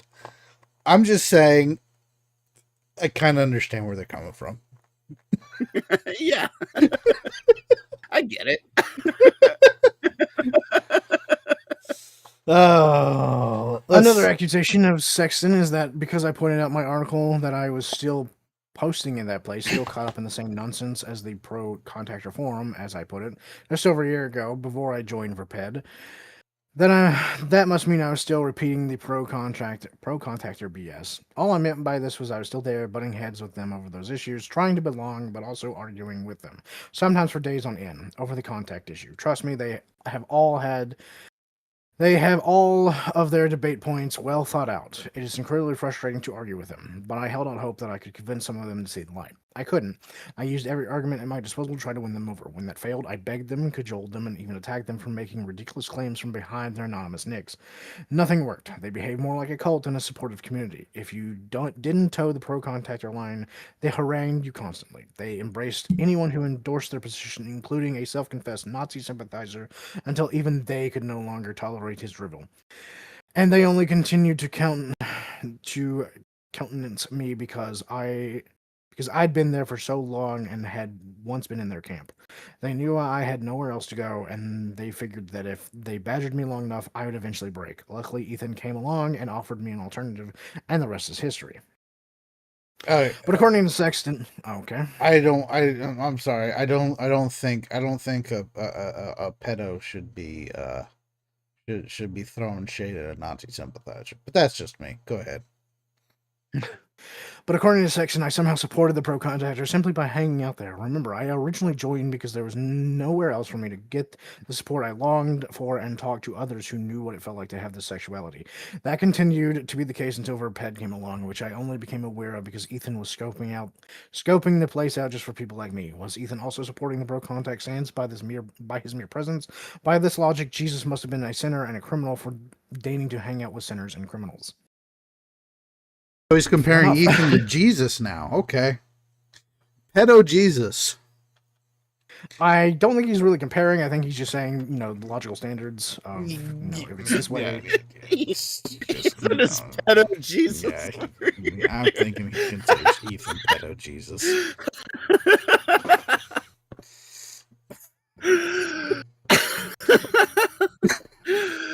Sorry, Lord, I know that was blasphemous. Please don't send me to hell. You go ahead while I pray a bit. Sexton goes on to say that my article, I was literally saying that not only being a child rapist is a special commendation. I was not literally saying that. If I was literally saying that, I would have said that. Exactly. Mr. Sexton needs to brush up on his dictionary. Nor did I imply it. I used my article to give people a better understanding of where I was coming from and to ask them to try to be more tolerant and open-minded about pedophilia as a condition. That's it. Moreover, his point was based on the strawman argument that the community I belonged to was doing vile and illegal things in front of me, and I simply looked the other way. It never happened. I feel I must stress this point again, but that discussion board has operated fully in the open for about 15 years. Anyone could join at any time. And I literally just said that. I literally just thing right in front of him, and he's just fucking not knowing. Including law enforcement folks. I'm sorry. I'm sorry. You know, we keep interrupting Osiris, but I have to bring something up here.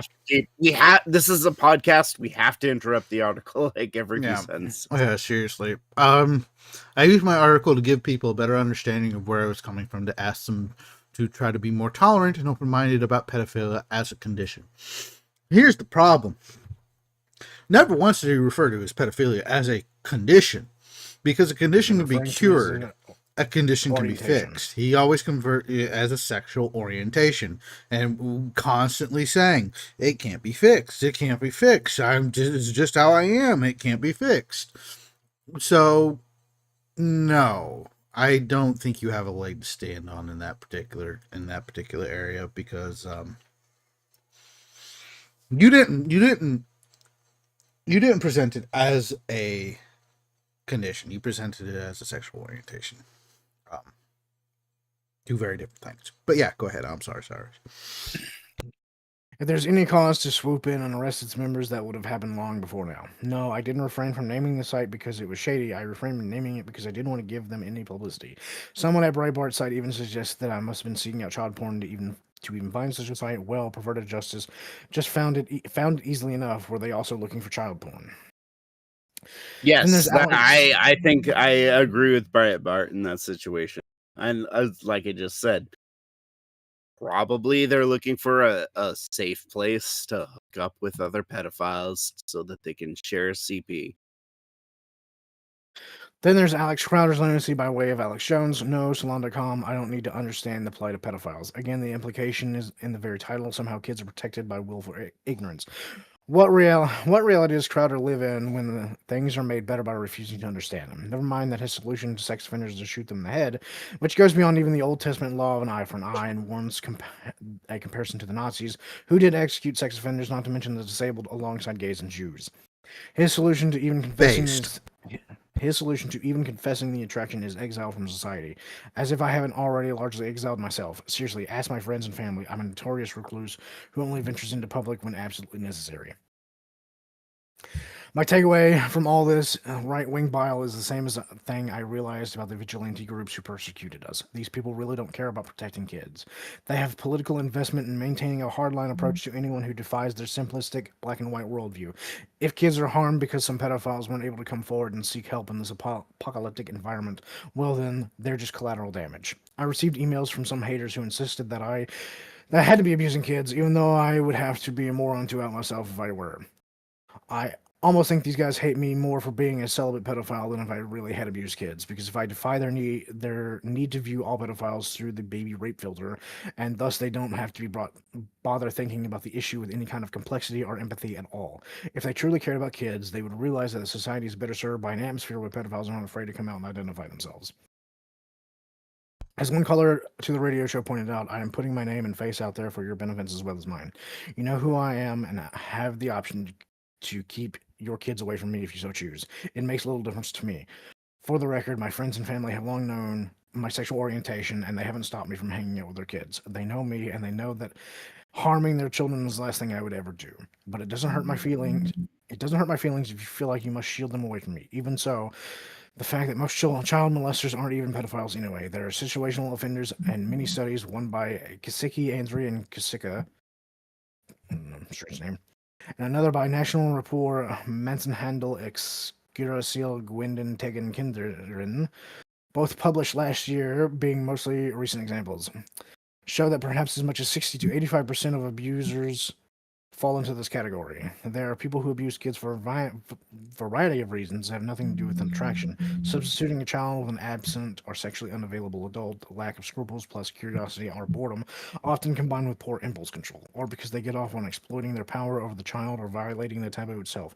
To name some of them, many parental So abusers fall into pedophiles. this category. So pedophiles. Yeah. There's an often concern to express about pedophiles having children, but the Western mark effect tends to counteract any attraction we might have for children who are closely related to us, especially our own. Ergo, most incestuous abusers aren't abusing because of an attraction to the child and likely aren't even pedophiles. Persecuting self-identified pedophiles certainly isn't going to stop these people. You know what? He might actually have a point there. I don't know if you'd call them pedophiles. No, they're pedophiles. They're pedophiles. They're pedophiles. I'm not gonna even argue this point. They're fucking pedophiles. Child molesters, It's not going pedophiles. to stop these people. You know what's going to stop these people? Bullets. Chippy will stop these people. Yeah, that's right. I guess this comes down to the because you also have like bibliophile stuff like that. It's the wording, the language, the Latin roots. No, I mean, I get it. I understand where you're coming from with the whole language bit, but it's just easier to wood slander chipper them with one fucking brush. I get it. Same thing with niggers. And Jews. Well, niggers are. I mean, listen. Not all niggers are black, and not all blacks are niggers. I agree. Doesn't mean that I'm still not gonna say that 1350 isn't a thing. But but Jews,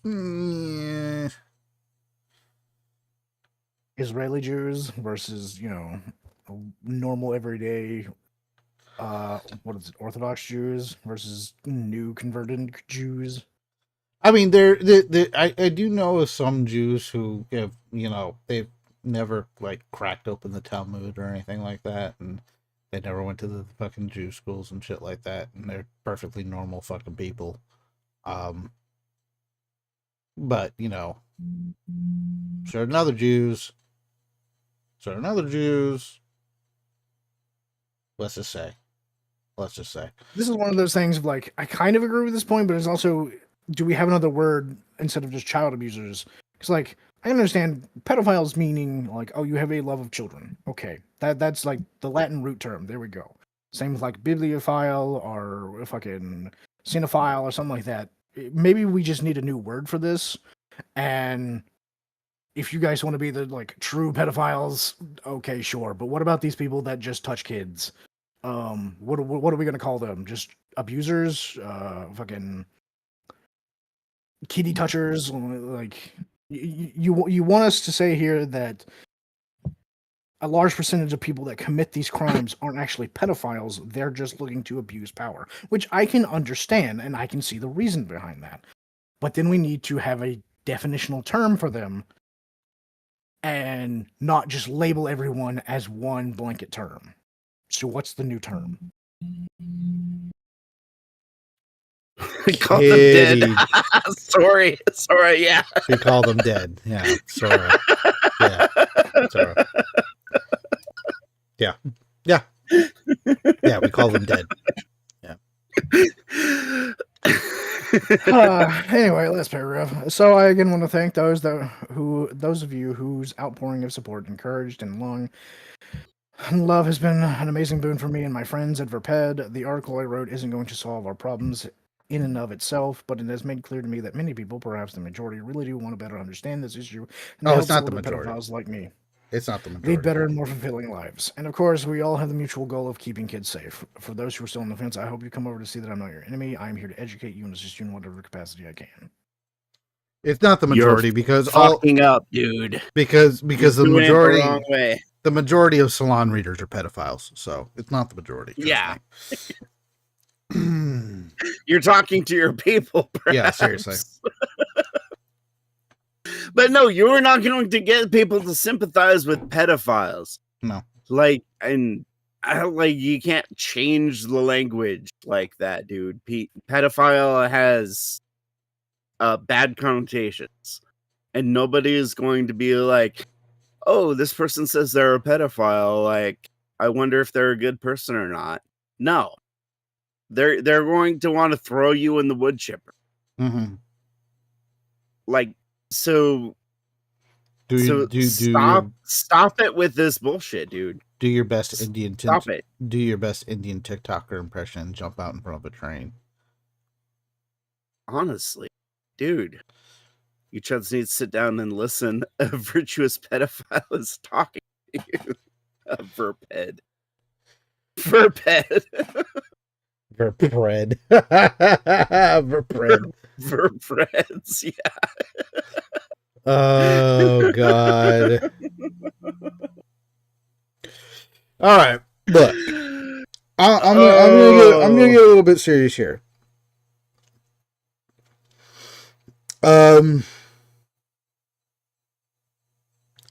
Non-con pedophiles, they need to be watched.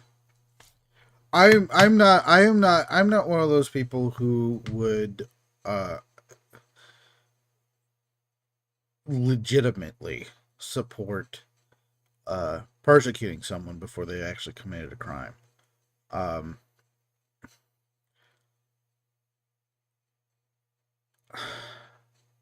They need to be watched. We're keeping an eye on you. They need to be watched like a fucking hawk, though. They really do. They really fucking do.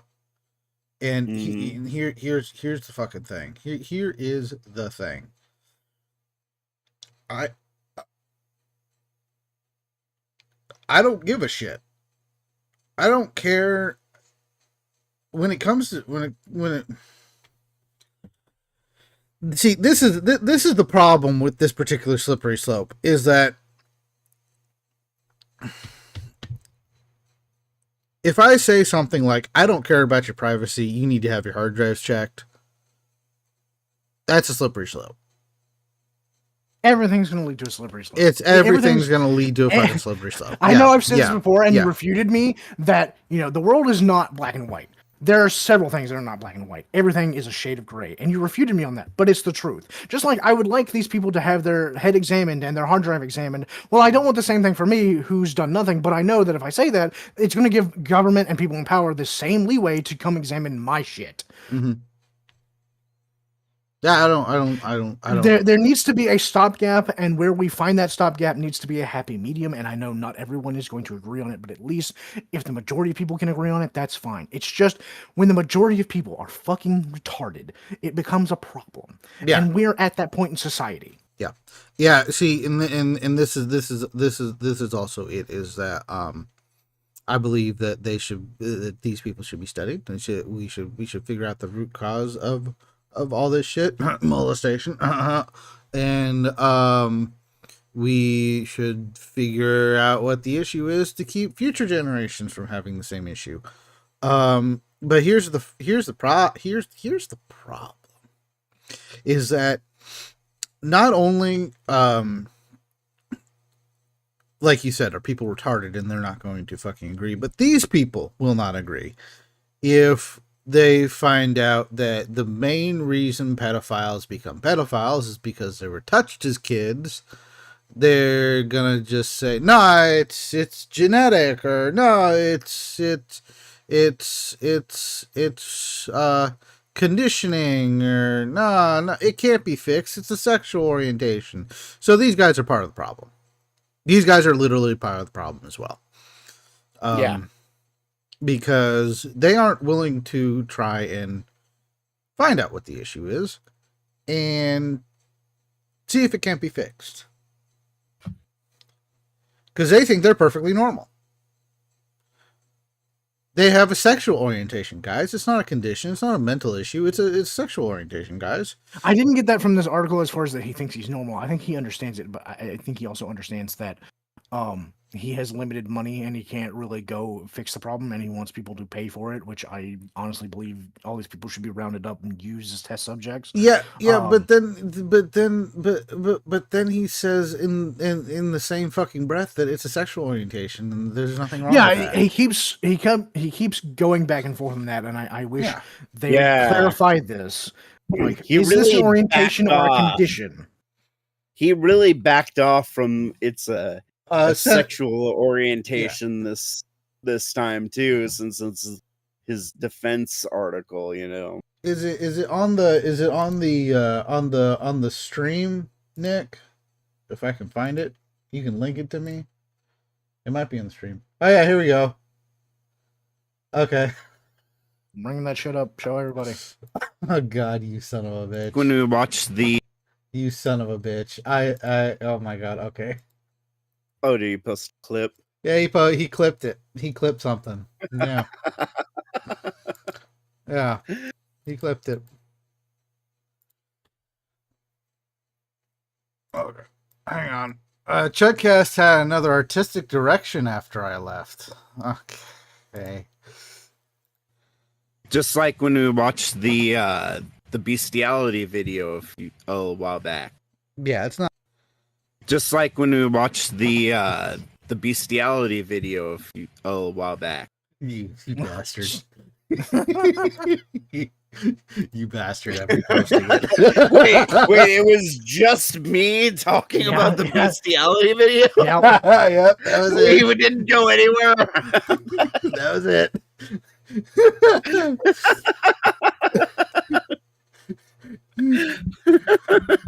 Oh my God. Nigga, if I said any combination of word that involved an explosive in a government building, the FBI would kick my fucking door in. Why would this not apply to someone admitting they want to fuck a kid? Because our government is run by pedophiles.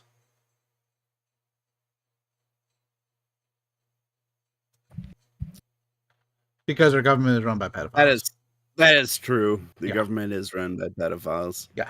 This is where we get into like some very hard questions about what do you do about this kind of shit. Like, I want to protect kids. Mm-hmm. I very much want to protect kids. I don't want to have to fucking scan my ID every time I log into Discord. I'm not going to do that. And exactly. Mm-hmm. Texas is already trying to do the authoritarian thing and enforce that shit here, which is fucking homosexual.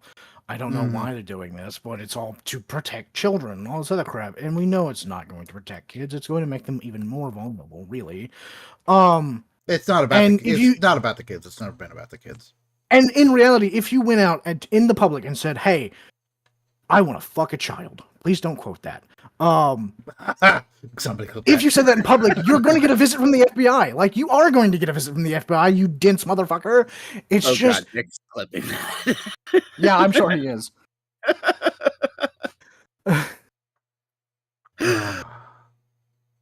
It's just. The government responds more to protecting itself than it would the children. There you go. That's the honest truth right there. Is you want to blow up a government building? Well, of course the FBI is going to come raid your ass. You want to talk about touching kids? Well, you might have a sheriff come visit you one day and ask, like, why did you say that?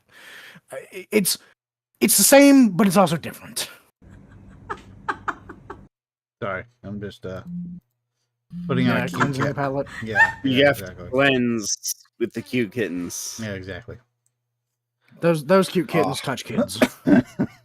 Shut up, dude. That orange kitten wouldn't do nothing to nobody.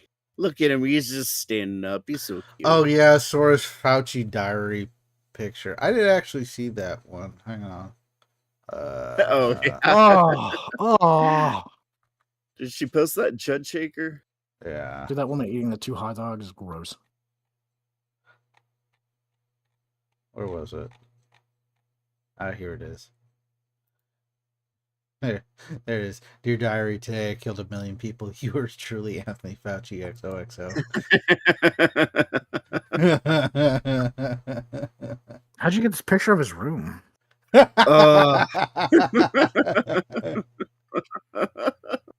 Sora, you want to come clean it with the flock cameras you're using to get inside his room like this? Beautiful.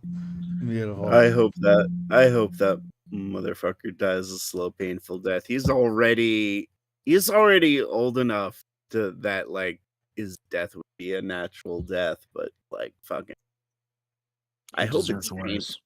I hope he gets Kuru. Dude is in I his hope he gets Kuru. Dude is in his 80s, right? Like What the fuck is Kuru? Look it up. I don't want to. You look it up, Chud. I already know what it is. Why would I need to look it up? To show the audience, we're still doing the curse subjects here. Let's go. a rare, incurable, fatal brain disease caused by infectious prions, historically found in Papua New Guinea. Turned into Kuru footwear, but I don't think that's what we're talking about. It's an infection. Probably talking about the disease. It's an infectious prion disease that you get mainly from cannibalism.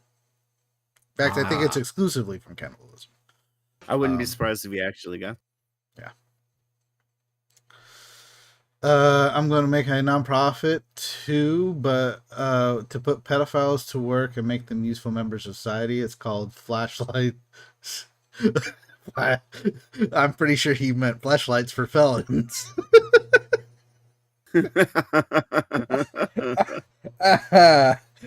Nick's trying to find every word he can't say. But yeah, you guys can say whatever you want so long as it gets around the Rumble censors, which are apparently more strict than the YouTube censors, because we can say nigga over on YouTube, but we can't say it in Rumble because just fucking Google. Stupid. Google owns YouTube and it owns the Google Play Store, and they will take the Rumble app down from the Play Store if they allow you to say nigga in chat.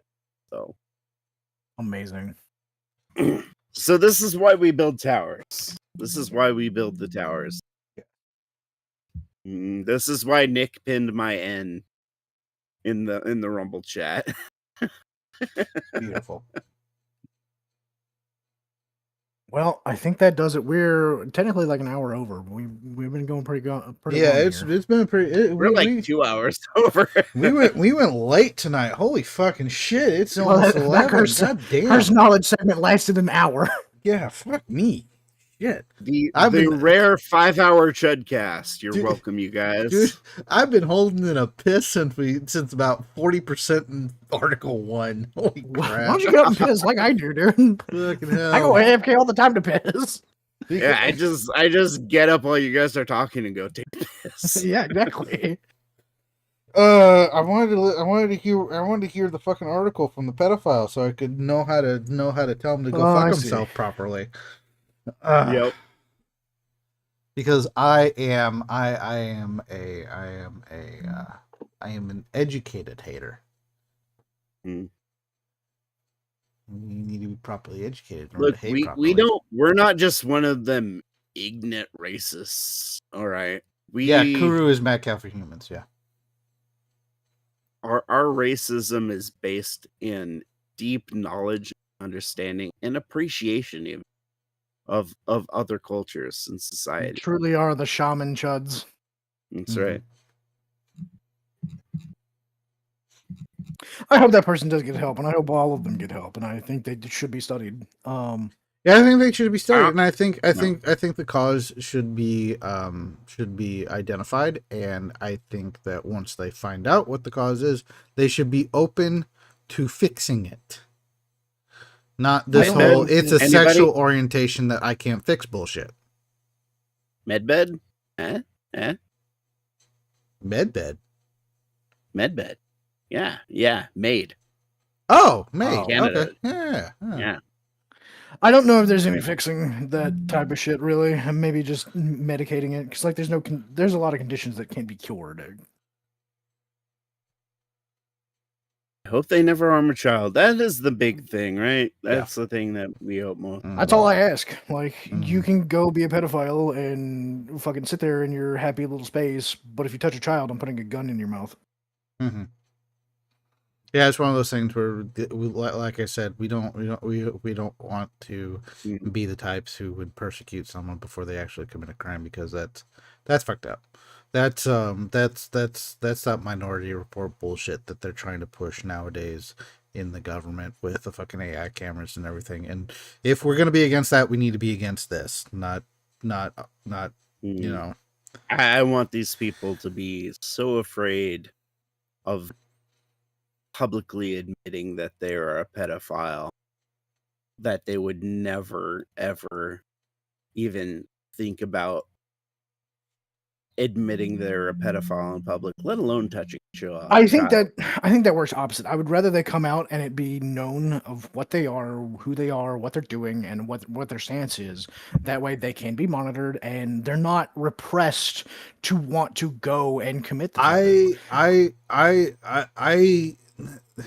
hate to say this, but I kind of do agree with Cyrus on this one. I only for different reasons.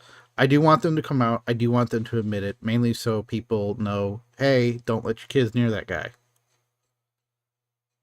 Because it's one of those things where it's like, hey, Dave over here is an admitted pedophile. Do you want him babysitting your kids? No, probably not. If someone chooses to have their kids next to him, that's their thing. I don't want my kids next to him. I would not choose this. Even if they are a nice person, I hope that person understands that you've admitted to this. And me personally, I would rather just not interact with you and my children. Yes. But if someone else wants to do it, that's fine. But again, it's one of those things. It's not fine.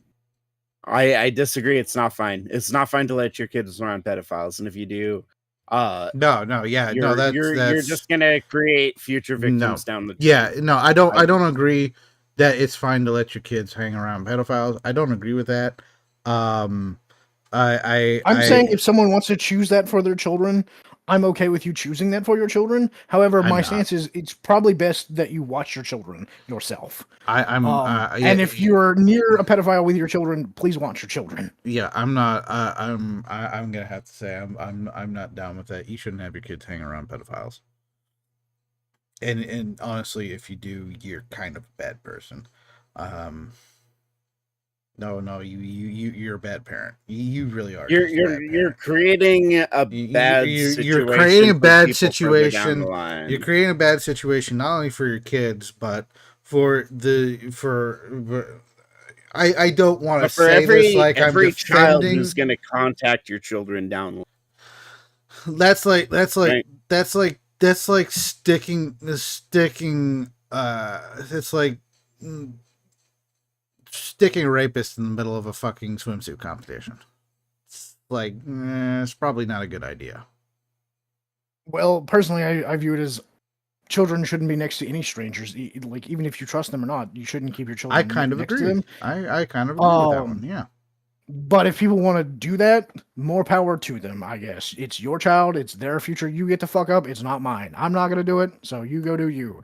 Hell, I wouldn't allow my children next to strange women. I barely want my children in a public school. So,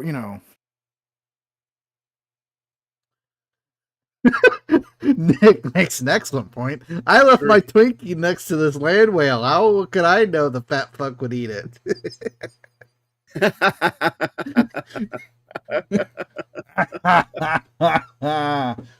How could I know? Okay, I know. Yeah, it's pretty much that situation there. It's like, no, no. You want to protect kids, and you want to keep kids away from pedophiles, which is why I would agree with Cyrus that I would rather they come out and admit it. So long as, they are non-contact and are willing to figure out what the fuck is wrong with them and to fix it. And if not, then to stay on an island away from any children whatsoever and never come off it. I will say, I want to live in a society where these people are so fucking afraid of what will happen to them if they come out publicly as a pedophile that they would never, ever say this kind of shit in public. Mm-hmm. And I know what you guys saying, like, oh, like, I would rather know who these people are. Mm-hmm. I get it. I would rather know that these people are swinging from trees. I mean, that's yeah. Like, I mean, that's kind of the goal. But again, it's one of those things where it's like, I don't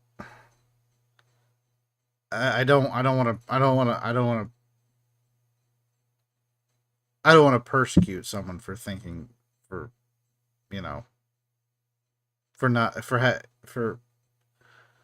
not having committed a crime. It's like I posted in the Discord. We should bomb Snapchat. I don't want to get arrested for that. Yeah, it was just a fucking joke. You're not gonna actually bomb Snapchat, even though you wish the place would blow up. Mm-hmm. I'm not saying I'm gonna do it. Mm-hmm. It's a joke, sure. I mean, these people are not saying that they want to fuck kids as a joke. Yeah. They true. They literally want to fuck kids. Mm-hmm.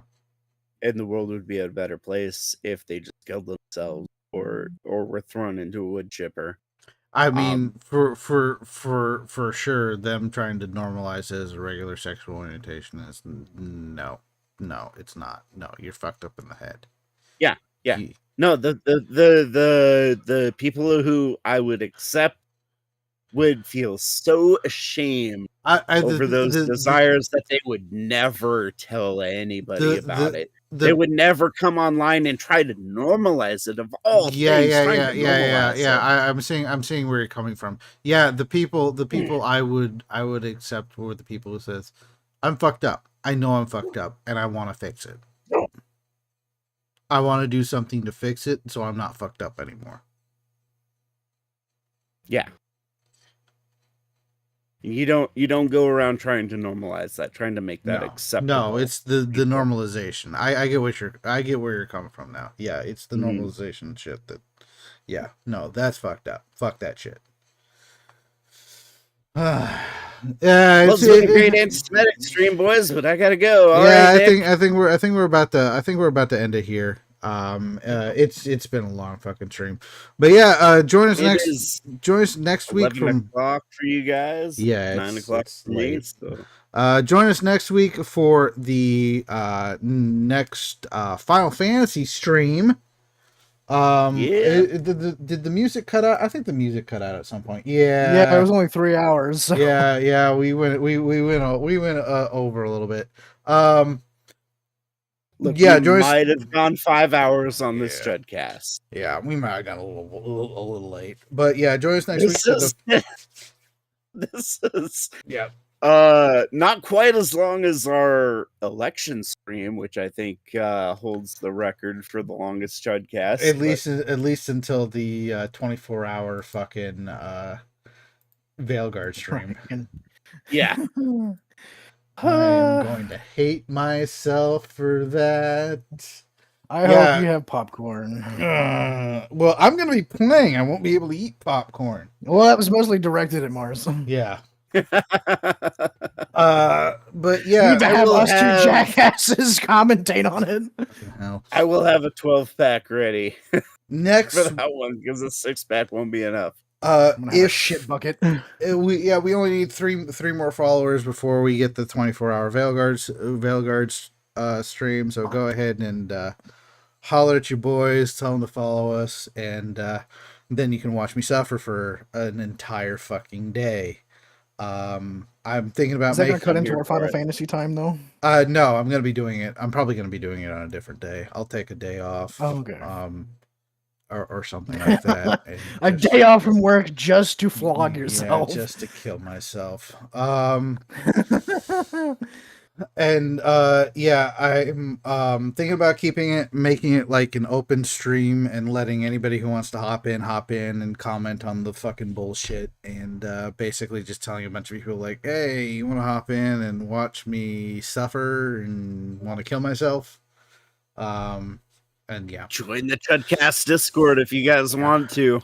Yeah, but we appreciate you all coming out. Join us next week for Final Fantasy. We're gonna be getting into the good bits, relatively speaking, of Dawn Trail. So yeah, come watch us do that. That should be fun. And yeah, get to experience the scene queen. It is getting better. I have to admit, the last stream we did was much better. Yeah, guess why? Only had to talk to Oplamat like 2 or 3 times. No, that was about it. But yeah, on that note, good night, Chuddies. Yep, good night, all. Good night, bros. Good night.